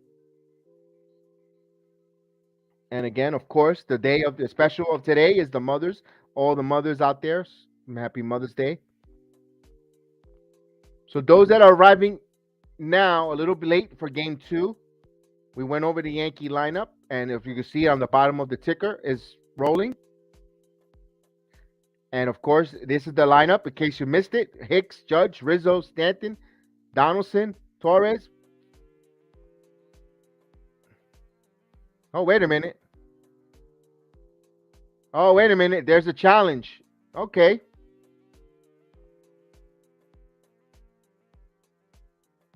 So the inning hit. It is not a double play. Okay.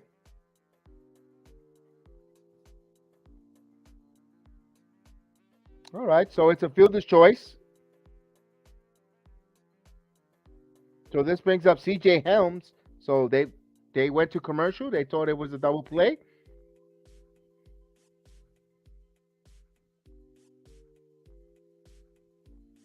And Seager's on a fielder's choice. And here's C.J. Helms. All right. So Helms with 3 home runs, 12 RBIs. He's batting .353. He's 12 out of 34. So he's just going to be his 35th plate appearance. So there's going to be 2 outs now. We're going to run on first. So Ms. Jonah Hine. So a switch hitter who's going to be, of course, batting on the right side against Montgomery. So here's the first pitch. He pops it up, and it's going to go out of play. 0-1 to count.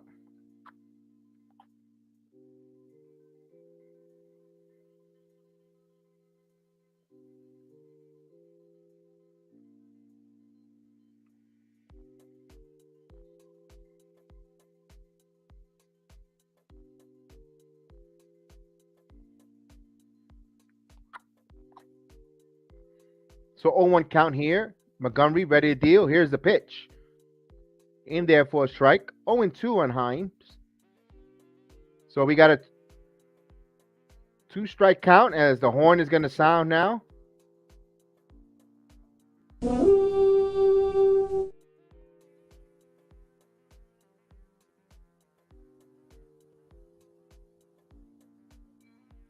And the 0-2 pitch. Here it comes. Ground ball to Falefa. Falefa going to throw the long way, and he gets it. Now, this is the final out. So no runs, 1 hit, 1 man left on. So now the Yankees are coming up to bat.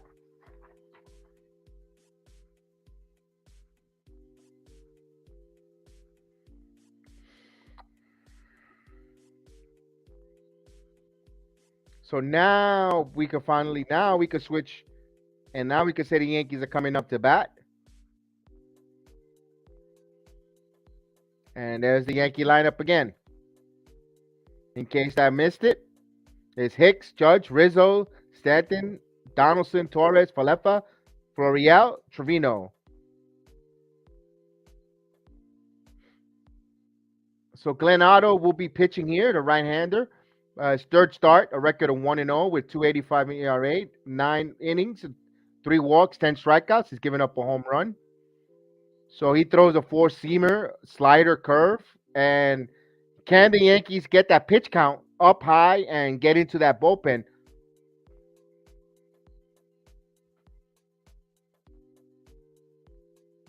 So this is his first start. So we'll see. We'll see how long they keep him in the game. So this is definitely a bullpen game for the Texas Rangers. They need to take advantage here.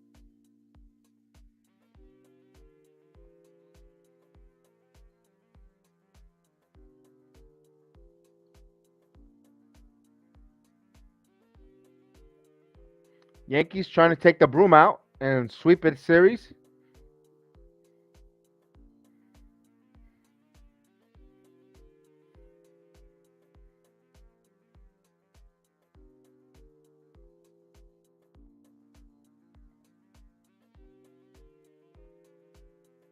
JD, what's going on? JD De Luna. Let's go Yankees. Let's take game 2. Yes. Yes, we're going sweeping. We're going to go sweep. All right. Here's Hicks.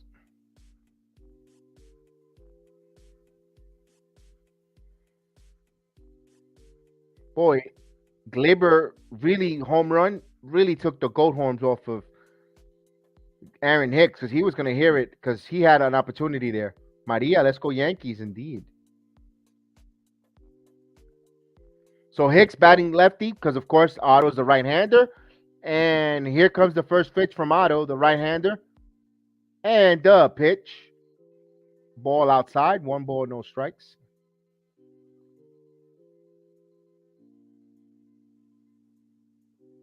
Wow, 10.5 games back are the Red Sox.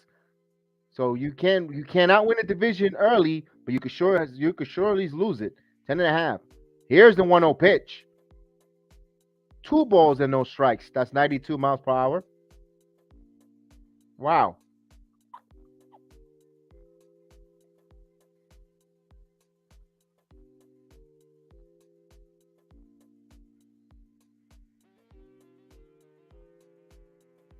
Here's the 2-0.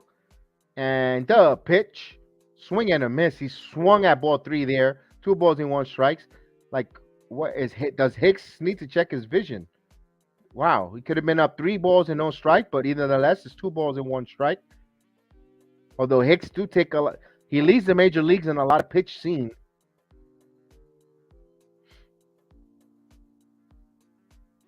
And the 2-1 pitch coming, and inside. So 3 balls and 1 strike. He should have been on base with 4 straight balls. No, Brandon, this was on the Yes Network. The game is on the Yes Network, not on Prime. So game 2. Or if you have MLB, it's the free game of the week. Here's the pitch. Inside. He walked him.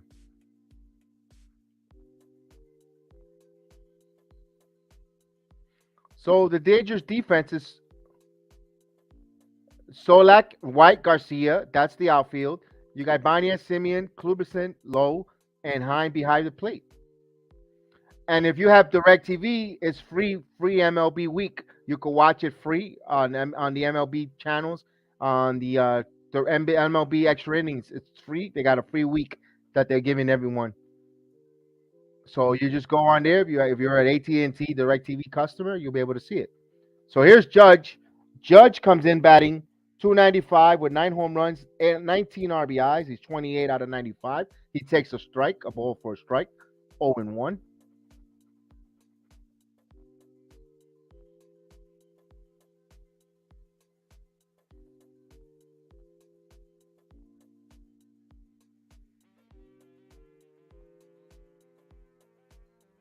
Here's the 0-1 pitch to Judge. And the pitch is fouled out of play. So it's quickly 0-2 now.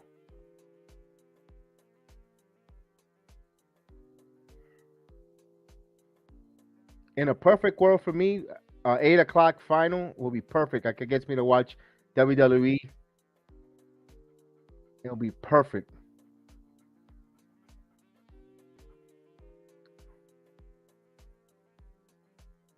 Here's the 0-2 pitch coming.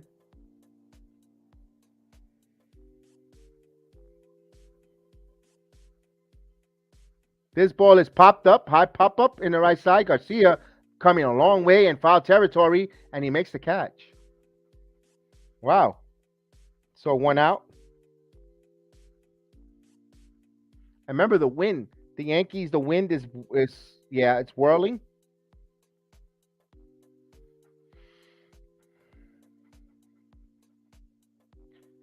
Here's Anthony Rizzo with 1 on, 1 out. Rizzo has 9 home runs, 12 RBIs, a 245 batting average. He's 23 out of 94. You're going to Backlash tonight, huh? Good job, JD in Rhode Island. Throw over to first. Nice. Too bad we didn't do a watch along. You could come from the arena live, man. We were gonna do a watch along, but my guys don't want to.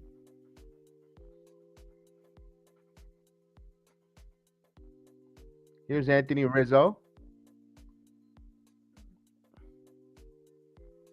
Throw over to first. He gets back.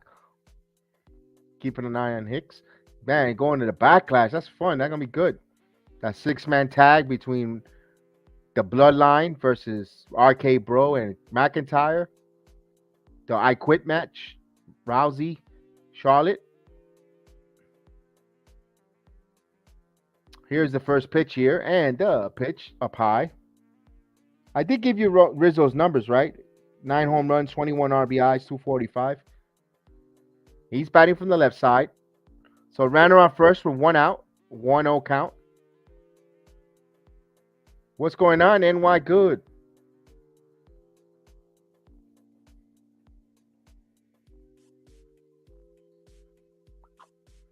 Here's the 1-0 pitch coming.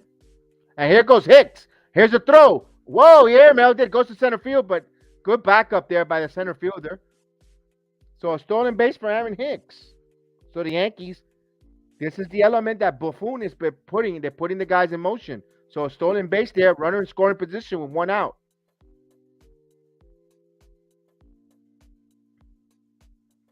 And they're using their talent to their ability. You got if Hicks walks, gets on base, you make him run. You make him run the bases. You gotta like that.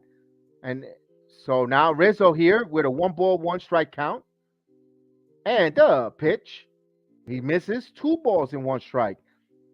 So now you start putting pressure on the starting pitcher.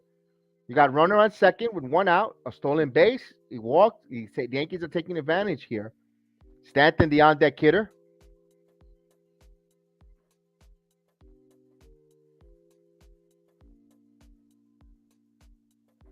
Here's the 2-1 pitch coming. Otto deals. In there for a strike. So 2 balls and 2 strikes to count.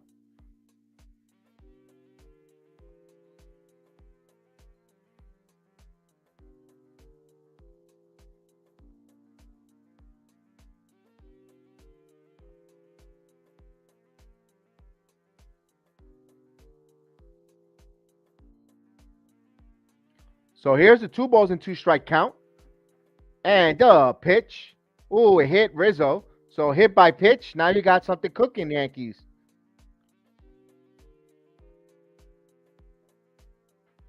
So Otto having some controls issue tonight. And he's on first there. So first and second. And that hit him in the inside thigh. So the pitching coach comes out to talk.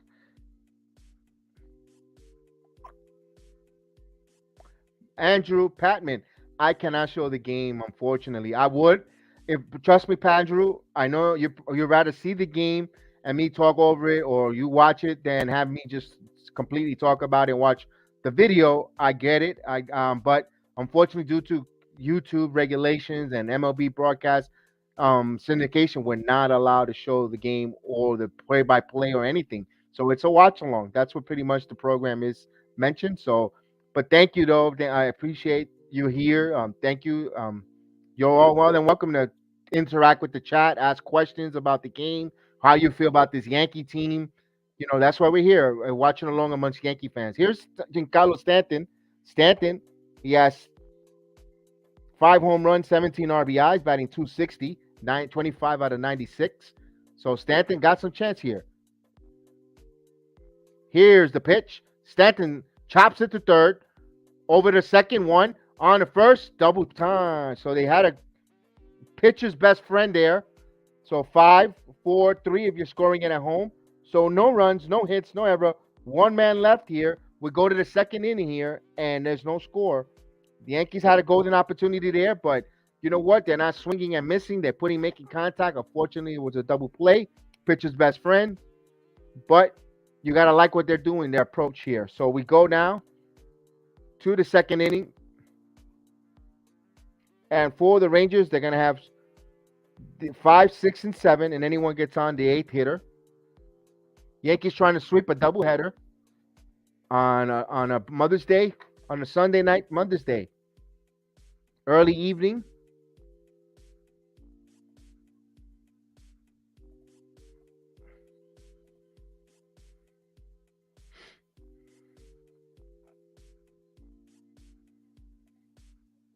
We'll have Caputo come on and join me in a minute, a little bit soon. He'll be on.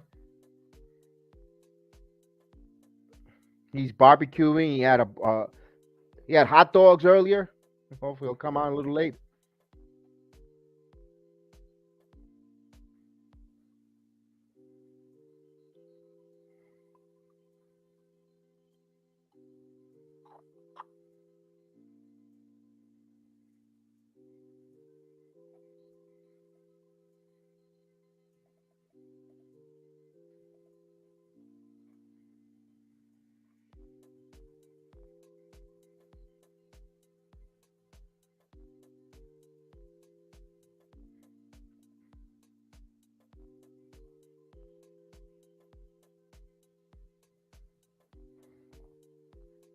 All right, here we go.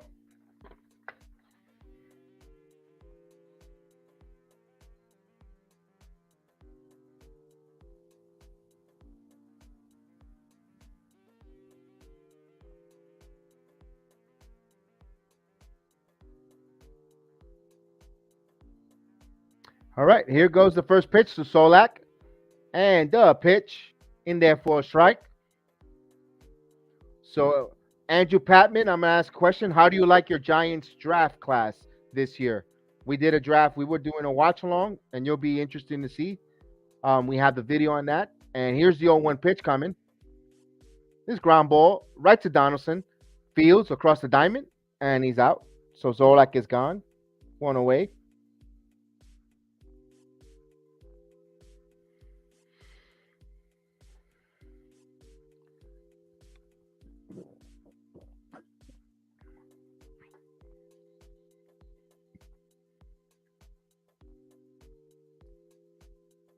So here's Nathaniel Lowe.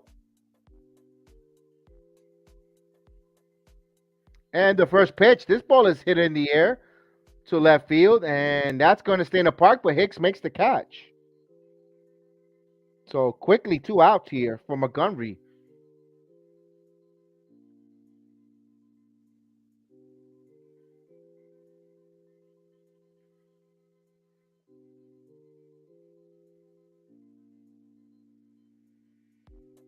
Here's Andy Ibanez. Andy Ibanez coming in here.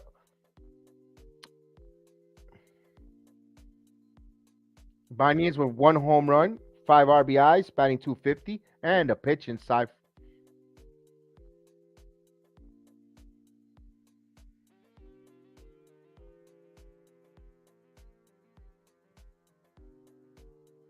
And here's the 0-1 pitch. Just missed. 1 ball, 1 strike.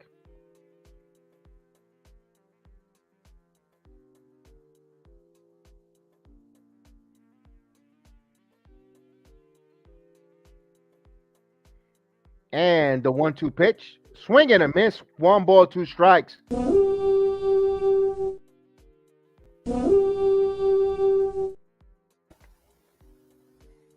So here's the 1-2 pitch coming.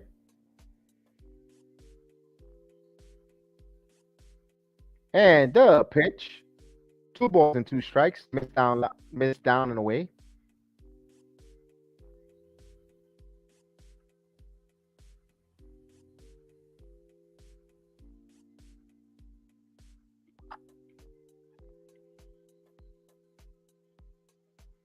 Time is called as he steps out.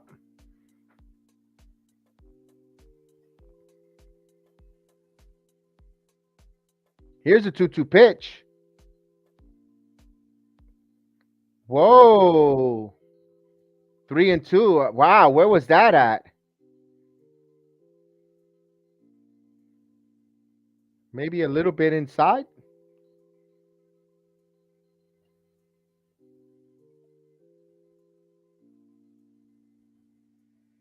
I am going for the Yankees.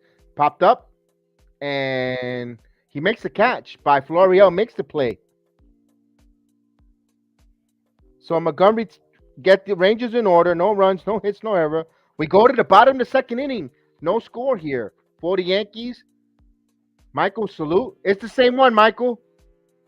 It's the same one. I didn't turn off the stream or anything. The same link, my friend. We are going for the Yankees. Jay Savage. Yes, indeed.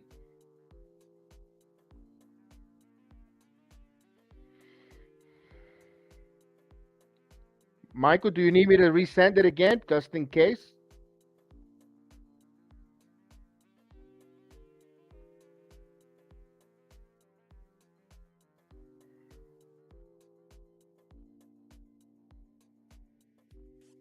We'll have the cap on in a minute.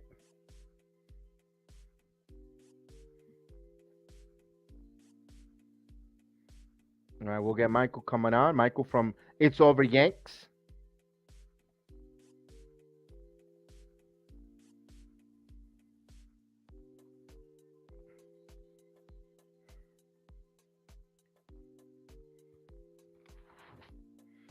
So the Yankees, give me a bit of scoreboard. Game 2 of the doubleheader. Mets have a 2-1 lead on the Philadelphia Phillies. About to start game 2 of their doubleheader, Kansas City and Baltimore. Bottom of the 5th inning, in San Francisco. Cardinals have a 3-2. They trail 3-2 to the Giants. Let's bring in Cap. Salute, Cap. How you doing, man? So, all right. How was the hot dogs?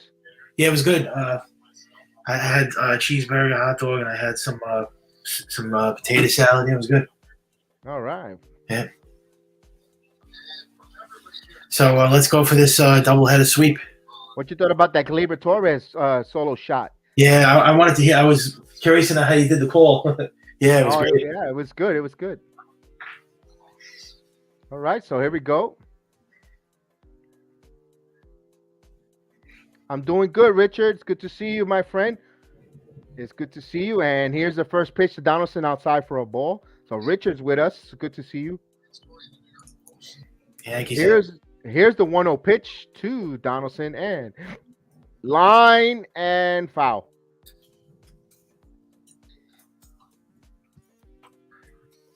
Oh yeah, Severino's pitching tomorrow. Someone said Nestor Cortez is pitching. I did say Nestor Cortez. Oh, okay. Yeah, no, they pushed him back. Yeah. I like to say I want to see Donaldson get going here. You know, he did get a big hit in that last game in Toronto, but they lost. But he got that big hit, remember? Swing and a miss, 1-2. Yeah, he did. Jay Savage says the Yankees don't play the Rangers 3 times this series. They will play tomorrow afternoon, Jay, at 1:00. So today is the doubleheader, and tomorrow is the game that will wrap the series up at 1:05. Here's cool. The 1-2 pitch. Oh, I forgot they play an afternoon game tomorrow. I thought it was a night game. Yeah. No, it's an afternoon game. Unfortunately, I don't know if I'm able to do that game. Yeah. That's why I got to hit the notification bell, because if I get home early enough from work, there's times that I will be able to, depending how my day goes, I might be here. Yeah, I knew they were playing tomorrow, just didn't know what time. But yeah, glad they're making up all these games, because this is important. You got to make up these games so you can gain ground. 2-2 pitch, and it fouls it out of play. What's your thought about Cole coming out for the 7th overall and getting 5 pitches? Well, I liked it. I liked the call. I actually didn't go crazy over that. I think he pitched a masterpiece despite him giving up that home run. I think he did a great job. I was happy too. The reason why I say that, because we hammered analytics, and we went old fashioned. Yeah, he threw a bad pitch. What are you going to do? He challenged him with his fastball. Shouldn't have threw that pitch. I would have won with the slider, but I mean, line foul. Yeah. But I can't say he pitched brilliant, Cole. He was great. It's a shame he didn't get the win. Unfortunately, I think Loizaga got the win. That's okay. I'm okay with that. I'm all right with that. Old fashioned. So it's right here. 2 balls and 2 strikes here. Bottom of the 2nd inning. No score. Wow. Beat it out. And the 2-2 pitch. I guess it's a base hit up the middle, and Caputo said he beat it out, so I'll take it. So he's on with a base hit. A leadoff single. It's a hit unless the Texas Rangers challenge it. They already challenged it, and they won it, so they still have a challenge there. So the leadoff runner's on for the Yankees. So Donaldson still got some legs at 37 years old going down. Yeah. I don't got a problem with Donaldson. The ones I want gone, Hicks and Gallo. Donaldson's better than those 2 guys, I think. Here's Torres, the hero of Game 1, getting his first at-bat here at Game 2, hearing a nice hand from the crowd. Torres has been great. Torres batting .237, 4 home runs, 13 RBIs, and a .726 OBS. The right-hander, ready to deal to Torres. Oh, come on, man. He popped it up. Here's the first pitch, and he swings at the first pitch. and a lazy fly ball to left right field. And Garcia's there to make the catch. 1 out. Yo, stop with the haircut already. We're not doing haircuts. That's over with. That's a dead issue. That's over with already. Richard, if the Yankees win, he mentions that on every single show. What about the World? What about the World Series? What about the World Series, Michael? No, but he mentions that on every show. It's old now. No, I'm not gonna ever get a haircut. But we like the rows that it gets out of you. Here's kind of Falefa. No, I'm gonna run my hair out like Gene Simmons from Kiss. I'm not gonna. No home run, 7 RBIs. Batting .295. He takes the ball outside. That's a good one. That was a good one. No, he says that's his first time asking. No, it's because we got Logan Howell who asks him about the haircut. No, Richard, he confused you with Logan. Logan asks for about. He says if we get 1,000 likes, he's willing to pay for Caputo's haircut. Not happening. You forget that. Here's the pitch. 2-0. Well, I mean, Connor Falefa's got to come through. He hasn't got a big hit in a while. And he's batting .295 still. Yeah, no, he's still doing good. 23 out of 78. Yep. That game against Toronto, he didn't come up big though. He grounded out. But here's the 2-0 pitch coming. They had a couple of opportunities so far in this game, but and Otto doesn't throw overpowering, Caputo. He's not an overpowering pitcher. They could be able to put the bat on ball, and it'll be interesting. So Falefa has a 3-0 count with Esteban Florio on deck. Yeah, Texas Rangers don't have really great pitching, but where's Heel? Heel left. And a pitch. 3-1. I wanted to hear Gleyber Torres call. I guess you did like a home run call, right? Yeah, you gotta listen to it. You're gonna have to rewind it. I know. I could put it on mute and listen to it. Yeah. The 3-1 pitch coming. Michael, you got a fan. Maria says, I totally agree with you, Michael. Oh, thank you. What kind of Falefa? He's been good. I mean, everything's really been going great for us. Boston is 10.5 games out of first. Here's the pitch. Yeah, the Red Sox are very, man. It's just really Yankees and Rays now, right? And the Blue Jays. Blue Jays are 6 games back.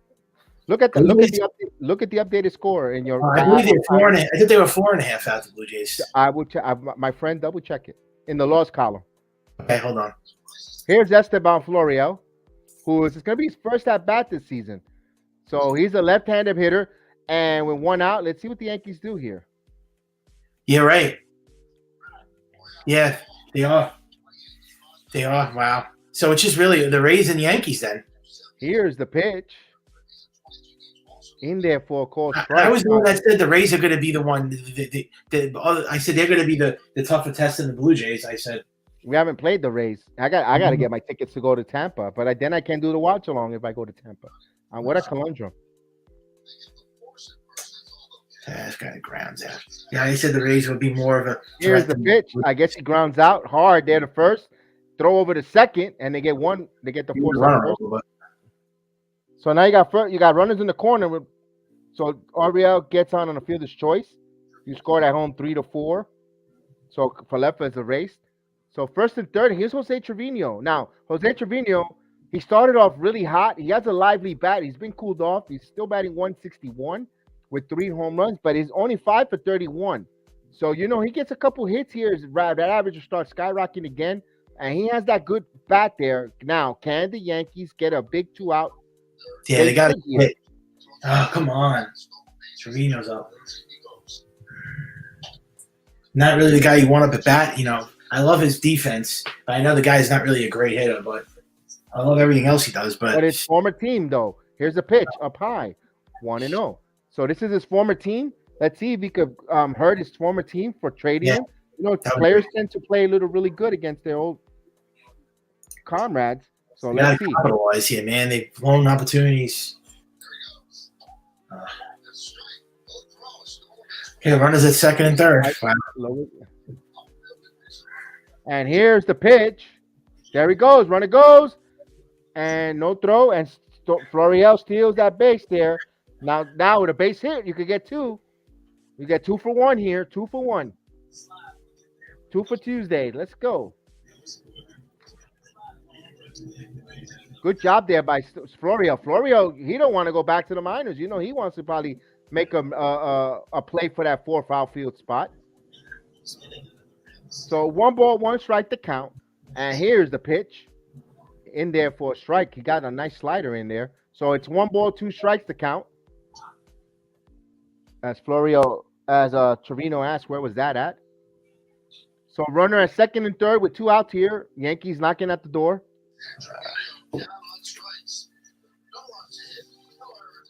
I can hear Michael K. You got to lower it down there. Here's the pitch. Yeah. Swing and a miss.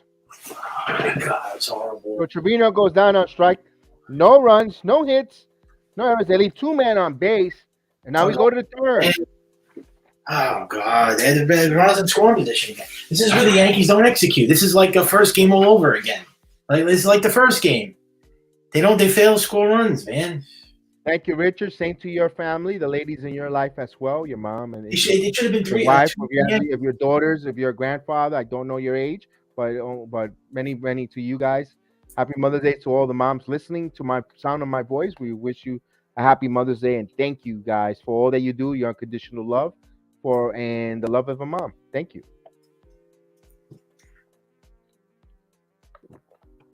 So, the Yankees been having base runners here, and Montgomery's been cruising. So, Montgomery always get that bad luck when he can't get run support. Every time. It's like Andy Pettit. Andy Pettit, too, was the same way. Like, he never got the run support, Pettit, if you remember. When he was with the Yankees, like throughout his whole career. I know Tampa no score with Seattle. That's the bottom of the 6th inning.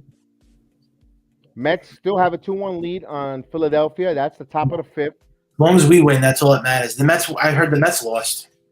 They lost game 1 of their doubleheader. First one, yeah.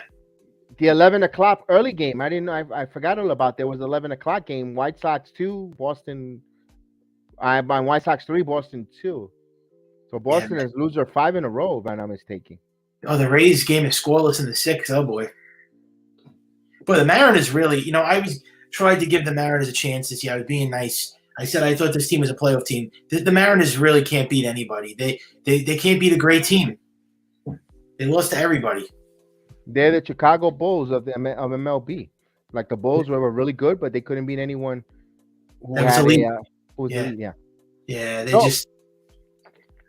I mean, still early. I mean, they could sneak in as a wild card, but that's it. All right, so we go here to the top of the 3rd inning, no score. Can't beat the teams. And pitch, first ball swinging, foul out of play. Yep. Go ahead, Michael. Complete your. I was saying that they can't beat the elite teams, and I don't see them making it. But remember, there's 3 wild cards this year, so they have a great chance of making it to the playoffs. But if they're going to lose to all these teams all year round, the Astros, the Yankees, the White Sox, Houston, I don't know how they're going to make it. Ball outside, 1 ball, 1 strike to count. It's going to be tough there. Oh, no, they showing the immortals. Gary Ward. I remember Gary Ward when he was at the Yankees. Yeah. I think there was 3 doubleheaders. 3 doubleheaders today, or 4, I believe. There's a couple of them.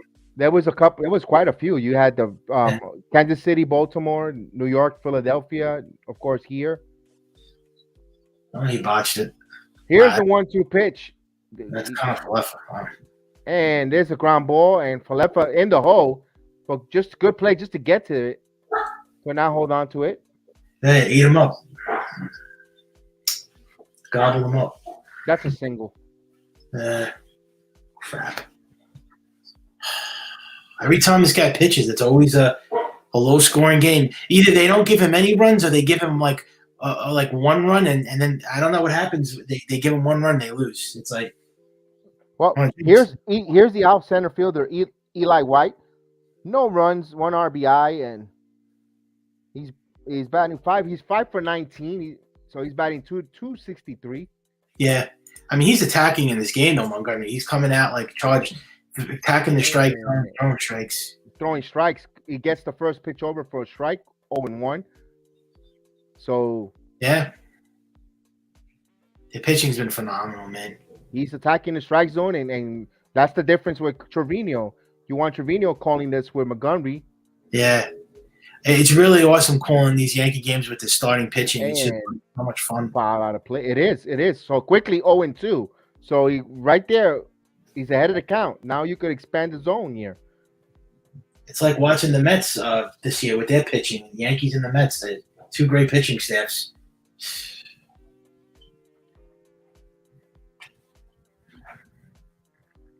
Here's the 0-2 pitch coming to Eli White. And Montgomery deals. Just missed that one. 1 ball, 2 strikes to count. And I heard Scherzer pitched an absolute gem, but the Mets lost. Ah, that sucks. You got to win those games when Matt Scherzer pitches. Yeah. Yeah, he pitched a beauty like Gerrit Cole did. It was like similar. Yeah. And here's the 1-2 pitch. Swing and a miss, struck him out.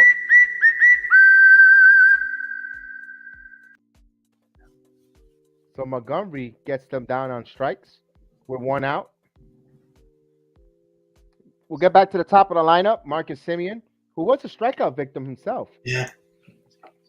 Boy, Marcus Semien has struggled coming over to the Rangers. He's not the same player that he was in Toronto this year. At least he turned out to be a bust this year. I'm really not crazy on him. Just Corey Seager. That's it. And you were going nuts with Cashman not bringing him. Well, I don't think he was ever on the. I don't think he was ever on the Yankees' radar. Semien. No, I wasn't going nuts with Semien. I was upset that they didn't get a Correa. Here's the 0-1 pitch. Yeah. I think I said something about Corey Seager too. I said, they should have maybe purchased him, but here's a line. In right field, Stanton is there and put it away for the second out. He didn't even need to move. So 2 outs. He was right there. Here's Adolis Garcia coming up. He's 0 for 1. Actually, he's 1 for 1. He singled the first time up, but he's a .211 batting average. Why does Aaron Boone always? Why is he always standing at the top of the step like that all the time? Can he sit down? It always looks like he wants to do something, Boone. He's nervous. Yeah, he can't sit down. 1-0. I think Girardi did that too. He always used to stand up. You don't see managers sit down anymore, huh? Is that Not much. Only Torrey used to sit down, relax with a peach pit. Yeah. Well, he'll put a peach pit in his mouth and calm, cool, collective. Yeah, I noticed that. I think Torrey was the only one that really sat down. I don't know if managers do that anymore. I think that's played out. And the pitch in there for a strike. And Pinella used to sit with his cheek up lonely, letting some top. I think Pinella used to sit down too. Yeah, Pinella did. with half a cheek up in the air. Yeah. With his legs crossed. Yeah. So here's the 1 ball, 1 strike count coming. Swing and a miss. Yeah. What the hell is that, Joe? Sounds like George a little bit. Here's the 1 ball, 2 strikes. As Caputo is laughing. I like that. Yeah. He steps off. Montgomery's dealing here, man. Yeah, he is dealing. He's throwing a lot of strikes. A lot of swing and misses, too. This whole rotation just Montgomery checking on the runner. And he's going to throw over to first. I just hope we get this, the whole season from this pitching.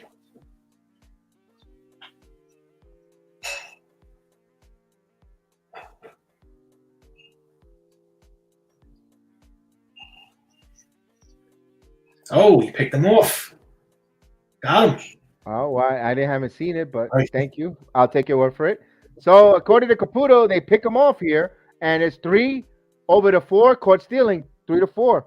So they get him. Yeah. That was nice and good looking out to Montgomery doing that. It kind of reminds me of Andy. They're going to challenge. Wait a minute. They might challenge. Hold on a second. Oh, come on, man. Challenge? I don't see no challenge. They were waiting to see.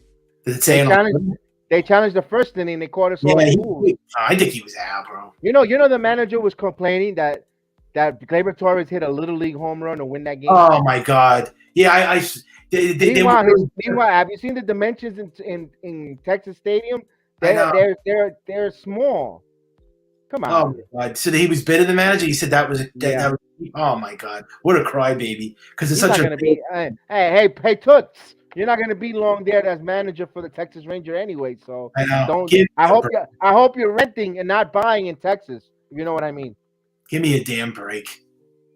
Of course, they always got to complain. So they got to just, they're just jealous. He's a fool. What a joke. He's saying that's a little league home run. That was a little league home run. Get out of here. Yeah, give me a break. Now, little league home run, that's what you're going to be managing pretty soon with the way the Texas Rangers are, how much they suck. Yeah, I know. Suck as a manager. Yeah, the Texas Rangers should go. They should go back to the bingo hall where they belong. We should bring them back to being the Generals, the Washington Generals. I know. They've sucked for ages, the Rangers. I mean, it's been a while. I think the last time they made it was, they made it to those 2 World Series appearances, but they choked.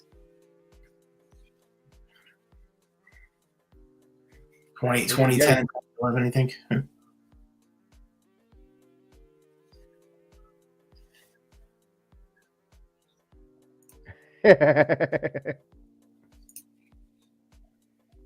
And of course, Richard says his twin says the Yankees are the only teams in New York. Yankees have to come on, man, get on the board here. Score some runs. Yeah, I agree with you. They need to get ahead of now they have to impose their will, get a couple runs, and just play without a big run and just. And I don't know what. Once again, Aaron Hicks is in this lineup. He should have sat. They should have benched him. He should not be leading off. DJ LeMahieu should have been leading off in this game. Why are you having Aaron Hicks come right back in game 2 like this? I once again, I don't know what it is, but why do they like Aaron Hicks so much in this leadoff spot? Because they have paid him here. Here's Hicks leading off. Crap. He's got 3 years. And the pitch down low for 1-0. He'll get on base. He's got a stolen base though. Hicks got a walk, stole the base. Using his speed. That's something that Gallo don't give you. I'd rather have him than Gallo. Blue City, Empire Sports. The Red Sox, aka the Red Sox, are looking really bad. Yes, indeed. I think Gallo is better than Aaron Hicks at this point. I know Gallo is going awful, but 2-0 right now. I hope he hits. I hope Hicks hit a home run here, so you could have a nice crow sandwich. Yeah, but Hicks is not good with runners in scoring position. He's awful with runners in scoring position. So. Here's the 2-1 pitch. Ooh, he got a favorable strike there. That was low, but 2 balls and 1 strike. Did you hear what that guy Gerrit said on Twitter? That big Red Sox fan, Gerrit. He talks a lot of crap. He's saying that he'd rather have a dumbbell drop on top of his you-know-what than watch the Red Sox right now. That's what he said on Twitter. It's pretty funny. 2-1. And swings that bad pitch. That's pretty funny. 2 balls and 2 strikes. Wow, really? Yeah, that's what he said. He says, at this point, I'd rather have a dumbbell get dropped on top of than watch the Red Sox right now. He goes, that's how bad they are. Yeah, they're pretty bad, the Red Sox. Oh, we got hit on the big toe. Right on top of the big toe. Yeah. Good. Oh, Hicks, good for him. I'm sorry, I didn't mean to say that. I don't want Aaron Hicks on this team. I want Aaron Hicks DFA'd.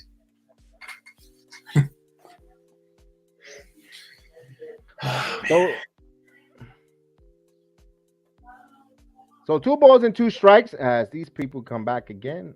He's just good for a walk, Aaron Hicks. That's about it. He just walks. I don't know what's so good about this guy.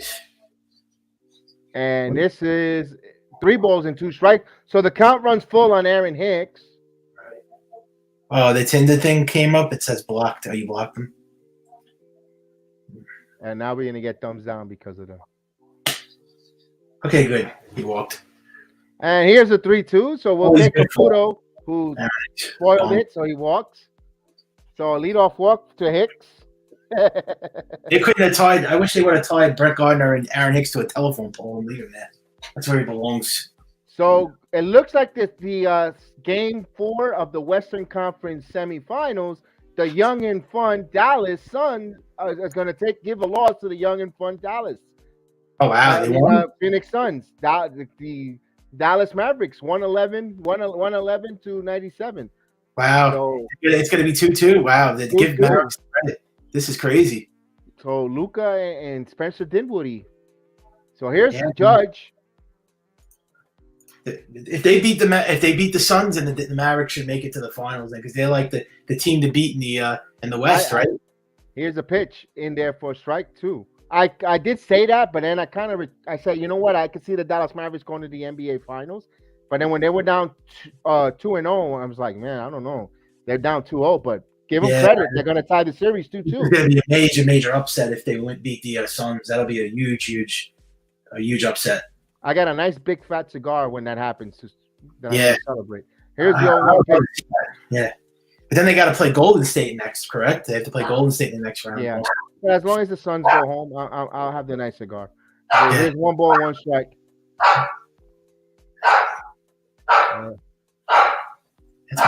What's your dog's name? Oh, Bongo. Bongo's playing the bongos here, and she wants to hit. She wants to hit. It's a boy. Yeah, he wants. Oh, he wants to hit. Sorry, he wants to hit. No, I forgot. Pope is the girl. Boomer. Oh yeah, he's the Boomer. They call him the Barking Diva. Yeah, the Boomer is the girl. Bongo is the boy here. Yeah. And of course, from occasion you hear Bruce interfere or chimes in once in a while. Is your dog a boy or a girl? I got 2 boys. They're both boys. Oh, nice. Yeah. The one that you hear the most vocal is Bruce. You rarely hear Asher. What is it again? A German Shepherd or a pit bull? No, I got a husky. Oh, husky. I'm sorry. Yeah, okay, husky. 1 ball, 1 strike to count here, as the series is tied between the Suns and the Dallas Mavericks. The young and fun. That's what they're saying, young and fun. Yeah, that Luka Doncic, that guy's a phenom, huh? And here's the pitch. 2 balls and 1 strike.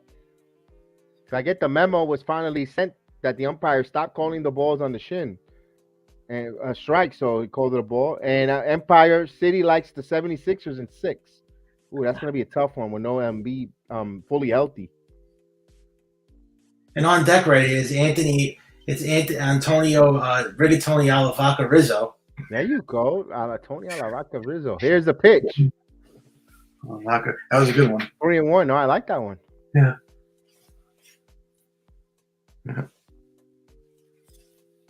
3-1 to count.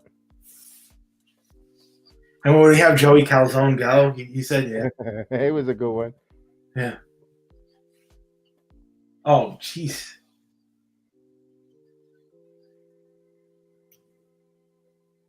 No, I know he's back, but he's not. I don't think his finger. Ooh, check swing. 3-2. Blue Empire is his hand healed? Does he have a little bit of the effects of the concussion? Is he 100%? If he's 100, he's a pain in the neck. But the Heat have players to really combat him. Adebayo is no slouch either. And you know who's the key 2 key players for the 76ers going to be Tobias Harris. If he gives you something semblance of an all-star, they win that. And Victor Oladipo for Miami. So the 3-2 pitch coming. Oh man, that was the pitch. They have to take the lead here. And the 3-2 pitch. Really fouls it back. So Hicks was running. You see them running more often. I like this new improved.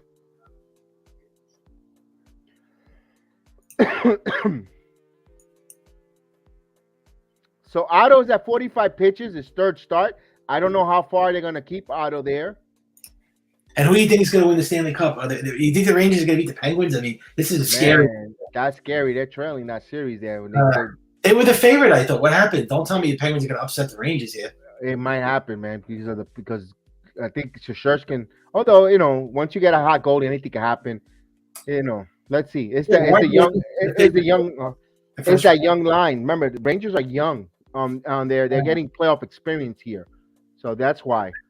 As the Mets increase their lead 5-1, top of the 6th inning over Philadelphia. Baltimore has a 3-0 lead on Kansas City. So here's the 3-2 pitch. Will Hicks go? Judge struck out, but Hicks stole. And Hicks goes. Judge, they call strike 3.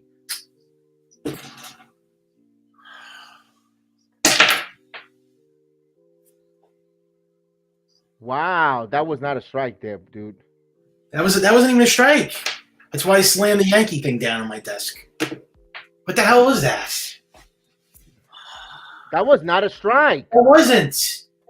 That was a ball. He's 6'7". That was way outside. The umpire called it though.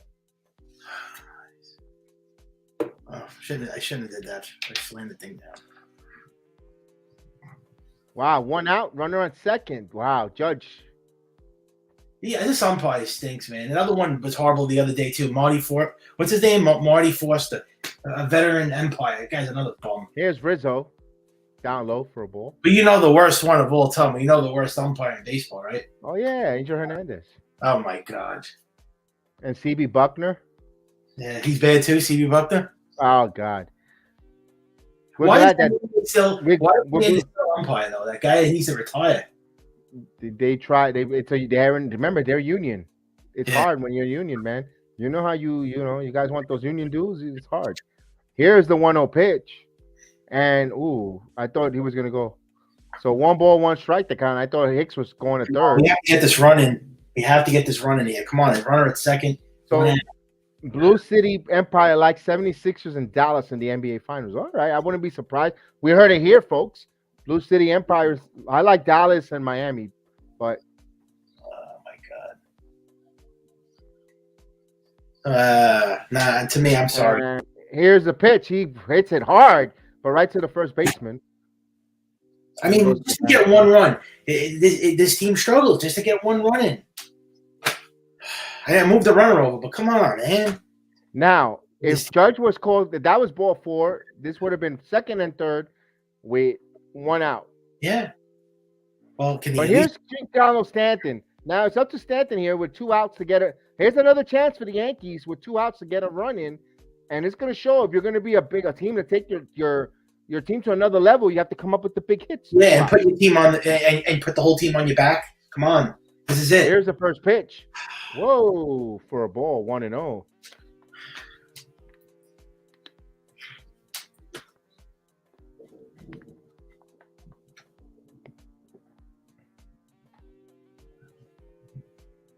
Otto. That's his name? Otto, like Otto Vino? Otto. Yeah. In there for a strike. Yeah, Blue. I think Joe Girardi is on the hot seat with the Philadelphia Phillies. Yeah. Although, ever since he got there, they never gave him a bullpen. He never had a bullpen. And you got to look at the GM, too. He managed his team. Their record weren't that bad. Here's a pitch. Swing and a miss. 1 ball, 2 strikes. I mean, of course, I'm going to be a little biased because I am a big fan of Joe Girardi. I'll be totally honest with my opinion, but they haven't given him a bullpen. But yes, I think he is in a hot seat. Man, that was a bad swing from Stanton, actually. Oh, boy. Just to get this 1 run, man. Come on. This is like a painful 1-2 pitch. 2 balls and 2 strikes. Good stop there. Team slacking. I really won the first game. Look, I'm happy, but I want to get this sweep here.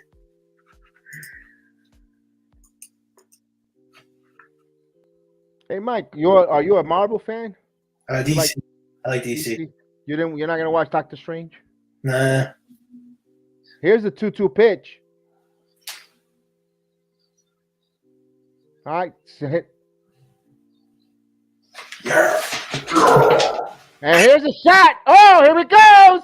It is high. It is far. It is gone. Para ti, Maria.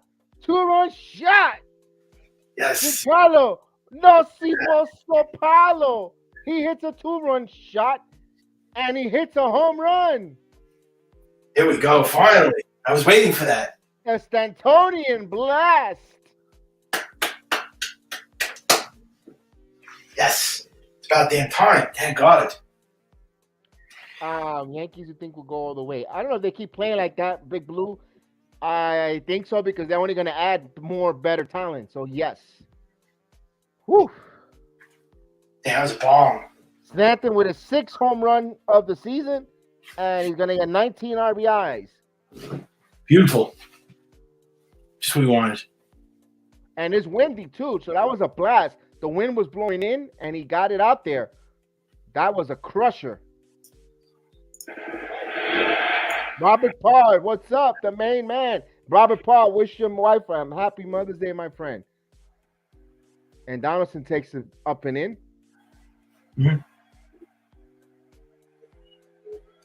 So Donaldson is 1 for 1, and he has a 1-0 count.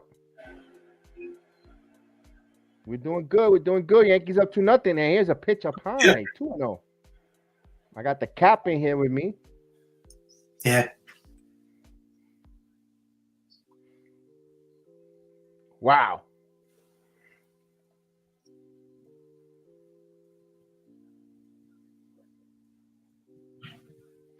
You know what? Girardi will still be here, Blue. Thank you. I appreciate it. Welcome to the JEDI family. Welcome aboard, man. That was the Torres reaction home run. I'm waiting. I got to see your reaction. You're a home run call. So here's the 2-0 count coming to Donaldson. And the pitch. In there for a strike. 2 balls and 1 strike. You know, I'm going all out today, listening to the second half of the game. Hands busy. Couldn't be in the chat. Just to know I'm here. If you don't see. No, thank you, Rob. I appreciate it. Again, many happy Mother's Day. Many blessings for you and to your wife. And, of course, all the mothers out there listening to my sound of my voice. We wish you guys all a happy Mother's Day on this beautiful day. What's your guys' opinion about the Yankees fans versus? Oh, that's a crazy one. And here's the 3-1 pitch. I'll get to that. And it's a hard shot right to the third baseman, but he gets it on the line, so he's over. However, the Yankees take the lead, 2 runs on 1 hit, and they leave no one on, and he goes yard. So Yankees up 2-0 here, and we go now to the 4th inning for the Rangers. You're going to have Garcia, Seager, Heim, and Soroka if anyone gets on. Now, my opinion there, Blue, was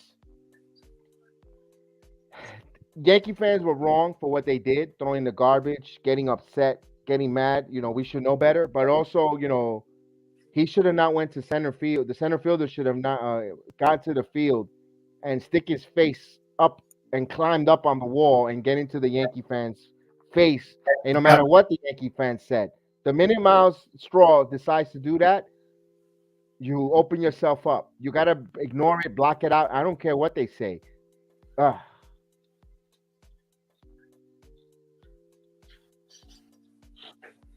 Yeah, and the fans were wrong what they did, but Miles Straw wasn't no saint either what he did.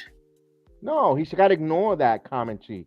You know, if he, you know, I understand. Yeah, it sucks to see your own teammate, your brother in arms, you know, your brother in a foxhole, and you know when Steve Kwan hit the wall, and granted there is a few idiots that were happy for him being hurt, but I think they were more happy that not that he got hurt, that he didn't make up with the play.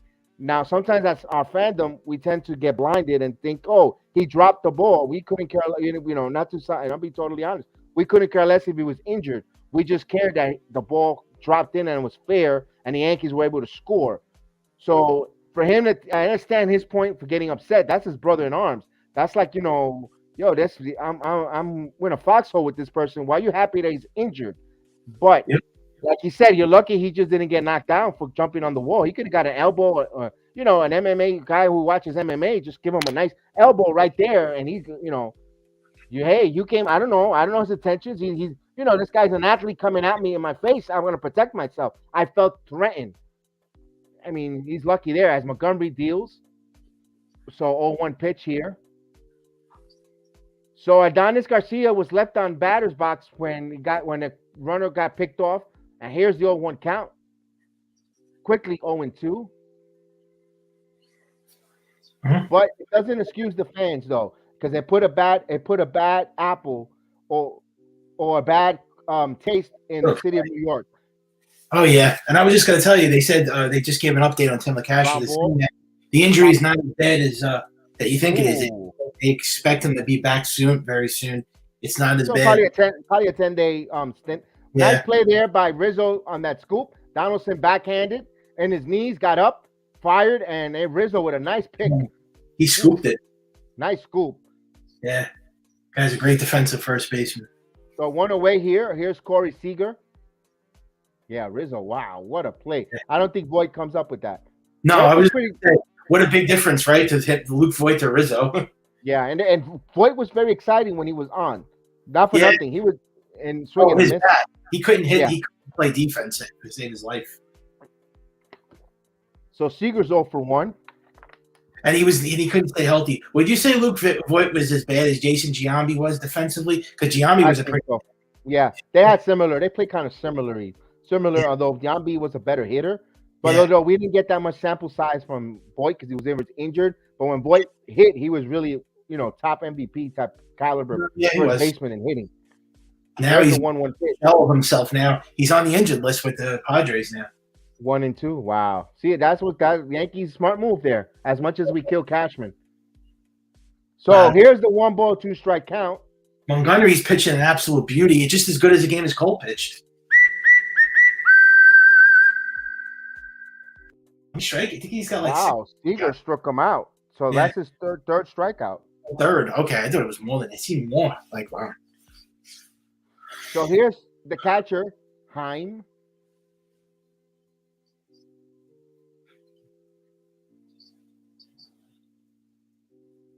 Wow, he's really dealing. Montgomery's really good, man. I was wrong about this guy a couple of years ago. I think like in 2019 you have to give the guy a pass. He did come off of Tommy John, but the guy, he's a solid pitcher. I mean, he's for a strike. No, when he's on, he's pretty good. Yeah.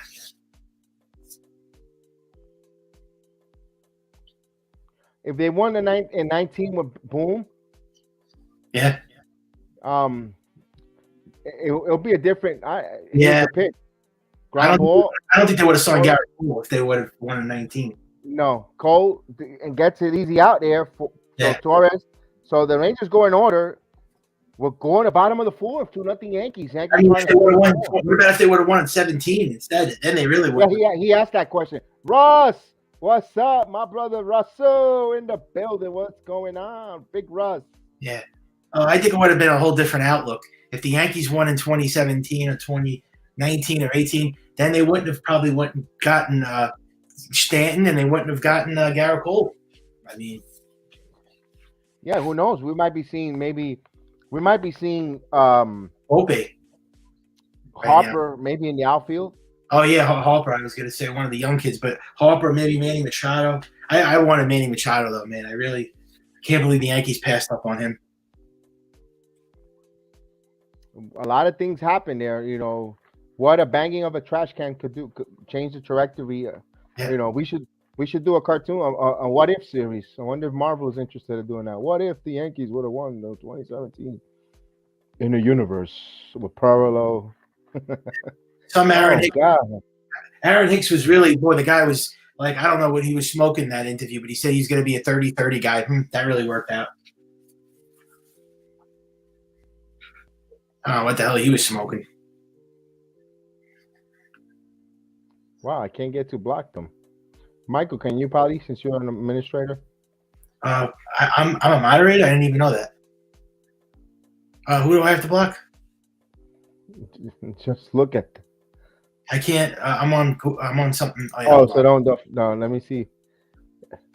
I'd rather have Harper, especially since he grew up a Yankee fan. Yeah, you're right with that.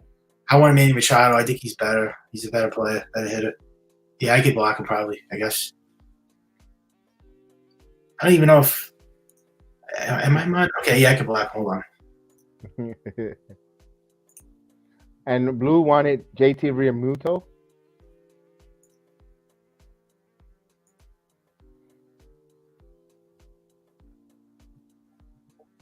Wait, who did I just block?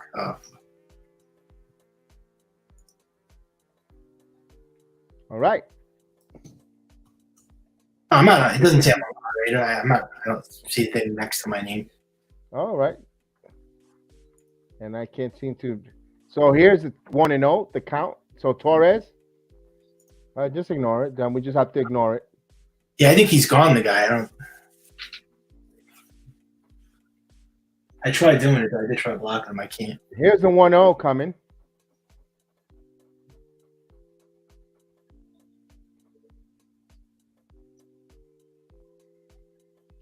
Me too. Rob, if you could do it on your end, I appreciate. Because for some reason I can't. For a reason he must be a real good hacker or something. Because he's Well, it looks like I was just gonna say it looks like well we got the main thing is we win this game, but it looks like I don't think the Blue Jays and the Rays are doing any favors. I think the Rays are winning right now. 2 balls and 1 strike. I'll take a look in a minute. Yeah, but the Rays Tampa Bay's up 1-0 top of the 8th inning. Yeah, so we got to win this game. We just have to worry about the win.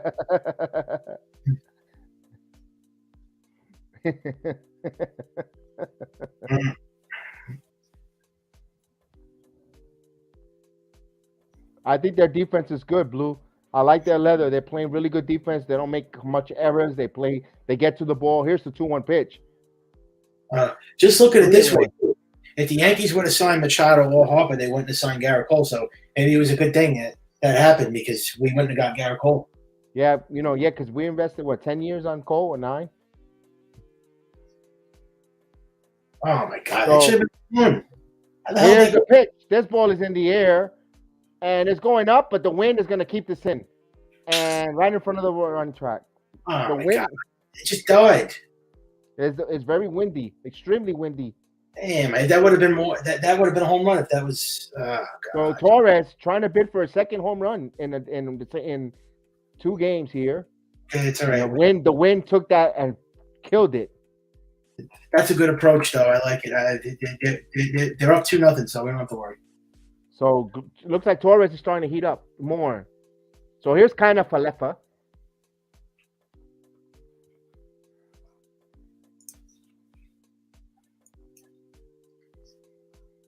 Oh, the Senators. Okay.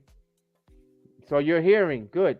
So we want to send them back to be the Senators, not the Generals. But at this point, who makes a difference? Who cares? Well, Michael K really loves talking about how great the Yankees are. I get it. I love it. But he's – I mean, come on. He must have said about 20 times in the last 5 days that they're the best team in baseball. He said – how many more times is he going to keep saying it? Here's 2-0. Let him live. I know. He's really excited, though. He's like a kid at Christmas. So it's 2 balls and 1 strike. Huh. You know what I noticed? There is no he's not going to be part of the K-Rod telecast. He's not? He's doing the Yankee game. And the Yankee game. Right. Yeah, he does it with A-Rod every Sunday. There's 2-1 in there for a strike. His big head didn't allow him to. Oh. Now David Cohen is in the booth. That's a problem. Here's the 2 balls and 2 strike count and the pitch. This one is in the air, center field. It's a canned corn, and he backs up, and the right fielder makes the catch. So 2 outs. Well, kind of Falafel's playing. I mean Falefa. He's playing. Yeah, Falafel. Yeah, the kind of waffle. Dude, New York baseball is great this year. It is. Yeah, it is. Chester, Giancarlo Stanton already homered. Unless he be calling for a second one. Here's the reason why the Yankees have a 2-0 lead. He had a 2-run shot. We just start the playoffs now. They're not that good. You know what? There's some stock to that. Here's Florial. And it takes a strike there. So Esteban.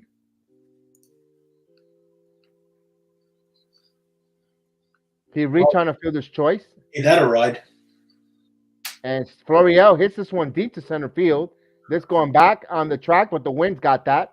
And he fly there to the center fielder. Now, no runs, no hits, no errors. The Yankees still have a 2-0 lead here.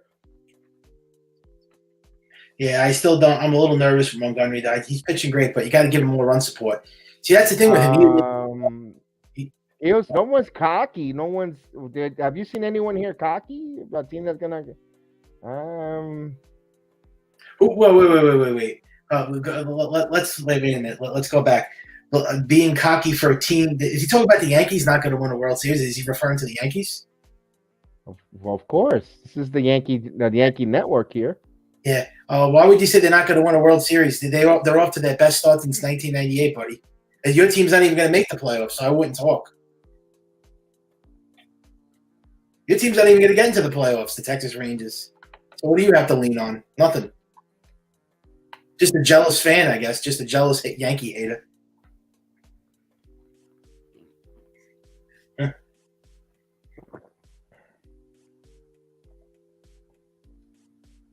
The Yankees actually could win the World Series this year, so I wouldn't, be so, jealous right now. Guy's a jealous hater. You know what they need to do? You know what they need to do? The Rangers, they need to scout and develop. Scout and develop. Yeah. They need to develop their farm system. Yeah. I mean, I wouldn't talk of, he's a Rangers fan. What would a Texas Rangers fan know telling the Yankees that we're not going to win? He's an Astro fan. What did the Texas Rangers do to contribute to society for the last 12 years? Absolutely nothing. Oh, my God. Now you're going hard at poor heel. Who is? Who's SI is going to win. Who's SI? Robert, SI. Who is SI? Seattle?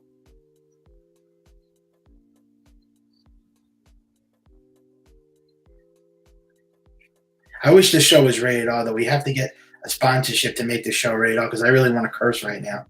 No. I really do, though. I wish we could make this like an R show. Can we get some sponsorships? No. Because I want to make this rated R. And I know you.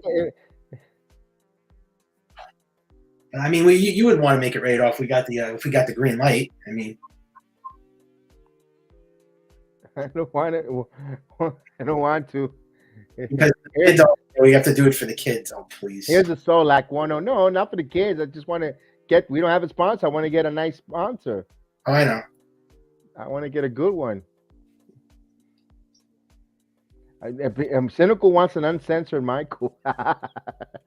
Well, if there's kids watching the show, they shouldn't be watching. It's not really a show for kids. No. We have a warning here. You got to be over 18 to watch it because if I put it there. But, also we don't want to hear the new person that comes on the stream. I don't want to hear every other word, a curse or this colorful comments. If it comes out, it comes out. Yeah, I know. So here's the 2 balls and 1 strike count. But, I don't want to be, this is a show, not a, we want to make sure that we're not at the barbershop. No, I know. All right. Maybe down the road. Here's the first one. Texas Rangers Live is sponsored by. I can't believe he's such a butthurt fan. You guys are being cocky for a team that's not going to win the World Series. But don't you see his name says it? A heel. Yeah. He wants to be honest. So he's been lying to us all this time. Well, whenever I hear that, can I be honest? That means he's being a liar all this time. Go ahead. Oh, so his name, what is he pose as a bad guy? Huh? So someone, the Coke 45 is getting cocky there. Talk about cocky. Look at the Coke 45. And there's a walk, a leadoff walk.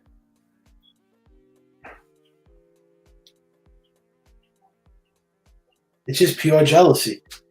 And I bet you if they win the World Series, he's going to cry like a little baby, too. Nah, he takes it. He takes it like the man. So there's a walk there. Solak is on. He'll probably say, well, the other Yankee fans say, he'll say that we took steroids, we cheated, we stole signs. He'll probably say that garbage. I would bet my life on it that he's going to say the Yankees cheated. There's a pitch in there for a strike. Because what are Yankee fans going to say if we win? They're not going to kiss our ass. They're not going to bow down to the Yankees. They're going to say, congratulations, and get out of my way now. Go home. Get out. The Yankees use a drone. The Yankees use an Amazon drone, and they couldn't, Here's the 0-1 pitch coming from Montgomery. And the pitch in there for a strike. Oh, he walked somebody. That's not good. A lead-off walk. You don't want that. Now you need a double play here. That's why you got to score more runs, man. Texas Rangers are not good, but still, you got to score more runs.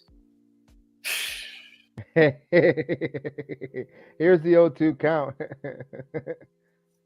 I mean, they're playing great. What do you want me to say? They suck. Here's a pitch. Foul. I haven't did my ranch show in about over a month. I got to do it soon. And I'm not going to be talking negative about them this time, that's for sure. Yeah, we got to get that going. I'm just going to talk about Aaron Hicks, how horrible he is. Yeah, come up. Yeah, that's it. I can't wait for that one. Here's the 0-2 pitch coming. Yeah.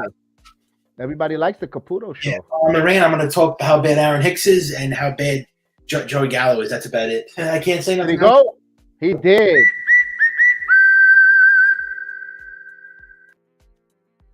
I mean, what can I say? Out. Here comes Ibanez. Wow, Nathan Lau, what a pathetic hitter. Strikeout. That's like his 5th strikeout in 2 games. Holy. Oh, he likes both. Oh, yeah, I forgot. He likes the Texas Rangers and the Astros. What kind of? That's kind of retarded, but okay. Okay, whatever. How do you like both teams? I don't get that one. That's like me liking the Yankees and the Mets. Doesn't make any sense. No, not really.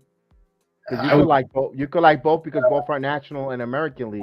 These two are. That's like you're saying you like the Eagles and the Giants. Nah, yeah, but football is different. Football, you can have 2 teams. You can't do that in baseball. You can't have Eagles and Giants. They're rivals. You can't like both of them. Yeah, like both teams. Period. Oh, it's like saying I'm a Brooklyn Nets fan and a Knicks fan. That's impossible. Well, you like the Giants and the Jets. I mean, that's because they're in different conferences. It's the same way with the Mets and the Yankees. They're in different conferences. Foul, out of play. Honestly, I think they both suck. That's why you can't. I can say that I am a. Now you want to come on? All right, give me a minute. Yeah, I would root for both, but teach his own. 0-2. I'm just a Yankee fan, and I don't go for. I'm a New York guy, like Russell, but no Nets for me though. That's right. Oh, wait a minute. Hockey, just the Rangers. You don't go for the Islanders and Rangers, right? I don't mind. I don't like the Islanders, but if they're on, I watch them. I'm not gonna root for them. And my first game, and I'm not a fan of them, but the first game I went to was the New Jersey Devils against the Kings. But I'm not a fan of the Devils. But I'm a Ranger fan. Yeah, it's good. Strike this guy out, please. This feels like it's the 5th inning. It kind of feels like the 8th inning, doesn't it? It feels like yeah, but because we've been, it's an all-day event, yeah, and this doesn't feel like a Sunday either. It feels like a Monday. It does, doesn't it? 1 ball, 2 strikes. Like I gotta go to work. Well, I gotta go to work anyway, but yeah, it does not feel like a Sunday. I don't know why. I guess maybe because of the rainouts and the Mother's Day. I don't know. It just feels like a different day. Yeah, it does. It does. Let's see what Vinny G says. I'm from the Bronx, but I like the Mets too. My mom used to take me to Shea back in the day. Happy Mother's Day. Yes, indeed. I don't have no problem with the Mets. I do the Mets last Saturday. That's Friday. Sunday Night Baseball. I did the Mets watch along. It was fun. It was here's a 1-2 pitch. This popped up, and Glaber's underneath it, and Glaber's there, and he makes the play. So 2 outs. So Ibanez is out. Did you hear? What's that, Michael? Lindor is talking crap already. I mean, he's overconfident. He says the Mets are winning the World Series this year. Hey, that's what you want him to say. We're gonna try to win the World Series, but those damn Yankees are gonna win it. Of course, they're gonna think they have a horse in the race. Yeah, he's very confident player though. Very overconfident player. That's a bold statement though. And here's a pitch, foul out of play, 0-1. Can't wait to see that heavyweight matchup, right? Yankees Mets. It was never a heavyweight matchup until now, but. So here's an 0-1 pitch. I cannot wait for football season 2. And let me tell you something. Talking about having a horse in the race. Here's the 0-1 pitch coming from Montgomery. Oh, I don't know if you got my message before, Kevin. I wrote it in the comment section. I said, tell your wife. I told you. I said, tell your wife. I said, Happy Mother's Day. I did. Thank you. So 2 strike count.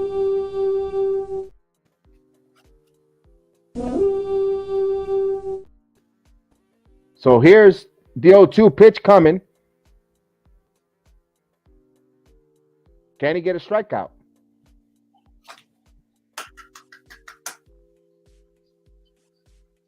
Nice. And the 0-2 pitch. This is popped up. And Rizzo makes the play. Yeah. So that would do it. Would you say that Rizzo is our best defensive player or LeMahieu? I think Rizzo is. Rizzo, Now, wow. For those who betted, did the for the Kentucky Derby, wow, what a surprise! If you had Rich Strike, you made some good money. An underdog race horse came out of nowhere. I had Messier, he was a 6-1 favorite. And Rich Strike. Let's see now. Now in Preakness is in 2 weeks from now.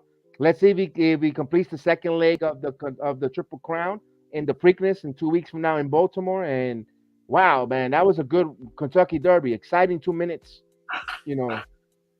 This Brendan, I would say it's between Dodgers, Yankees, Mets, Blue Jays, and always playoff Freddie. Yeah, I mean those are the teams that are the favorites. I mean White Sox has been getting hot though, but I don't believe in them too much yet. And White Sox, you know, a team's starting to kind of heat up Thank too. you, Vinny. Welcome to the channel, Vinny. Vinny G-Man, the big man, G-Man there. Check out the Chef Dan's G-Man report. Big Giants fan here. We covered. I cannot wait for the schedule comes out this Thursday. The NFL football schedule comes out. We'll probably do a watch along with that with the schedule as it comes out. Myself and Chef Dan. You know, he does more, pushes more the Giants side of the football on the channel, and I push more of the Jets. So, you know, we covered them. No, we did the watch along for the NFL draft, and that was tremendously fun. And we had fun there. I'm excited for the Jets pickup, and I can't wait. I got to do my Giants video coming up, Chef Dan as well. But just the draft picks and so forth, I am excited for football this season. They got some good players here. Oh no, I was just gonna say. And what about the Astros? They're starting to heat up a bit too. Yeah, they're on fire. I think they're 6 in a row. Heel, how many did they have your Astros? 1, 6 in a heel. Robert, how many years do you give Judge? I'll give him the 7, 8 years. I think you could give him the 8 years, man. I don't think even at his age, I think he'll age okay. You can move him. Of course, he'll be a designated hitter. I think and Dave Winfield was very productive at 40. You know, so 7. He can't. He's not getting on 9 years. I'll give him 8. I'll give him 8. If you have to give him 9 to keep him there, you have to, because Judges, it is what it is. Here's Trevino. But I'm telling you this though. I will say this though. If the Yankees choke again this year in the playoffs and Aaron Judge does a big moment, I wouldn't be crying, shedding tears over him if he won. I'm just telling you right now. And of course, Artie McFly says, "Let's go Jets." McFly. And this captain thing has to stop. I don't want to hear this anymore. I don't want to hear this captain crap. Quickly 0-2. Vinny G, I was originally born and raised in the Bronx. Lived in Throsneck to 2004. Now I'm in Orlando, Florida. But what Dangerous is representing Throsneck Project. So of course, from the Bronx there. Also was born right by the Yankee Stadium, 165th and Walton. Quickly, 1 ball, 2 strikes. Caputo is from Valley Stream, New York. Yeah, I'm from Long Island. Strong Island, I guess you could say. Yeah, man, I love the Bronx. Been there billions of times. The 1-2 pitch.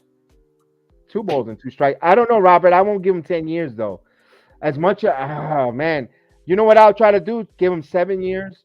And the first 4 or to 5 years, heavy laden. And then the last few, you can give him an opt-out with less money. He's 30 years old. I wouldn't give him more than 7 years. That's what I will go. 7 or 8 years. It's a ground ball in on the hands, and he fields plenty of time. 1 out. So here's Hicks. No, I give him more than 5 years. No, I don't think he would have signed that though. I think he wanted more.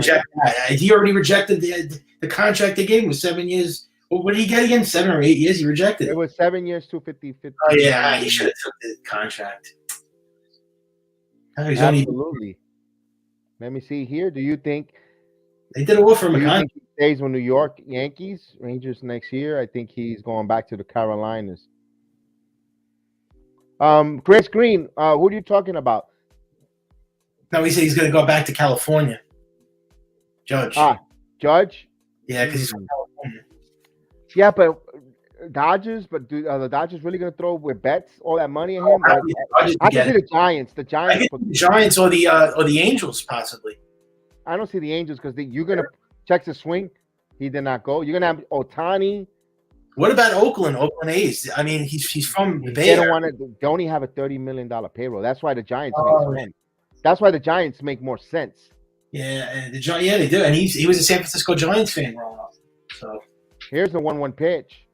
This is ground ball and right to second base, and it field fires. He's from that neighborhood. He's from the Northern California area. He's from like Linden. That's like near where Oakland. We got an update, live update. JD Luna is live at the WWE Backlash. So I thought Heel was gonna come on. And I'm glad he didn't come on. So he could talk crap at the Yankees. What happened to Mr. Scouting and Development guy? What happened to him? They say you blocked him. I didn't block him. You blocked him because he doesn't come. I didn't block him on here. Here's Judge, but not on here. But you blocked him in whatever. On the phone? I don't know where you blocked him. You blocked him. I do that, and I unblock him because he was talking shit about the Yankees. So he doesn't come, but I wasn't even on. He comes on. Where are you, Pope of Sports and Entertainment? He's probably watching the NBA. Baby, I've been blocking for 10 years. He's still a butthurt over it? 1 ball, 1 strike. I don't know. That's your pal. I have to unblock him, I guess. The Red Sox would throw the bank at Judge. I don't know if they will. But I mean, how about stop talking negative then? And I won't block him over and over. So here's the 1-1 pitch to the right-handed Judge. I think Judge is going to hit a home run here. Yeah. Well, I could see this scenario happen. You would have pulled me crazy. I think the Yankees win the World Series this year, and I think Aaron Judge walks. 1 and 2. I could see that. Yeah. I could see that. Yeah. Like Freddie Freeman did at Atlanta. Wouldn't that be crazy, though, if that happened? But you got what you wanted, right? You got the home run. I mean, yeah. Well, you trade that. Would you trade that? You win the World Series, but you lose Judge. Here's the 1-2. Yeah, I would. And if they get Juan Soto, then I would definitely. That was the big caveat. Here's the 1-2, and he fouls it. Yeah. And he also said Juan Soto that according to Mr. Bobby, he saw him in spring training and he asked him, "Would you ever want to be a Yankee?" And he said it would be his dream. So Juan Soto was, I guess, the guy then. The small box was kept aside. And he's only 25 once, or 24.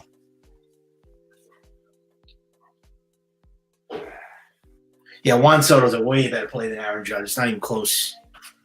I wouldn't shed a tear over Aaron Judge. The 1-2 pitch.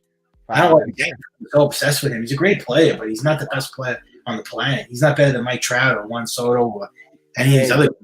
Here's the deal, Michael. When it comes to Judge, he puts butts in the seats. Yeah, but in terms of clutch hitting, I don't know. But he's not a winning player. The same way A-Rod brought fannies to the seats. He did, and so does Judge. A-Rod won. He won the World Series with the Yankees. This guy doesn't have anything. And here's the 1-2 pitch. And plus, A-Rod was a Hall of Fame. Foul. Wanting steroids, but.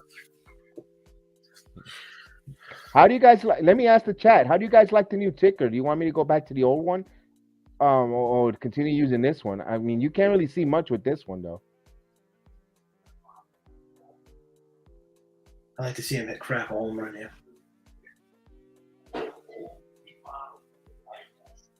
Oh. Wow, Judge is fast. I didn't realize the guy has wheels. And here's a pitch. Yeah, Judge is really short. Booted. Simeon throws. And it just got Judge. He's 6'7". He can run like that? Damn. Wow. So the inning goes in order. We'll go to the 6th inning. 2-0. Man, only the 6th inning? He puts the fannies in the seats. Yeah, but another thing, too, he can't be wanting Mike Trout money because the guy, he's staying healthy so far. I got to give him that. He's got to stay healthy the whole season, though. I want them to win the World Series, though, man. I want a championship. I don't care about anything. If they don't win the World Series this year, I don't care about Judge coming back. I really could care less. If they lose again and Aaron Judge doesn't come up big in the playoffs, I could care less about him coming back next year. Do you really want him back? If yeah, Chris. The shift goes away next year, so they will not be able to shift. That's why they're like Yankees. I don't know what in the crazy world. Whoa, you need to sign Gallo because with no shift, Gallo's going to be a beast and yada yada. I'm okay with Gallo. You don't have to stay here. Yeah, I actually would. I wouldn't care. I would take it. The World Series championship, I take it. I trade that in for Judge. I'm sorry, but Aaron Judge. You'd rather have the Yankees win the World Series, lose Judge and free agency like the Braves did with Freeman. Yep, that's exactly what he said. Yep, yeah. I think he did that. I think I could speak for you, right, on that. And I'm going to be honest with you. Call me crazy again. We're not going to be. I think the Yankees are going to be just fine with that, Aaron Judge. We still got Stanton. I mean, yeah, but Stanton is much. Judge is much quicker, and he can play second. But Stanton, 2-0. Yeah, I like the other ticker better, Robert Parr. Yankees are up 2-0. The other one had the score. Oh, this one does too, but it's hard to see that. But Stanton's he's a bigger clutch hitter than Judge. Hey, what's up, Caputo? What do you want? I just came to talk about you and how you're overrating the Yankees. I'm overrating them because they're having a great year. You were the one that was saying I was negative and saying that I'm not a real fan. Now I'm overrating them and you don't like it? Make up your mind. Well, let's be honest. I mean, we've seen this kind of story before, haven't we? They're off to their best start since 1998. So here's a number 9 hitter. Guys, let me do this. Don't forget me to do the play-by-play. So you got some conversations back and forth. Rangers because they suck. There we go. Sorry, I had that playing in the background. You can't give up the legacy for one championship, Robert Parr. I agree with that. Anyway, I'm just saying we've seen this same old story before. Yankees have a good regular season. They make the playoffs. Cole either chokes and here's the pitch. And this one is hit hard to right field. He's standing at the track and he hits a home run. So that one hit the first row. So ask the stupid manager if he likes that home run. He said that was a little league, right? So how do you like that one? 342 feet. And let me see him complain about that. And they're just jealous. But point is, the Yankees will get eliminated in the playoffs, and your Astros are going to get eliminated too. Your Astros won one championship, Mickey Mouse championship. Cheating. We always make it further than you. You guys lose every year. You won one title. That's pretty bad. Dude, either way, we make it further than you. You guys are losers. At least the Rangers are trying to develop and everything. I didn't even want to sign back with you guys. By the way, thanks for Glenn Otto for Joey Gallo. He lost Correa. Pretty bad. Here's a pitch here. Why didn't Correa want to play for your trash franchise? And he's already been replaced. Thanks a good scouting. No, he's not better than Correa. I never said he was better. Guys, the jinx on the show. Keep the negativity away, cheater. Hey, and Bregman. KLC, what's going on, KLC? A little kid like 400 years old. Gurriel's like 100 years old. Kyle Tucker is like he didn't turn out to be as great as people made him out to be. I mean, who else in the lineup is the world beaters? He actually has a lot of similar stats to Aaron Judge. And what's your rotation looking like? Is your rotation lighting up the world? So we basically have a lefty Aaron Judge batting 6th in the Astros lineup. That is scary as you know what. Yeah, you got a little midget, Altuve. How's Altuve doing? He's actually starting to pick it up. I think he's batting around like 240, 250 when he started out coming off the IL batting like 150. Wow. 32 years old. I wouldn't count on him having a great year. Oh, we didn't even have a solid year. No, is it the older you get in baseball that here when my kids have grandkids, hold on, here's the 0-2 pitch first. And here's the 0-2 pitch coming. Swing and a miss, struck him out. They really don't have a crazy... I'm gonna tell my kids this was Altuve when I grow up, when he goes older. Yeah, it's fine. That's also the same guy. You can say walked it off on the Yankees, fling their times. Alvarez. Hey, keep broken me garbage. Yeah, every single time. And Altuve has walked it off. But they didn't win the World Series that year.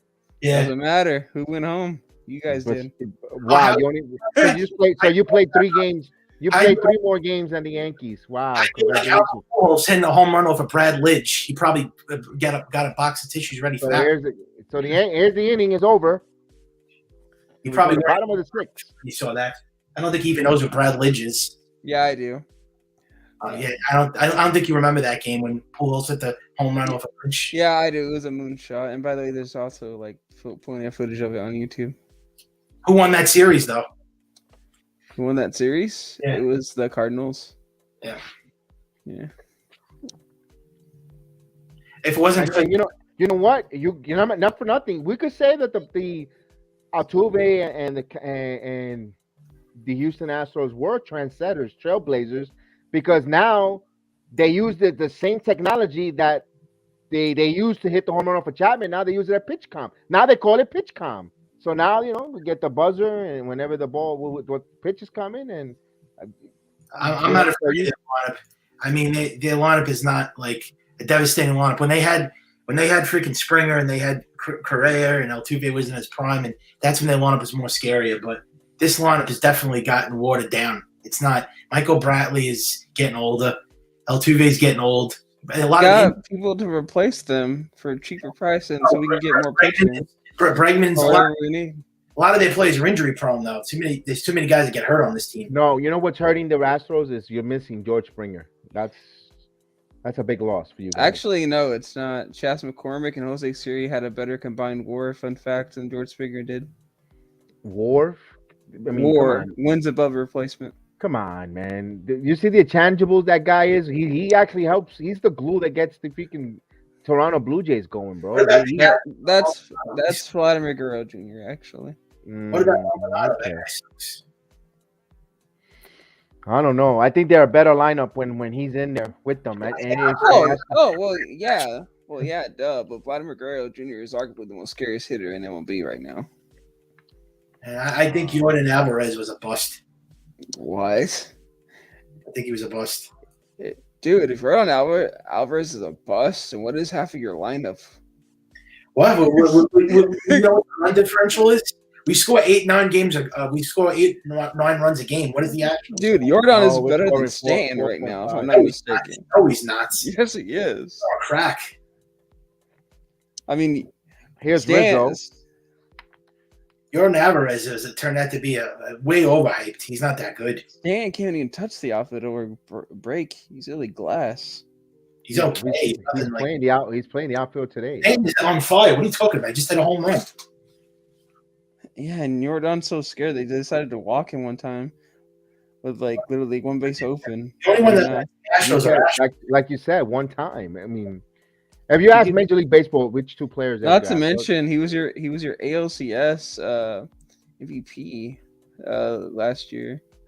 But who really cares about the Astros but Astros fans? Actually, a lot of people, because a lot of people can't stop talking about them. No, they're not a popular team like the Yankees. Everybody likes the Yankees. Here's Rizzo, 1 ball, 1 strike count. Yankees need another run here. Like states in different countries, everybody knows who the Yankees are. I don't think if you go to a different country, they know who the Houston Astros are. This ball is caught. Nice play by Solak. And actually, Jordan is doing better than Stan. He has a better WAR. He has more home runs. Let's see, he's 25 hits compared to Jordan. Let's see. Yeah, Minute Maid Park. You talk about Yankee Stadium being a bandbox. What the hell is Minute Maid Park? Stan only beats him in hits right now. The hell would want to go to Minute Maid Park? Yeah, like Jordan's better than Stan right now, dude. I just looked up the stats. Here's Stan. So let me ask you this: if you go right now and poll around and you put a poll of who could get in vote for All-Star appearance, it'll be Stanton over. Oh yeah.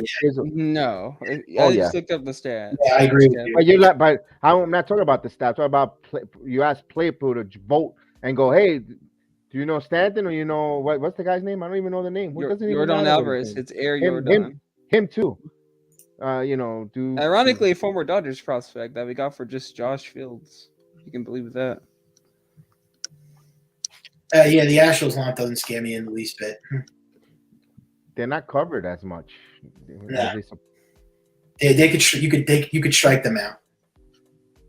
No, I take them. No, they're good hitting. I'm about to say, Kev. I'm like, I know you like to, go behind Caputo and a lot of stuff just for like the bro moment. So I'm like, we don't strike out. We're not a strikeout team. Yeah, but they with the ball and play a lot. They strike out more than the Yankees do. No, they don't. No. Are you high? No, they don't, Michael. Are you high? They hit high. How many guys in the Astros usually hit high for average? Bro, whatever you're taking a whiff of, give me some of that. No, the Astros do make the contact. Where Who would take Alex Bregman on that team? Even Kev's backing me up on this. Any baseball fan, you don't even have to be a hardcore. Right. For a fact. War Eagle. To win the World Series, they were favorite. For years, the Yankees were just known as a strikeout home run team, and it still kind of are to this day. The Astros put the ball in play. What are you going to say this year when the Yankees win the World Series? Are you going to kiss their ass if they win? One ball. What, the Yankees? Right. Yeah, if they win, are you going to humble yourself and say, "I love the Yankees"? Are you going to humble yourself? Here you go, Heel. Donaldson goes down on strike. Hey, Caputo's higher than you are, bud. You got to get there. You got to smoke some more, man. Well, I'm not going to kiss the Astros. That's for sure. Who is the most hated cheating team in baseball? The White Sox or the White Sox, aka Black Sox? Hey, they actually gave away a World Series and ruined the career of Shoeless Joe. So I still say the Astros because of their most recent. And by the way, you know what? I'll go ahead and do it for it because you're waiting for it. And you're Yankees and the Red Sox like cheating too. So. Well, you're a bigger hater than Jared is. Jared Carabios, whatever his name is, the Red Sox fan, the big Yankee hitter. You're just as bad as him. Who? He's a Red Sox fan. Who? Yeah, I agree with you there, Casey. So Jared, Judge, Stanton, and Torres might strike out more than the Astro team. But I think the Yankees win more games.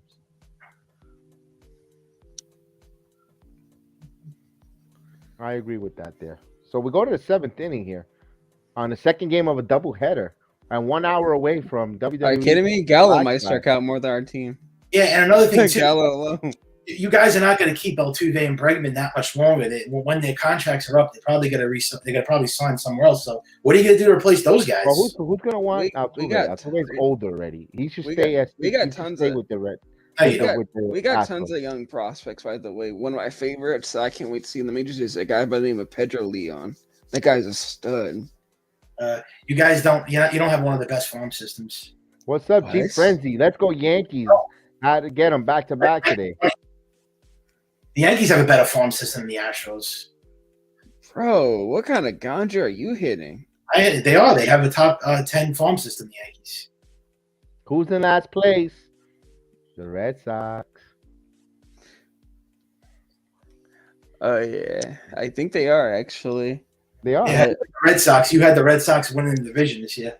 No. I didn't have the Red Sox win the division. But you said they were going to make the playoffs. I said they might, yeah. But my pick to actually win that division was actually the Blue Jays or the Rays. I remember. All right, here's the pitch here. Ground ball. Oh, fair ball. Burn Donaldson's line. Hicks is picking it up. So time runs at second. A leadoff double. To Heim. Should have scored more runs. This is just like game one. Game one was a fantastic pitching matchup. Props to both pitchers. Oh, this is just like this game. It's a pitcher's duel.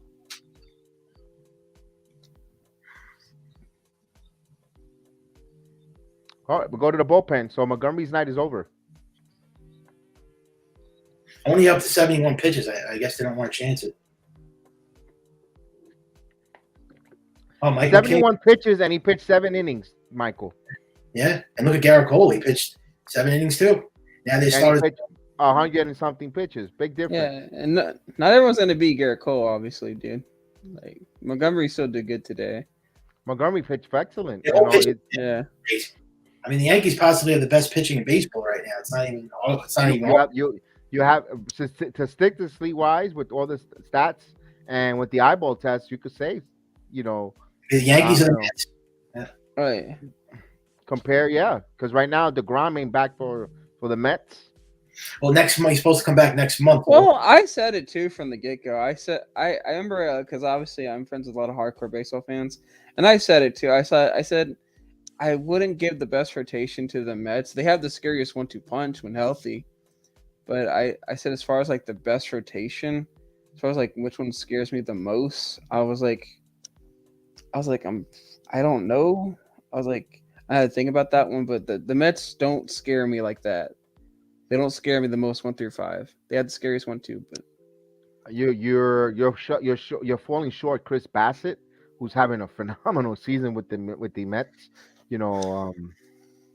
and also Cookie Carrasco, took the ball and went eight innings on that doubleheader. Granted, they lost, but you got that veteran in the back end of the ball, and also Tyler McGill. I know there's a lot of good arguments for the Mets, but I don't know. There's something. Maybe it's just the fact that some of their players just don't show up in the postseason. I don't know. Because originally I was going to say that the Dodgers. I like their rotation in the beginning.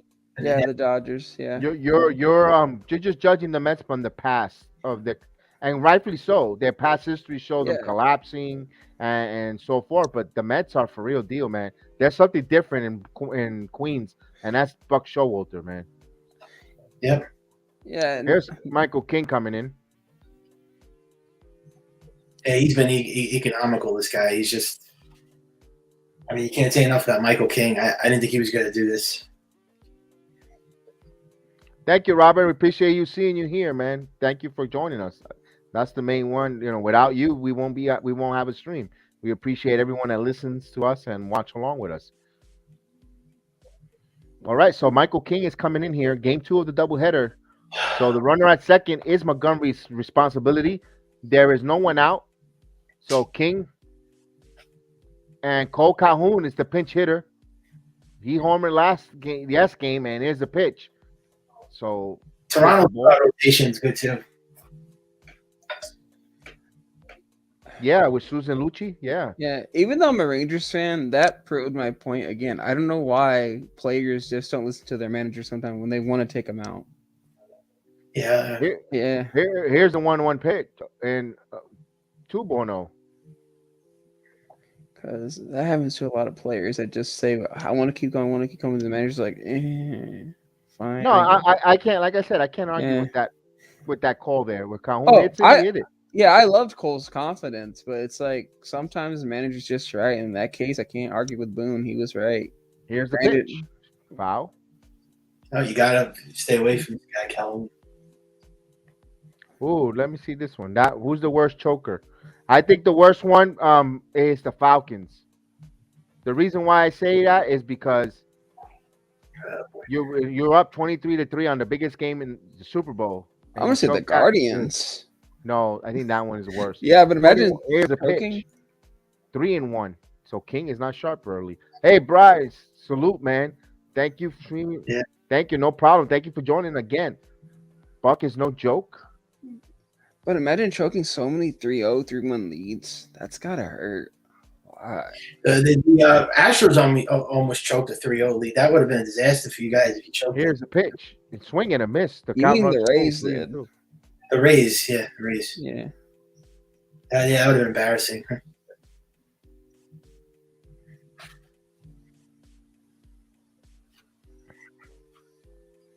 Yeah, King. I don't know. He's got his stuff. It doesn't look as sharp, but I'm sure he'll get at this. So 3 balls and 2 strike the count. Runner at second is Heim. Yankees have a 2-1 lead. The time runs at second. So King ready to deal the 3-2 pitch. And here it comes, and he walks him. Ooh, so need a double play. First and second now. Gotta get a double play. That's all.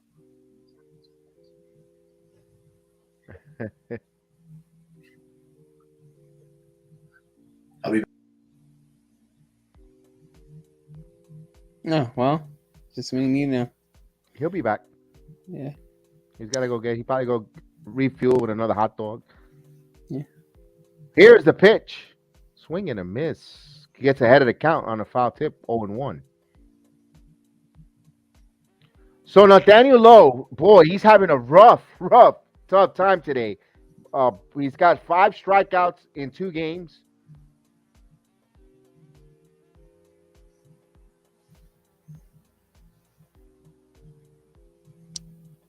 And he steps off King. And goes Rizzo and Chapman both won the World Series with Chicago, and now they're playing together with the Yankees. Of course, they're bringing that championship pedigree. So Yankees need a strikeout or a double play ball. Here's the 0-1 pitch. In there for a strike. What a beautiful sinker that cut the inside corner. 0-2.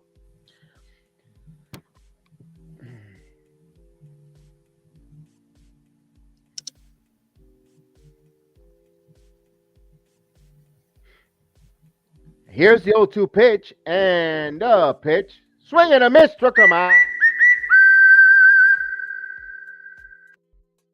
Boy, 6 strikeouts in the doubleheader. Ooh, wow. Yeah, he's going to want to forget the series. Wow. So here's Ibanez, a right-handed hitter. Yankees trying to set up for a double play.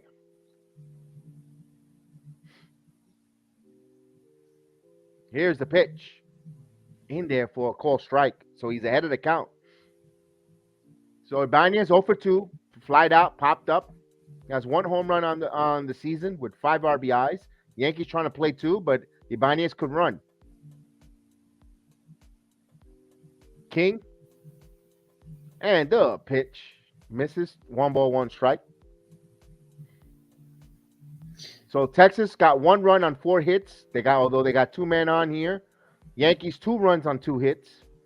The weird part is Ibanez is only working pretty much because Josh Young got injured. I think Young was supposed to be our original third baseman entering this season. Here's the 1 ball, 1 strike count, and here it comes, foul. So it's 1-2 now.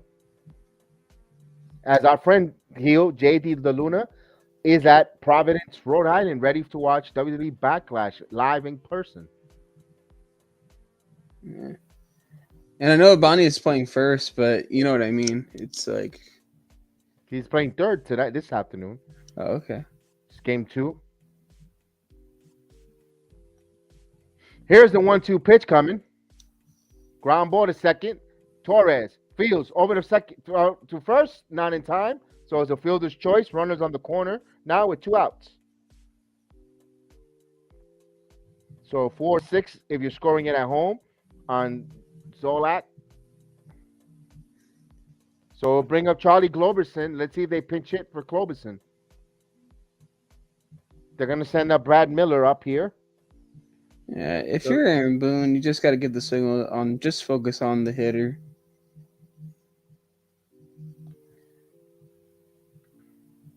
And I can be honest with the Rangers fan. That last game, honestly, you can argue the Yankees should have scored more runs, but there was a lot of questionable decisions by the Yankees side. So Matt Blake will come out here, see if they want to go after the pinch hitter or they want to go after Eli White. So Brad Miller will come in. Brad Miller's for the season is 1 for 177, 2 home runs. Yeah, he started hot to begin the year, actually. It's one where even I was surprised, but now he's cooling off, as you can see. Well, he's batting 177 as Montgomery's got a nice cup of Dunkin' Donuts, nice and hot. You can see the steam or tea, either or.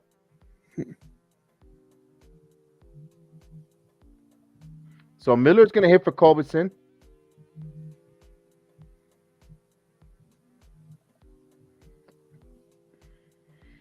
So now, runner on first and third with 2 outs here. Yankees protecting a 2-1 lead. Michael King in here. 13 pitches so far.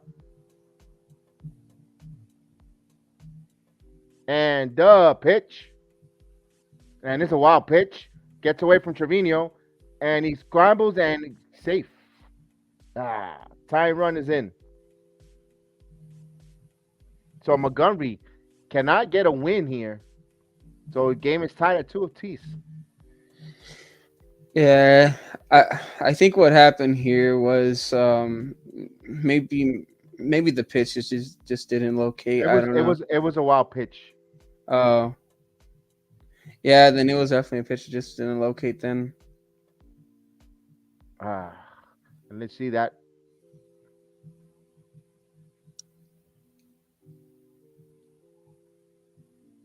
And here's a shot. Miller hits a 2-run shot. So Texas takes the lead here. Where was the pitch? Because Miller likes it inside. Oh, Keel, what happened?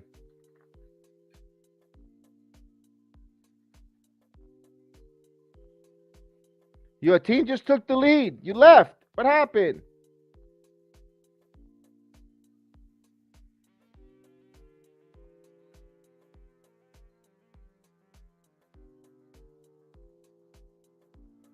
So 4-2 lead here.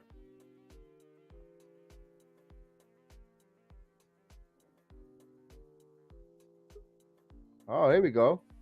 That was weird.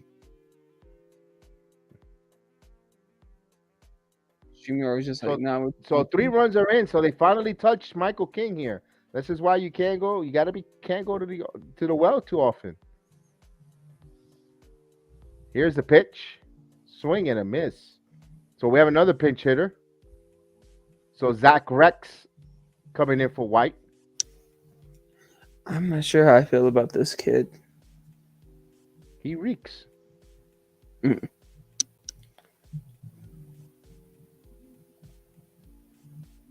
Here's the pitch. Swing and a miss. Quickly 0-2 with 2 outs.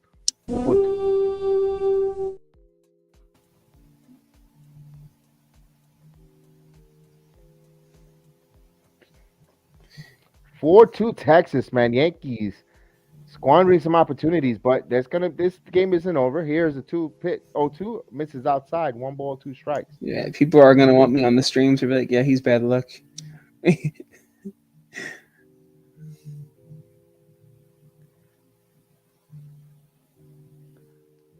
So here's the 1-2 pitch.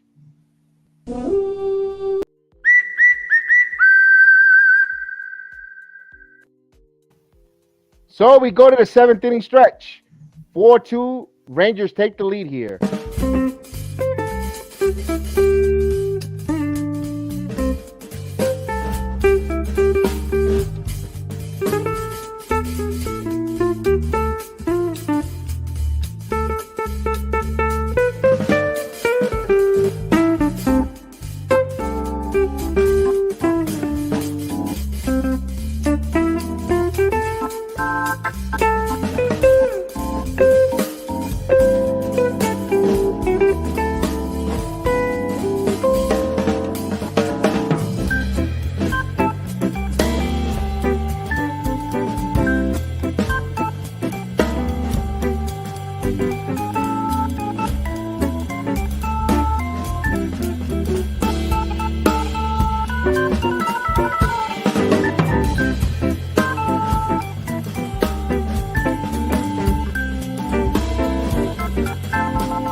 right, and we're back.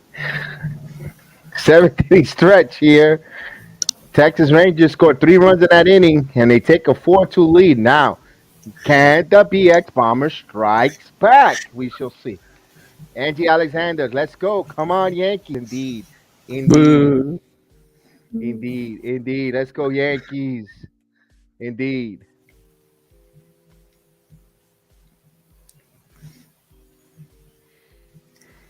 Well, for the Yankees, they'll have Torres coming up, followed by Connor Falefa, Esteban Florial, and Trevino. They need to get to work here. They're down by 2. And Garrett Richards is going to come in to pitch. Let's go, Rangers. Indeed. Rangers need to tie that series against the Pittsburgh Penguins in the best of 7. Oh, I thought you were on the Rangers here. Playoffs. No. You're like, no.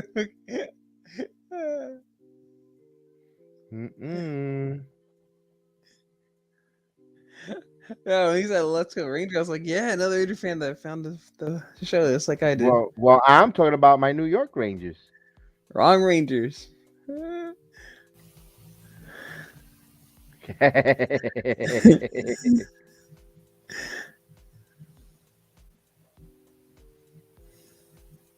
All right, here we go. So 4 runs on 5 hits for Texas, 2 runs on 2 hits for the Yankees. Now you got Ricks in left, Garcia in center, Calhoun in right, Miller will play third, and Moore is the pitcher. So Matt Moore, the former Tampa Bay Rays. Ooh, almost hit Glaber. No, you're fine. So you do have a fellow Ranger fan. Matt Moore. Boy, his career fallen. He's actually having a resurgence this season, and I don't know why. Here's the 1-0 pitch. Just missed 2-0. So Tampa loses 2-1. The Mariners come back and win it in the 10th.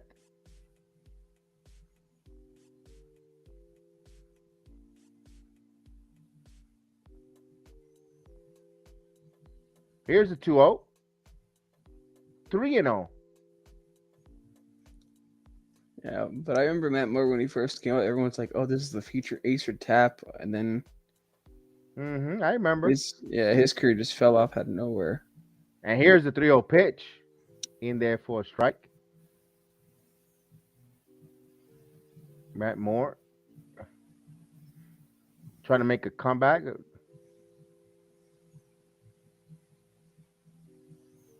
So 3-1 here. And the pitch. Torres hits one sharply right to short. 3. You got to get on base, man. 1 away. Hey, he walked it off last time. Give him a break. Of course. Yeah. You need base runners on. I know. Here's Isaiah Kiner Falefa coming up. He gets the pass, though, this game. You know. Falefa's 0 for 1. He walked in the 2nd inning.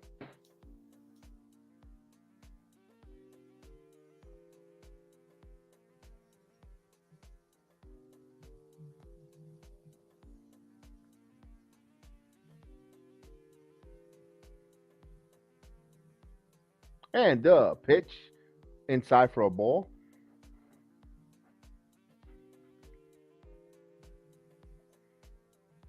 So the Yankees offense has been quiet here. They got to get going here. I wouldn't say quiet. 2 runs isn't quiet. They got to get going. And this is. Oh, yeah. They definitely got to get something cooking if you're a Yankees fan. Foul. 1 ball, 1 strike. Foul out of the way. But yeah, I would just say quiet's the wrong word. More like you just got to get something cooking.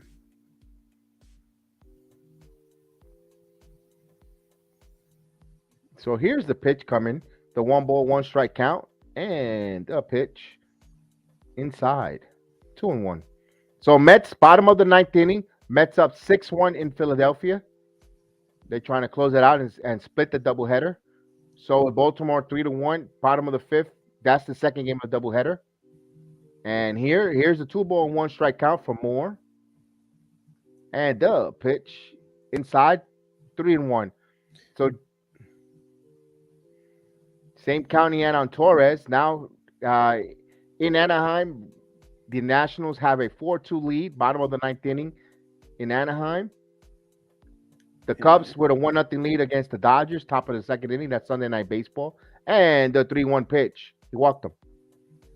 And speaking of a team that's having a frustrated year, how about the Phillies?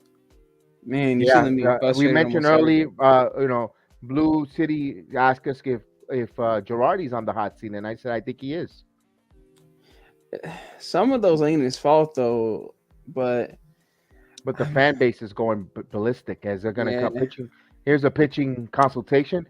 Earlier today, Red Sox fall to the White Sox 3-2. The Mets lost the first game of the doubleheader 3-2 into Philadelphia. Kansas City won the first game of the doubleheader 6-4. Of course, we all saw the Yankees 2-1 victory against these Texas Rangers. Atlanta Braves beat up all over the Milwaukee Brewers 9-2. Cincinnati Reds actually picked up their 5th win of the season. They beat the Pirates 7-3. The Guardians beat Toronto 4-3.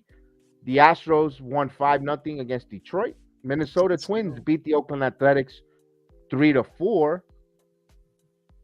And let's see what else I'm missing here. Colorado loses to Arizona 4-0. San Francisco Giants beat the Cardinals 4-3, and San Diego 3 and Marlins 2. They win that one in San Diego. So, of course, Tampa loses 2-1 to Seattle. Seattle tied it in the ninth with 1 run and won it in the 10th. And the Cardinals and Giants, those are 2 teams to look out for in the NL this season. 2 yes, potential World Series contenders right there. Definitely. So here's the matchup. Swing and a miss, throw over the first, and diving back is kind of a lefty.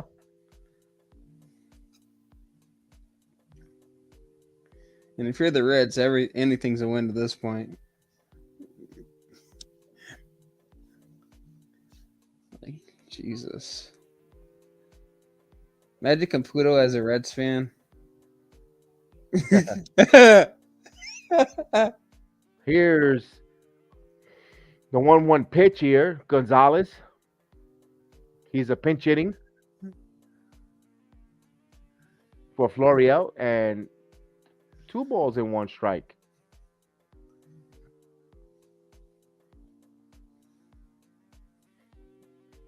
So we know Florial will be designated back because he's the 27th man on the roster for the doubleheader. So here's the 2 balls and 1 strike count. Moore, the lefty, ready to deal. Here's the pitch. Swing and a miss. 2 balls and 2 strikes. Big cut there on a changeup. 2-2. I mean, how do you think his development's been going? Do you feel like he just needs to work on the contact, or do you think he's just Florio? Yeah, do you think he's just meant to be like a guy on the bench for speed? I am more confused because I don't know what to think of him. Yeah, I think he's just a speed guy off the bench. They can hit sometimes.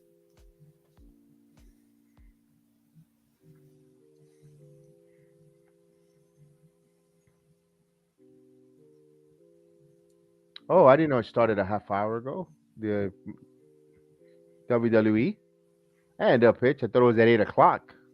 I thought it was too. I'll be honest. It started already. Oh my god! Well, we're a half hour behind. I swear I read it on the thing and it said like Eastern, and I was like, okay. I'm like, okay, well. Here's the 2-2, and Gonzalez swings and a miss. He struck out. So Trevino will bat for himself here. So I guess they're going to save LeMahieu and Gallo for the 9th, which I will do myself personally. At least I can watch it on my phone. That's cool. So here's Trevino, who's going to hit for himself here. He's 0 for 2. And Hicks is the on-deck hitter. Yeah. So it looks like it's going to be Marwin Gonzalez is going to probably end up playing left, and Hicks move to center, down low for a ball.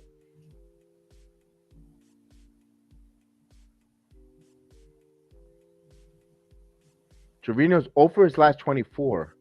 Esteban, he just he got on a fielder's choice and flied out. He stole the base, so that's a good thing. He showed his speed. So I actually, yeah, but we know he's gonna come back. It's in there for a strike. Yes, Angie, come on, fellas, let's go, let's go. Of course, he wants the Yankees to get going. Oh yeah, if you're a Yankees fan, yeah.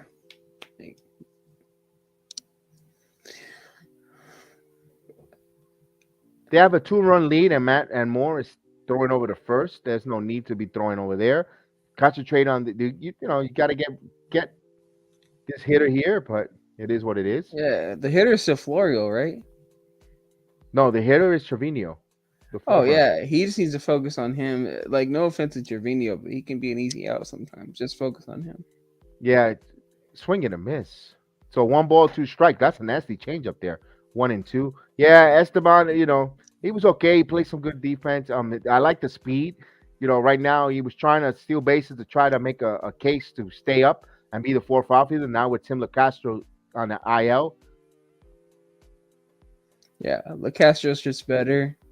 So here's the 1-2 pitch. This ball is broken bat, looper, and shallow, and it drops for a base hit.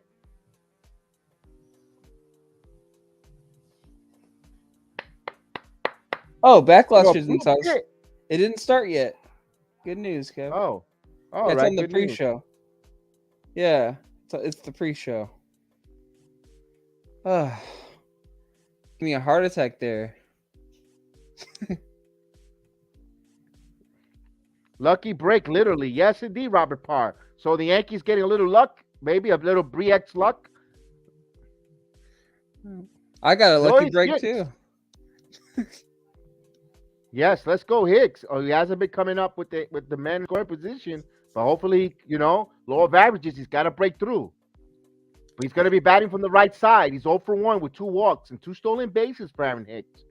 Yeah. Career 1 for 8 against Moore with 2 strikeouts on a walk.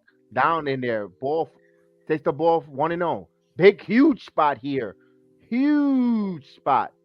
Yeah, if I'm not mistaken, Hicks is struggling, so this will really make up for something right here.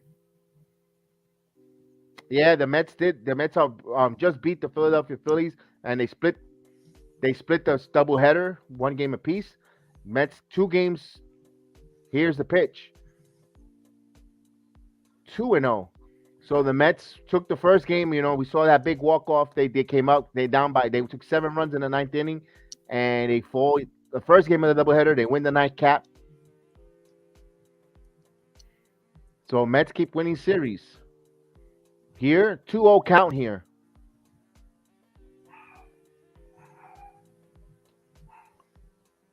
So 2-0 count. Let's see. And the pitch. Ooh, that was a perfect pitch to hammer. I got a good 2 question. 2 balls and 1 strike. What's that? If Joe Girardi does get fired, would you be open to at least returning at least as like a bullpen coach or something? He won't come back for that. He won't come back for that. He'll be an analyst on TV for a while. So 2 balls and 1 strike. He won't come back to it. We're not with Cashman. Here, down low. 3-1. Not with Cashman as the general manager. I don't see that. If it's a new general manager and they bring a new regime, I could see he smart. Can return. It'd be smart because he used to be a catcher, but you know, it's whatever. But he's learned how to. He's a World Series manager with the Yankees. Why would he? You know, I don't know. Oh yeah. I like Girardi. I love the way he manages the bullpen. I did too, and I wasn't even a Yankees fan. He walked them, so bases are loaded now. So here comes Santana with the bases loaded, and here comes the Looney Puchin manager, and he making the call to the bullpen.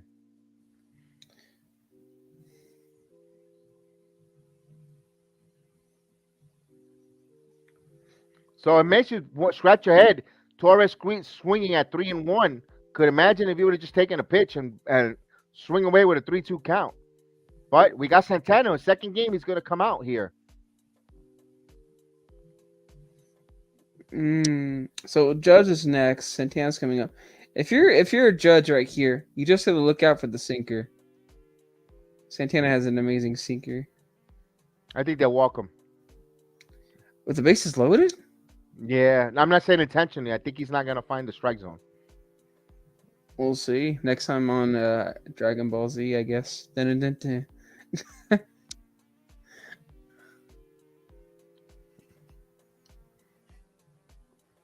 Let's go. Michael says, "Let's go Yankees." There's a lot of Michaels. Yep, there's a lot of Michaels. Marcos Motobato says, "Let's go Yankees." There you go. Yeah. You know what's funny too? You would think Joey Gallo would be the perfect Yankee because he's a left-handed bat and he has that Italian name. It's But, Rizzo. It's yeah. Rizzo. Yeah. I guess you can say Rizzo is everything you thought Gallo would be. How about that? I've been saying this since last year. I love the acquisition of Rizzo. Rizzo. He's part of, and his sister's part of the Pink Ladies. You don't get that reference. You're too young, my friend. I just aged myself. Well, I'm old enough to at least know who What this is guy's going from. on, Liam Wolf? Thank you for the subscribers, folks. Welcome them aboard to the JEDI Sports family. We appreciate you. Thank you so much. And welcome to the JEDI Sports family. Welcome to the world's most famous chat. And salute to you, man. Happy Mother's Day to your mom, to if you're married, or to your sisters, your family, ladies in your lives. And welcome. It's Judge now with 2 out. Space is loaded. And you got Dennis Santana coming in here. No relation to Tito.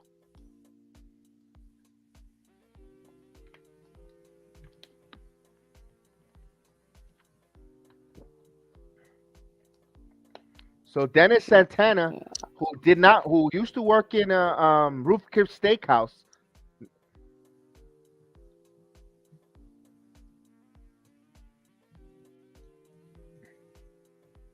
So here's the first pitch, and here it comes. Santana deals outside, ball 1.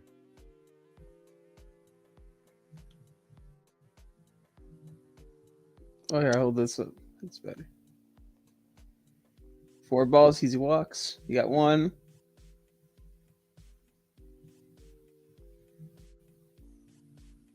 And Judge hits this one up in the air, but it's going to stay in the air. So he strands it.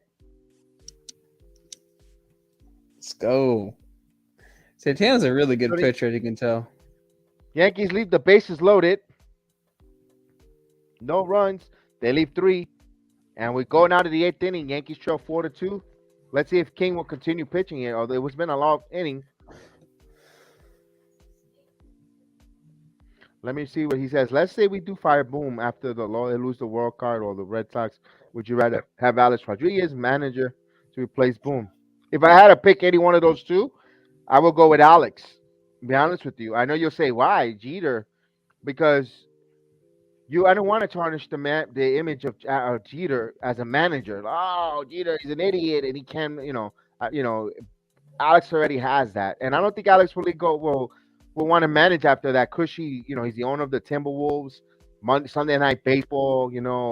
And Fox. Whenever the World Series, why would you want to go in? I don't know. And he's making plenty of money. He's making plenty of money doing those and managerial. What they're gonna give him $3 million maybe tops to manage, and you gotta deal with all that scrutiny and all that, nonsense. I don't. Yeah, but Alex is also trying to work on his image and make himself a better person. So do you really think he would take that job?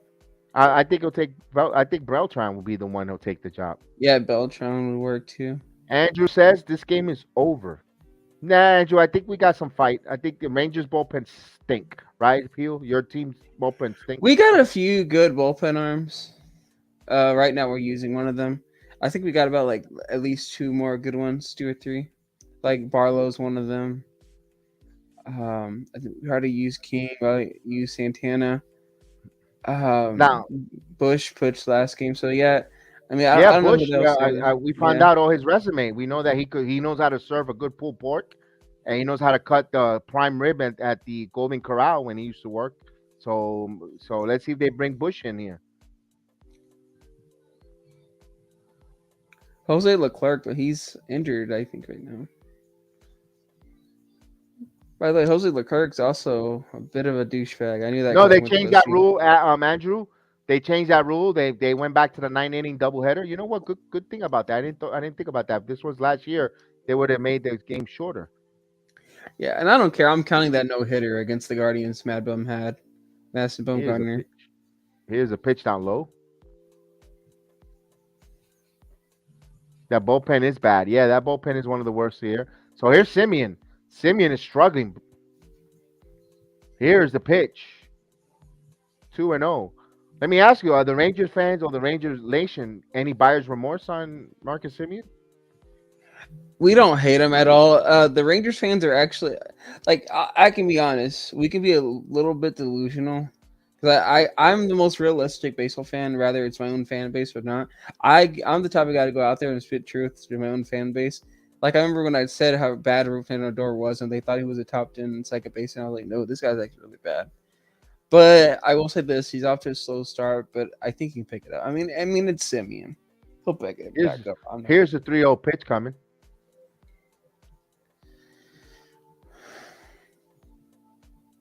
Here's a 3-1, 3 balls and 1 strike. So it hits the corner. Simeon thought he had a walk, but nope. I know it's a double header, and I know it's Mother's Day and it's a little chilly, but I hate seeing when behind the home plate, all the empty seats.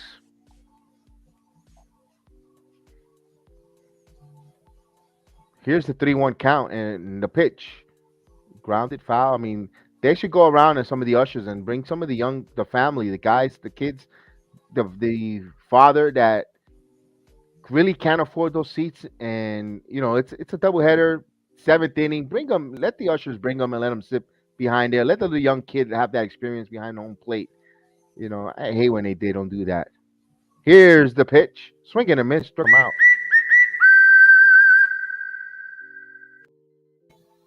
Boy, Simeon is struggling. He was down. He was up 3-0, and King came right back and got him. Oof. Well, again, I hate using this excuse, but again, it's early in the season. The guy's in a new uniform, so I'm not going to be surprised if he puts up, Run away. low stats to begin with. A beautiful twilight in New York there. The sun about to set off of the illuminating that apartment building there. That's a beautiful sight there. I remember I used to fix elevators in that building. Really? Yeah. I bet that was dangerous. It could be. Here's a pitch. And this up in is on his hands, and he groups a base hit. So second hit for game 2. So here comes Buffoon. Like he wants to see hey everyone, I'm Aaron Buffoon. Come see me to make a pitching change. He loves that. That's one of Boone's biggest flaw is sometimes he just has to have a little bit more faith in his relievers. But I can see why you go after King. King had a pitch for a while. Oh yeah, but I mean, I like to consider myself a touch old school plus a touch of like new school. Like as much as I kind of like I don't want to say predicted a lot, but since Cole was dealing, I was actually on your side of Kev. I was like, yeah, this is where you kind of go old school and you just let him keep running. You don't take him out, like you know what I mean. But if you see he's struggling, then it's fine. Take him out. So yeah, but I don't know. I'm just a mixture of both. Yeah. So the Yankees are going to bring in Waldy Peralta. Waldy Peralta. And who's hitting? For the Rangers, it's the top of the lineup. It's going to be Corey Seager. I see why they did that. So Corey Seager might get a hit here. I mean, it's Corey Seager. He's really dangerous either way. He's due for one. Yeah. Texas is known for their dangerous lefty hitters. I mean, Josh Hamilton is one that comes to mind. Yeah, another guy that killed the Yankees in the playoffs before.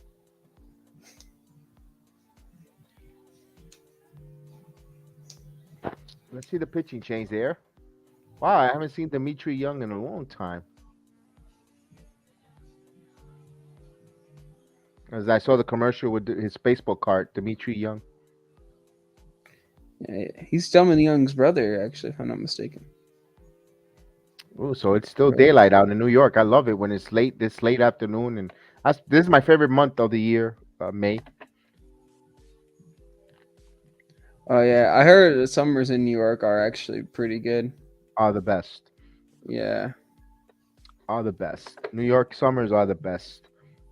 That's one thing I do miss living here in Florida is the summers in New York. Got it. They are. I personally think they're the best.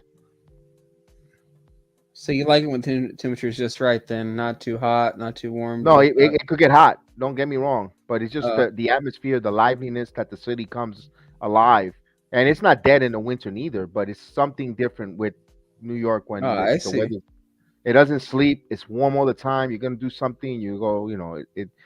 I just think New York in the summer is it's an experience. I wish I could have be a millionaire and just experience be in New York for the summer and all it's nice going to the different shores, and the stadiums and Central Park and all that good stuff. Especially Coney Island for the hot dog contest, all that. New York is something different. Here's a pitch, foul, popped up though. And long run there for Donaldson, and it's going to go out of play. All right. It's 108 in Texas, West Texas. Yeah, today was 95 degrees in Orlando, Florida. Yeah, and I like when I go to New York with my girlfriend, I gotta try me a nice New York hot dog, and What part of New York you go to? she lives in upstate, so near Syracuse and all that. Oh no, that's not New York. I know it's not like it's Here's probably the gonna pitch, ground ball, almost hit the runner. Torres goes to second for one, and he gets it. So all they get.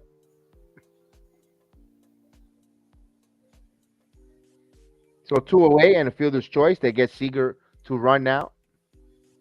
So Jonah Heim. Tell me about Jonah Heim. He's a bit of an underrated guy actually. He at one point I think he had the highest WAR on the team, and you got to be really careful, especially pitch to him down low. That's his sweet spot. But he's not gonna kill you with the bat per se, but you don't want to make a mistake down low. That's his bread and butter, and also a good defensive catcher. Okay. Yeah. So here's a pitch in there for a ball. I mean, they must think highly of him if they got rid of Trevino for him to have more playing time. Yeah, plus he's younger than Trevino, if I'm not mistaken. Of course. But also Trevino has that experience to work with and try to get the most out of a pitching staff. They're going to need every framing metric as Peralta throws over to first. So there's 2 away here. Yankees trail 4-2 here. We are in the top of the 8th inning. And this is the second game of the doubleheader. I got Heel with me. Caputo is in the building, but he went to go have a hot dog and hamburgers and all the barbecue in his home. And here's a pitch, swing and a miss. 1 ball, 1 strike. Or he went to go slap Aaron Boone real quick and then come back.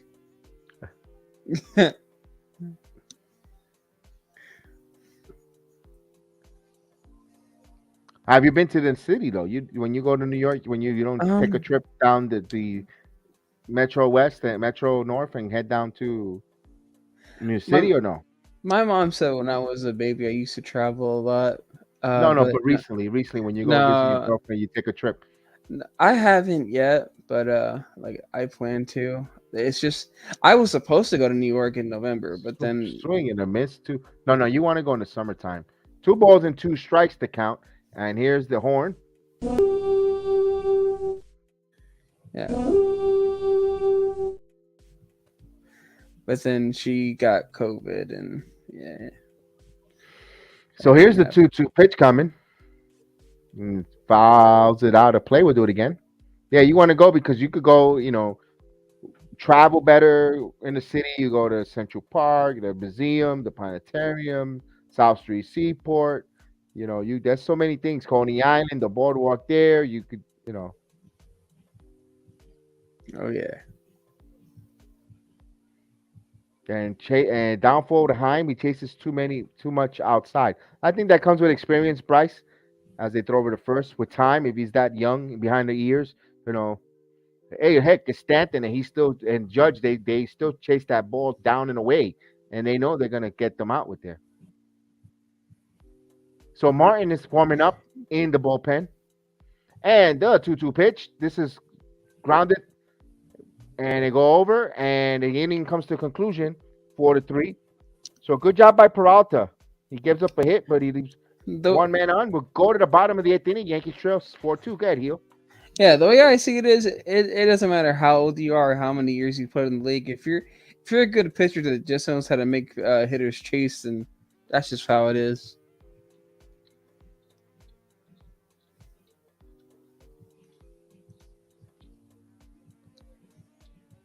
As about 7 minutes before the WWE pay-per-view starts. Yeah, I got it on my phone actually right here.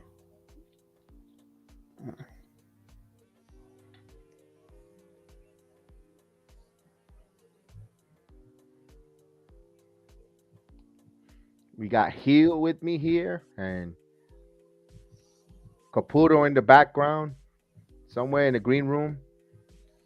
Yeah, having some of the donut kings. Yeah, my mom and everyone is partying outside for Mother's Day and everything like that. You wish you'd have been earlier when. If you have a chance, go back and rewind when his mom comes in.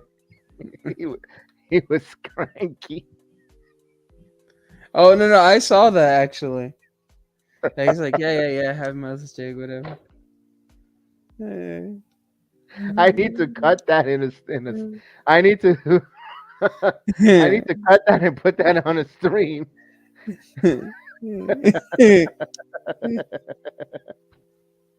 Oh, there's never a dull moment, Michael Caputo.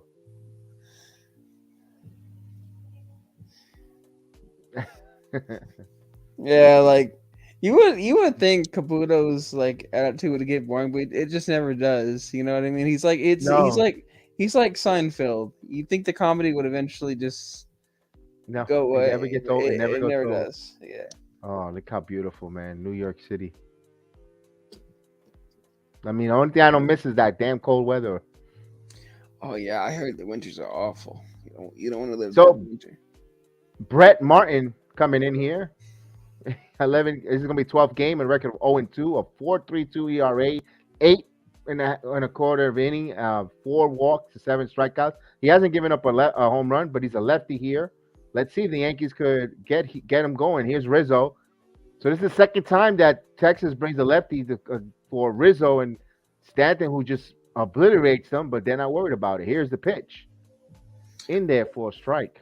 Well, in my team's fairness, and I think even you can agree, Rizzo's a more dangerous hitter than Stan, at least right now. As of right now, if Rizzo gets on you. Because even if Stan hits a home run, you're still trailing. The Yankees still trail. But if Rizzo gets on, then here's a swing and a miss quickly, 0-2. Yeah, and the last thing you want to do is give New York that confidence to start rallies. So the Yankees need to rally here. They've got 6 outs to make up 2 runs.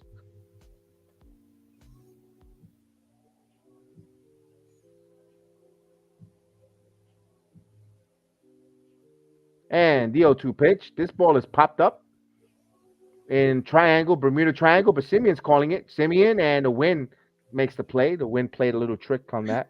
The wind makes the play. The wind's like, I'm going to blow it straight in your glove. And doop. Out. Yeah, he was making an impact there. 1 out.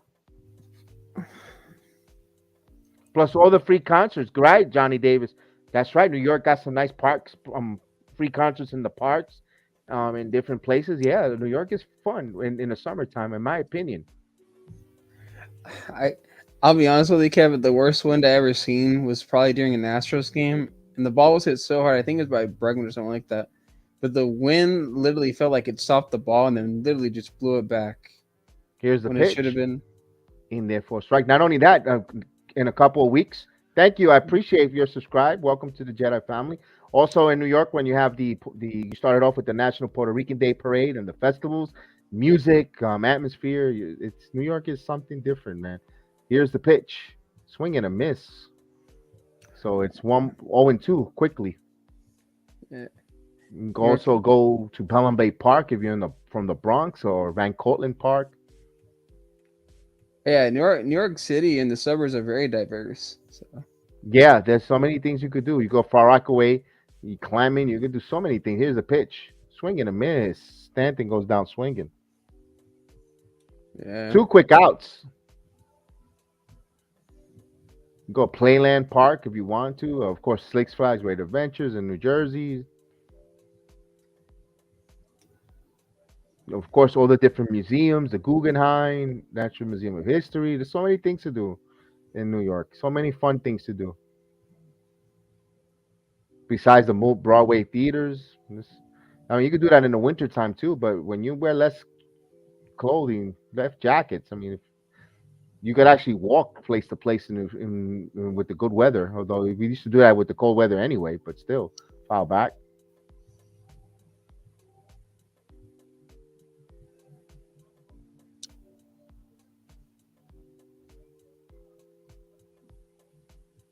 Oh, 1 count here. So Donaldson's 1 for 3. Yankees need a base runner here. Here's the pitch. Just missed. 1 ball, 1 strike. So Boston lost, Tampa lost. Yankees won the first game of the doubleheader, but they're trying to see if they could come and sneak this one out. But the Rangers also came in winning 4 in a row prior to that 2-1. So they came in pretty good, playing well as well.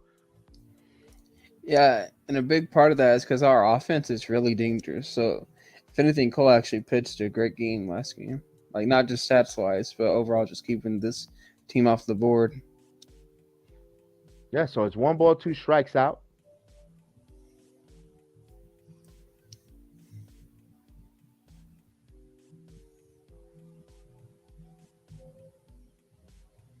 Here's the 1-2 pitch coming.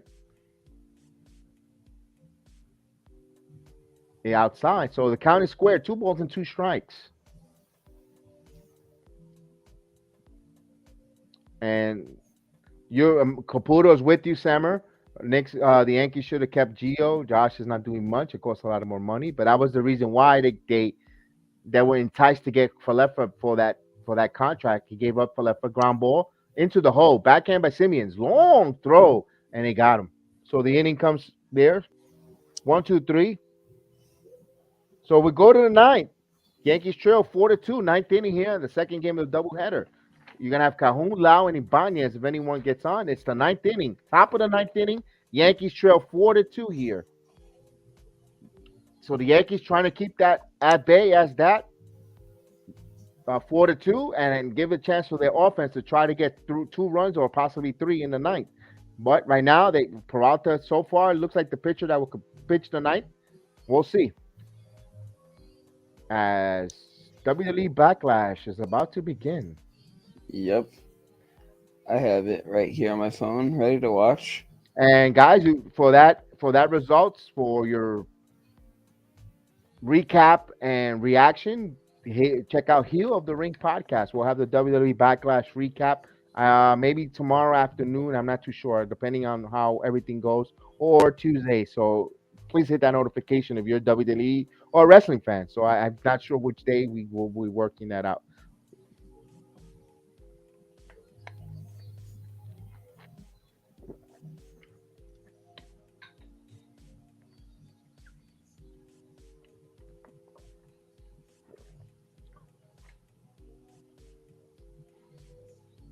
They need a miracle, Michael says. They need a miracle. On 2 runs, and the bullpen of the Rangers don't really have anyone who you think who could shut, well, to my knowledge, to our knowledge, because we don't see them all the time. So we're going in there with no fear. But I'm pretty sure we're going to get their best pitcher. So we because we don't see them, we take it for granted. We think they're not that strong, but we'll see. Yeah, we still haven't used Josh Spores, and I think he's in there. And the kid that worked in the Golden Corral. What's that? Not King, the other kid. I forget. I'll get his name. That he was working in. That they told us in the broadcast he was working in the Golden Corral. He was arrested. He went to jail. Matt Bush. Him too. Yeah. I don't think they'll make him pitch 2 in a row though. Is Cody the first match?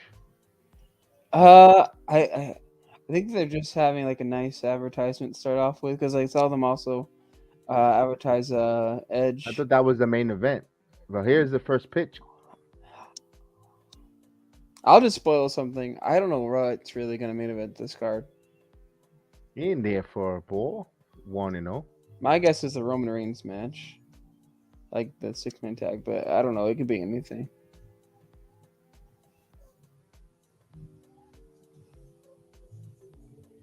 And here's a pitch. This is a looper, and it was a base hit opposite direction. So that's a base hit. Wow. So Calhoun hits it to the Pity Pack Club, and he's on. The Pity Pack Club? What's that?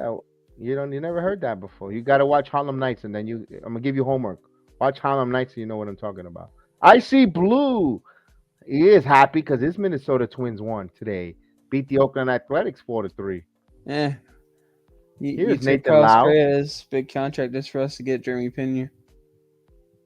So Lau has have striked out 6 times. Here's the pitch. Can we make it a 7th in there for a strike? Ooh, he's the new Joey Gallo of Texas Rangers. I hope the Yankees don't trade for him. Yeah, you guys love our players recently for some reason. And all the left-handed. This guy. Here's the pitch. Ground ball here to Peralta. Peralta goes back to first, and he gets the out. So Lau must feel like he's gonna get hot because he hit one back to the pitcher, and he didn't strike out.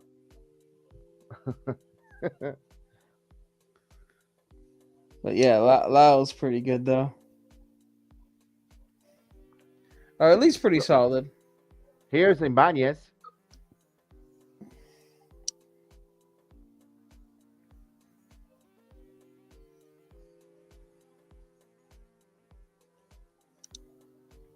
So Andy Ibanez, the right-handed hitter.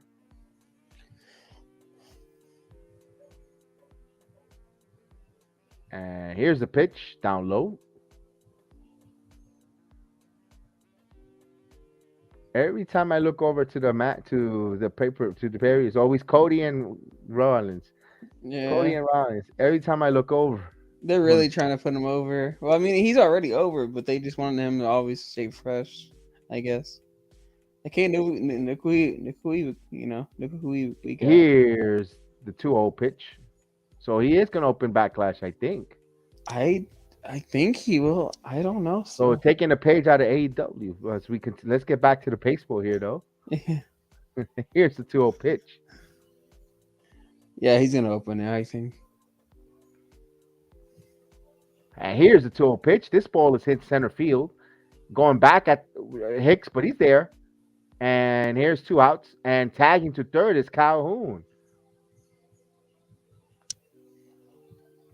Come on, Rangers. All you need is a single now, and you got the win. So Calhoun trying to get closer to the Pity Pack Club. And make Butsy Calhoun happy.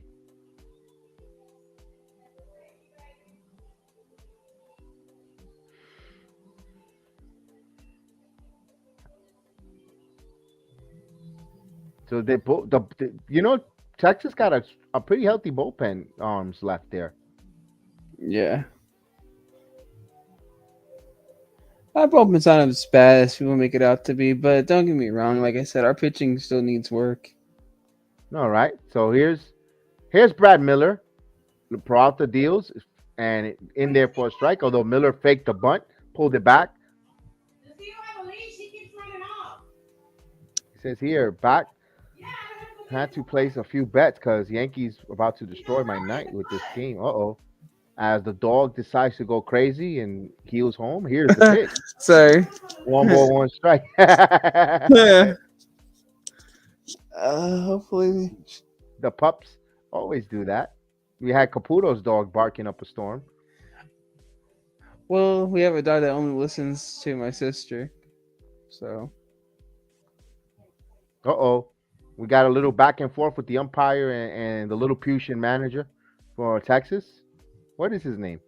Chris Woodward. Woodward. Yeah, he mainly got hired because he is friends with Michael Young, pretty much.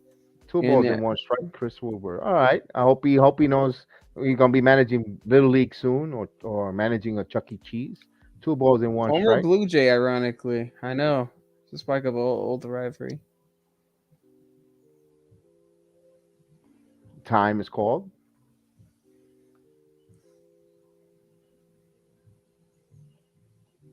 Boy, they're really stalling here with the start of the pay-per-view there, huh? I know. They're like, we got time to fill. We'll just make like a 15-minute. 2 and 2. They're waiting for us. They're waiting to say we can't. Jedi's still on the air. We can't. Yeah. The Hill of the Ring podcast is not here in attendance. Yeah.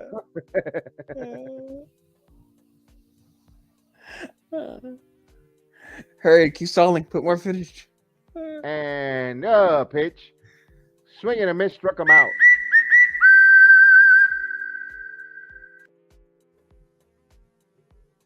So Peralta did his thing there. So we go to the bottom of the 9th inning. And they're going to have Torres hitting it off. Isaiah Kiner-Falefa. And Marvin Gonzalez. Let's see. Let's see what time for the Yankees, isn't it? Another walk-off, perhaps? Ooh.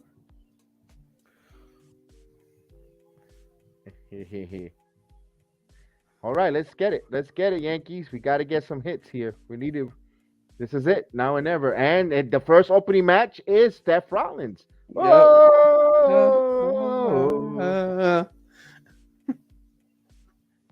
Look at that. And then wrestling only has one royal family.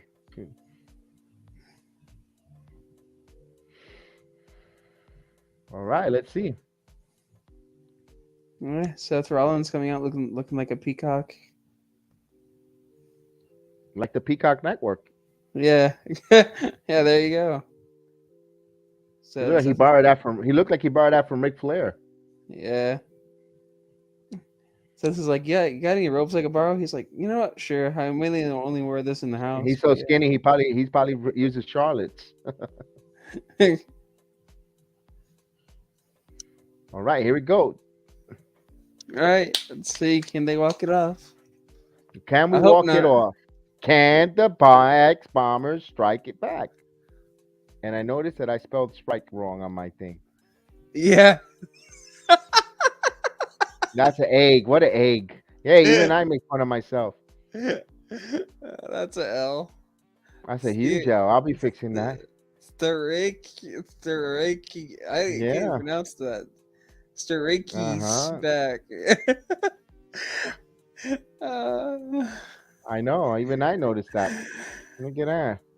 I'll be honest with you. I wouldn't have noticed it if you didn't tell me. So that's a good thing. But let's put this one then.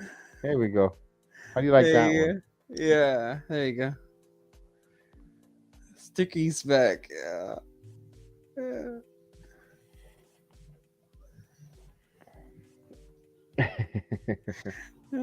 Yeah. So Cody's there. Cody's in. Yeah. You know. Adrenaline is pumping through. Let's go. Ball 1-0. My father told me to watch the Yankees. Nah.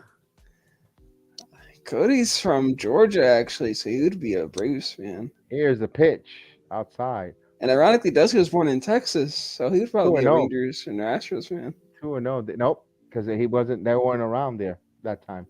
Well, I'm just saying he probably most likely would be. So he'd probably be a Braves or Astros or Rangers fan.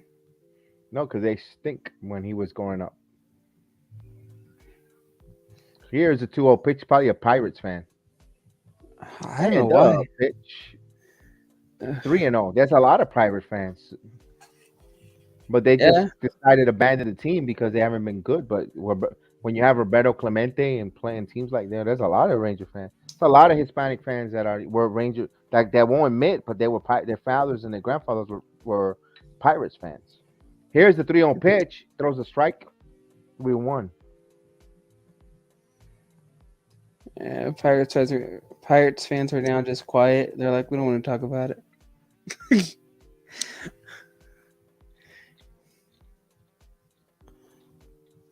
So here's the 3-1 count coming. Glaber and the pitch. He walked him. So the time runs on. Ooh, it's getting Comes juicy. to the plate.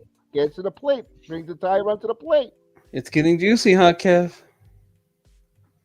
Woo. And here's kind of Falefa.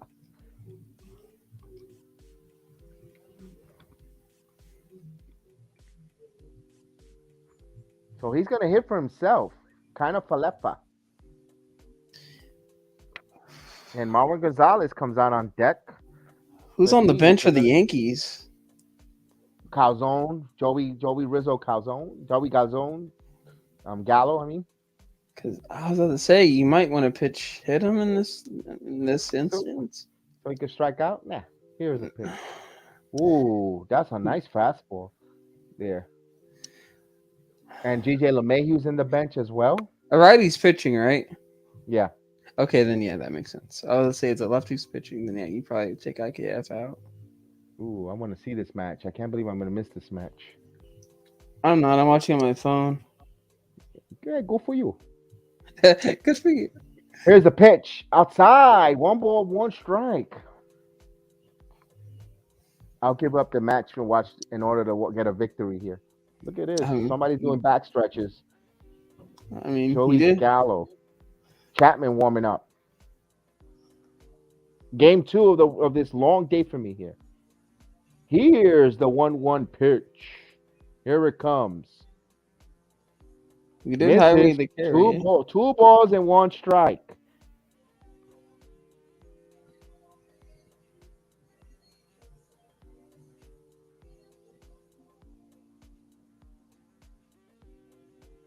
Ooh.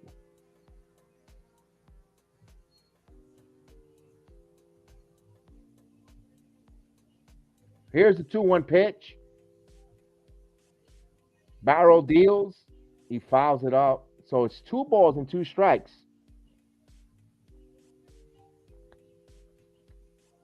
Boom, boom. Let's go, Yankees. You know what I can't find is the old we want a hit. We want a hit. Yeah. Like, you better thank Stan or else this game really would be over. And the 2-2 pitch. Full count. 3-2. Rollins playing mind games.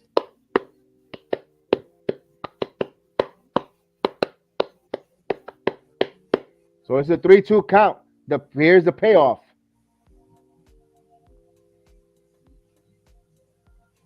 And the 3-2 pitch. Here it comes. Swing and a miss. He swung at 4-4.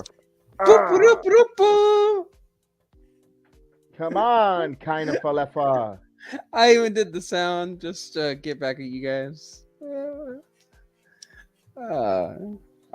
Joey Gallo will come in for Marlon Gonzalez. Yes.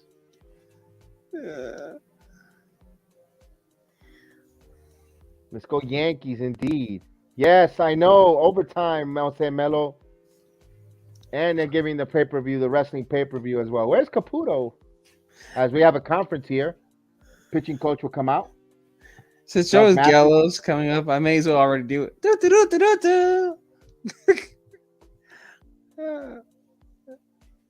Yeah. Oh man. So the Yankees trail here, but the tying run will come to the plate in the form of Joey Gallo. Joey Big ZD Gallo. Joey Big K Gallo. Joey Special K Gallo. Yeah. Yeah, if Jose Melo, if he ties the home run, man. Yeah. Where's Caputo? No Caputo. Come on, Caputo. Joey Gallo ties it. You know, someone here has to buy a Joey Gallo jersey. Someone here has to. Caputo. Yeah. Happy In this, like, are you not gonna wish you happy Mother's? Yeah. Happy Mother's Day.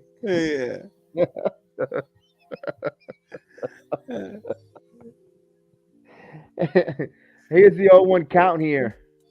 Second game of a doubleheader. Long afternoon for the JEDI here. In a brisk night in New York. Here's the 0-1 pitch. 1 ball, 1 strike. Joey Special K. Just not today. I like that one. There we go. That's if he hits a home run, I'm gonna use that. Definitely gonna use that one. So here's the 1-2 to Gallo. Let's see. And the pitch. Swing and a miss. 1-2. Oh my god. Dun, dun, dun. Dun, dun. Yeah, that alert Yankees sound.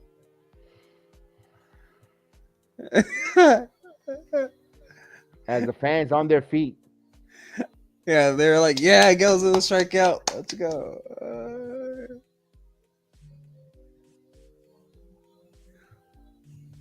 Here's the 1-2 pitch to Joey Gallo. And he pops it up foul. Out of play. Ooh. Heel. Oh. The Finns got to get ready.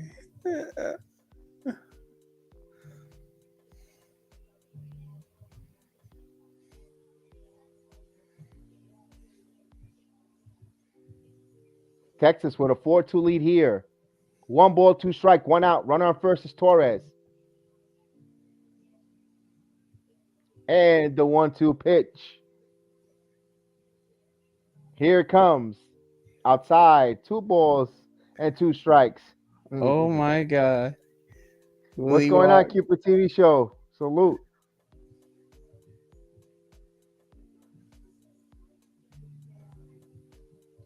And I gotta admit though, I'm liking this match though. I wish I could see it, but I can't.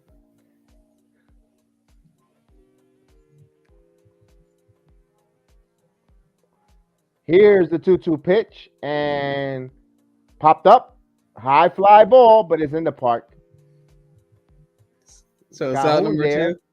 Out number 2. Yay! At least he didn't strike out. Good job, Gallo. Way to make contact. We're gonna throw a parade now. He didn't strike out. Yeah, way to make contact, buddy. Here's DJ LeMahieu. You get a cheeseburger when you get back to the dugout. Gallo for Sano. Yeah. No way. But at least Gallo could play defense and he could run from first to third. No, thank you. Yeah. And if you was in our wrestling program, I See Blue, you know what? You know what? With that comment, you just made the list. You know what? You just made the list. Oh, no. Oh, here we go.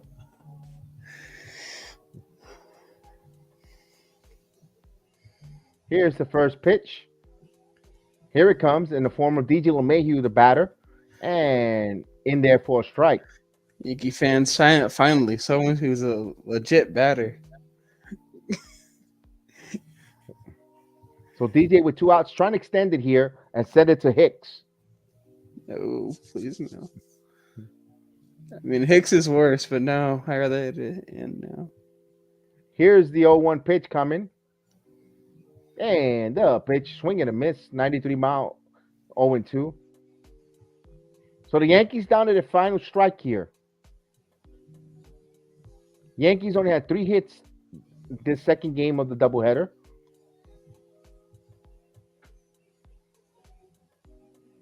So the right-hander, Joe Barlow, deals the 0-2 pitch.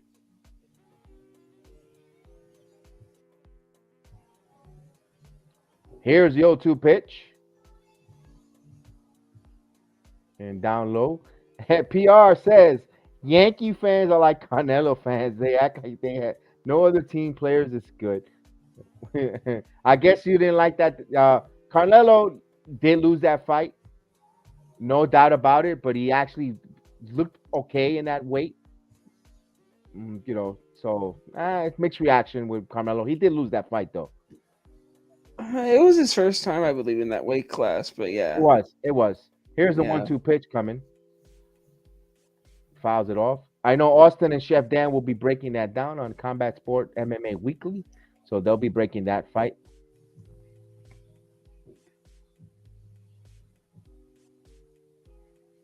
Yeah, but Canelo did lose fair and square, and he's He no did lose. longer.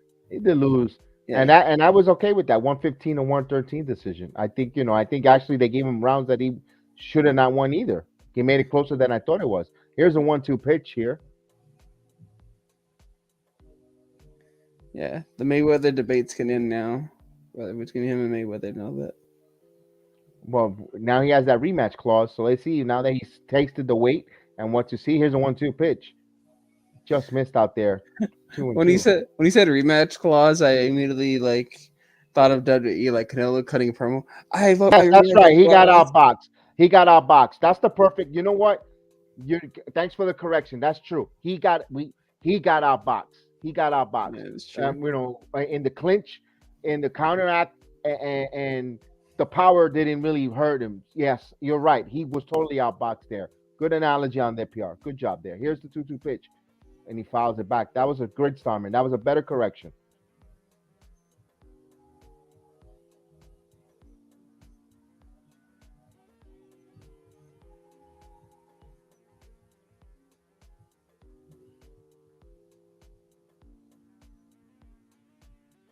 And then we got some more good fights. Jermaine Charlo fights this weekend too. Coming. This good boxing. This is the good time of the year. Boxing that gets really interesting. Also, that we had the.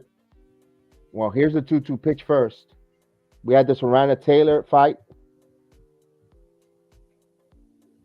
and here's the pitch, and he lines the ball, and it's gonna stay up there to center field.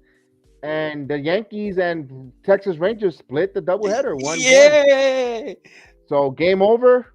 Texas win here, 4-2. And that pinch hit home run. They go that 3-run seventh inning. And guys, I thank you guys. I appreciate everyone joining us on a Monday day marathon here, doubleheader. It was good. Let's see. Yeah, Tony Ferguson got really knocked out. PR, please join us. Monday night is going to be the MMA Weekly with Austin Shepton. They break down all the combat sports. Hit that notification. I think around 8:30 they'll be on Monday night. They always come on in that slot. We always give them that slot because they break down all the fights and of course heavy chat interaction.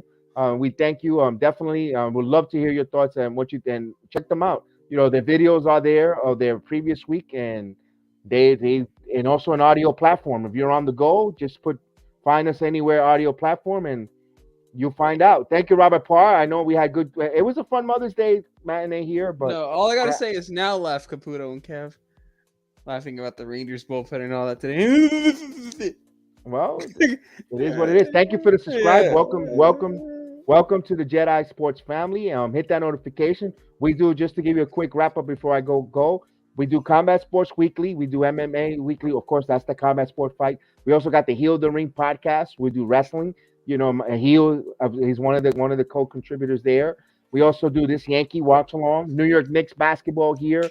We do all the watch alongs here. The Knicks, the return of the Knicks podcast. We also do Ranger Town Republic as well. Mets Q44. And Jets and Giants, everything that has to do with the Jets and Giants, we do a podcast on that. And the videos are there, all those programs. And thank you for subscribing and notification, and welcome to the family. And we'll see you around there. So I want to thank everyone that joined me for both games of the doubleheader, almost 7 hours on here. Thank you guys. I appreciate it. I appreciate Heel for joining me as well. Caputo, everyone in the chat from Melo was here from the very beginning. Robert Parr, to all new subscribers like. One bag Dudley joining us. PR, thank you. Howard Harrison, Caputo TV show. Thank you guys, everyone. Bryce for and all the new members. Like I said, if Blue City, Michael Morbido. Thank you guys. Of course, Brandon, is always good to see you here. Los Angeles Lakers fan Cameron. Thank you, Angie Alexander. Of course, the gracious Marie Matthews was in the building as well. Casey was in the building. Thank you, my son Austin as well. Logan Howell, Vinny G. Thank you for subscribing as well. Thank you, we appreciate it. Willie Robinson, always here. Thank you for joining us, Chris Green. Thank you so much. And if I missed your name, I don't apologize because it's a long list of people. Artie McFly as well was in here. I like that Back to the Future reference. Love that one there. Thank you, Cynical, always joining us and always being part of the program. And anyone else that I missed, Richard R., Jay Savage, thank you so much. JD Luna, enjoy. Andrew Patman as well. Thank you, Pablo Martinez, Francis Villanueva in the Philippines, KWG Events. Thank you again for joining us. My mayor was in the building, Kelvin T. Jones, and everyone. Again, thank you, Santino Lombardo. Thank you, and we'll see you next time. I hope you enjoyed the watch along. Not one of the outcomes. I'm glad you enjoyed the first game, the middle and we appreciate it. We'll see you next time here from BX Sports Jedi Network. Thank you so much. We'll see you next time. Good evening, ladies and gentlemen. Welcome to Yankee Stadium.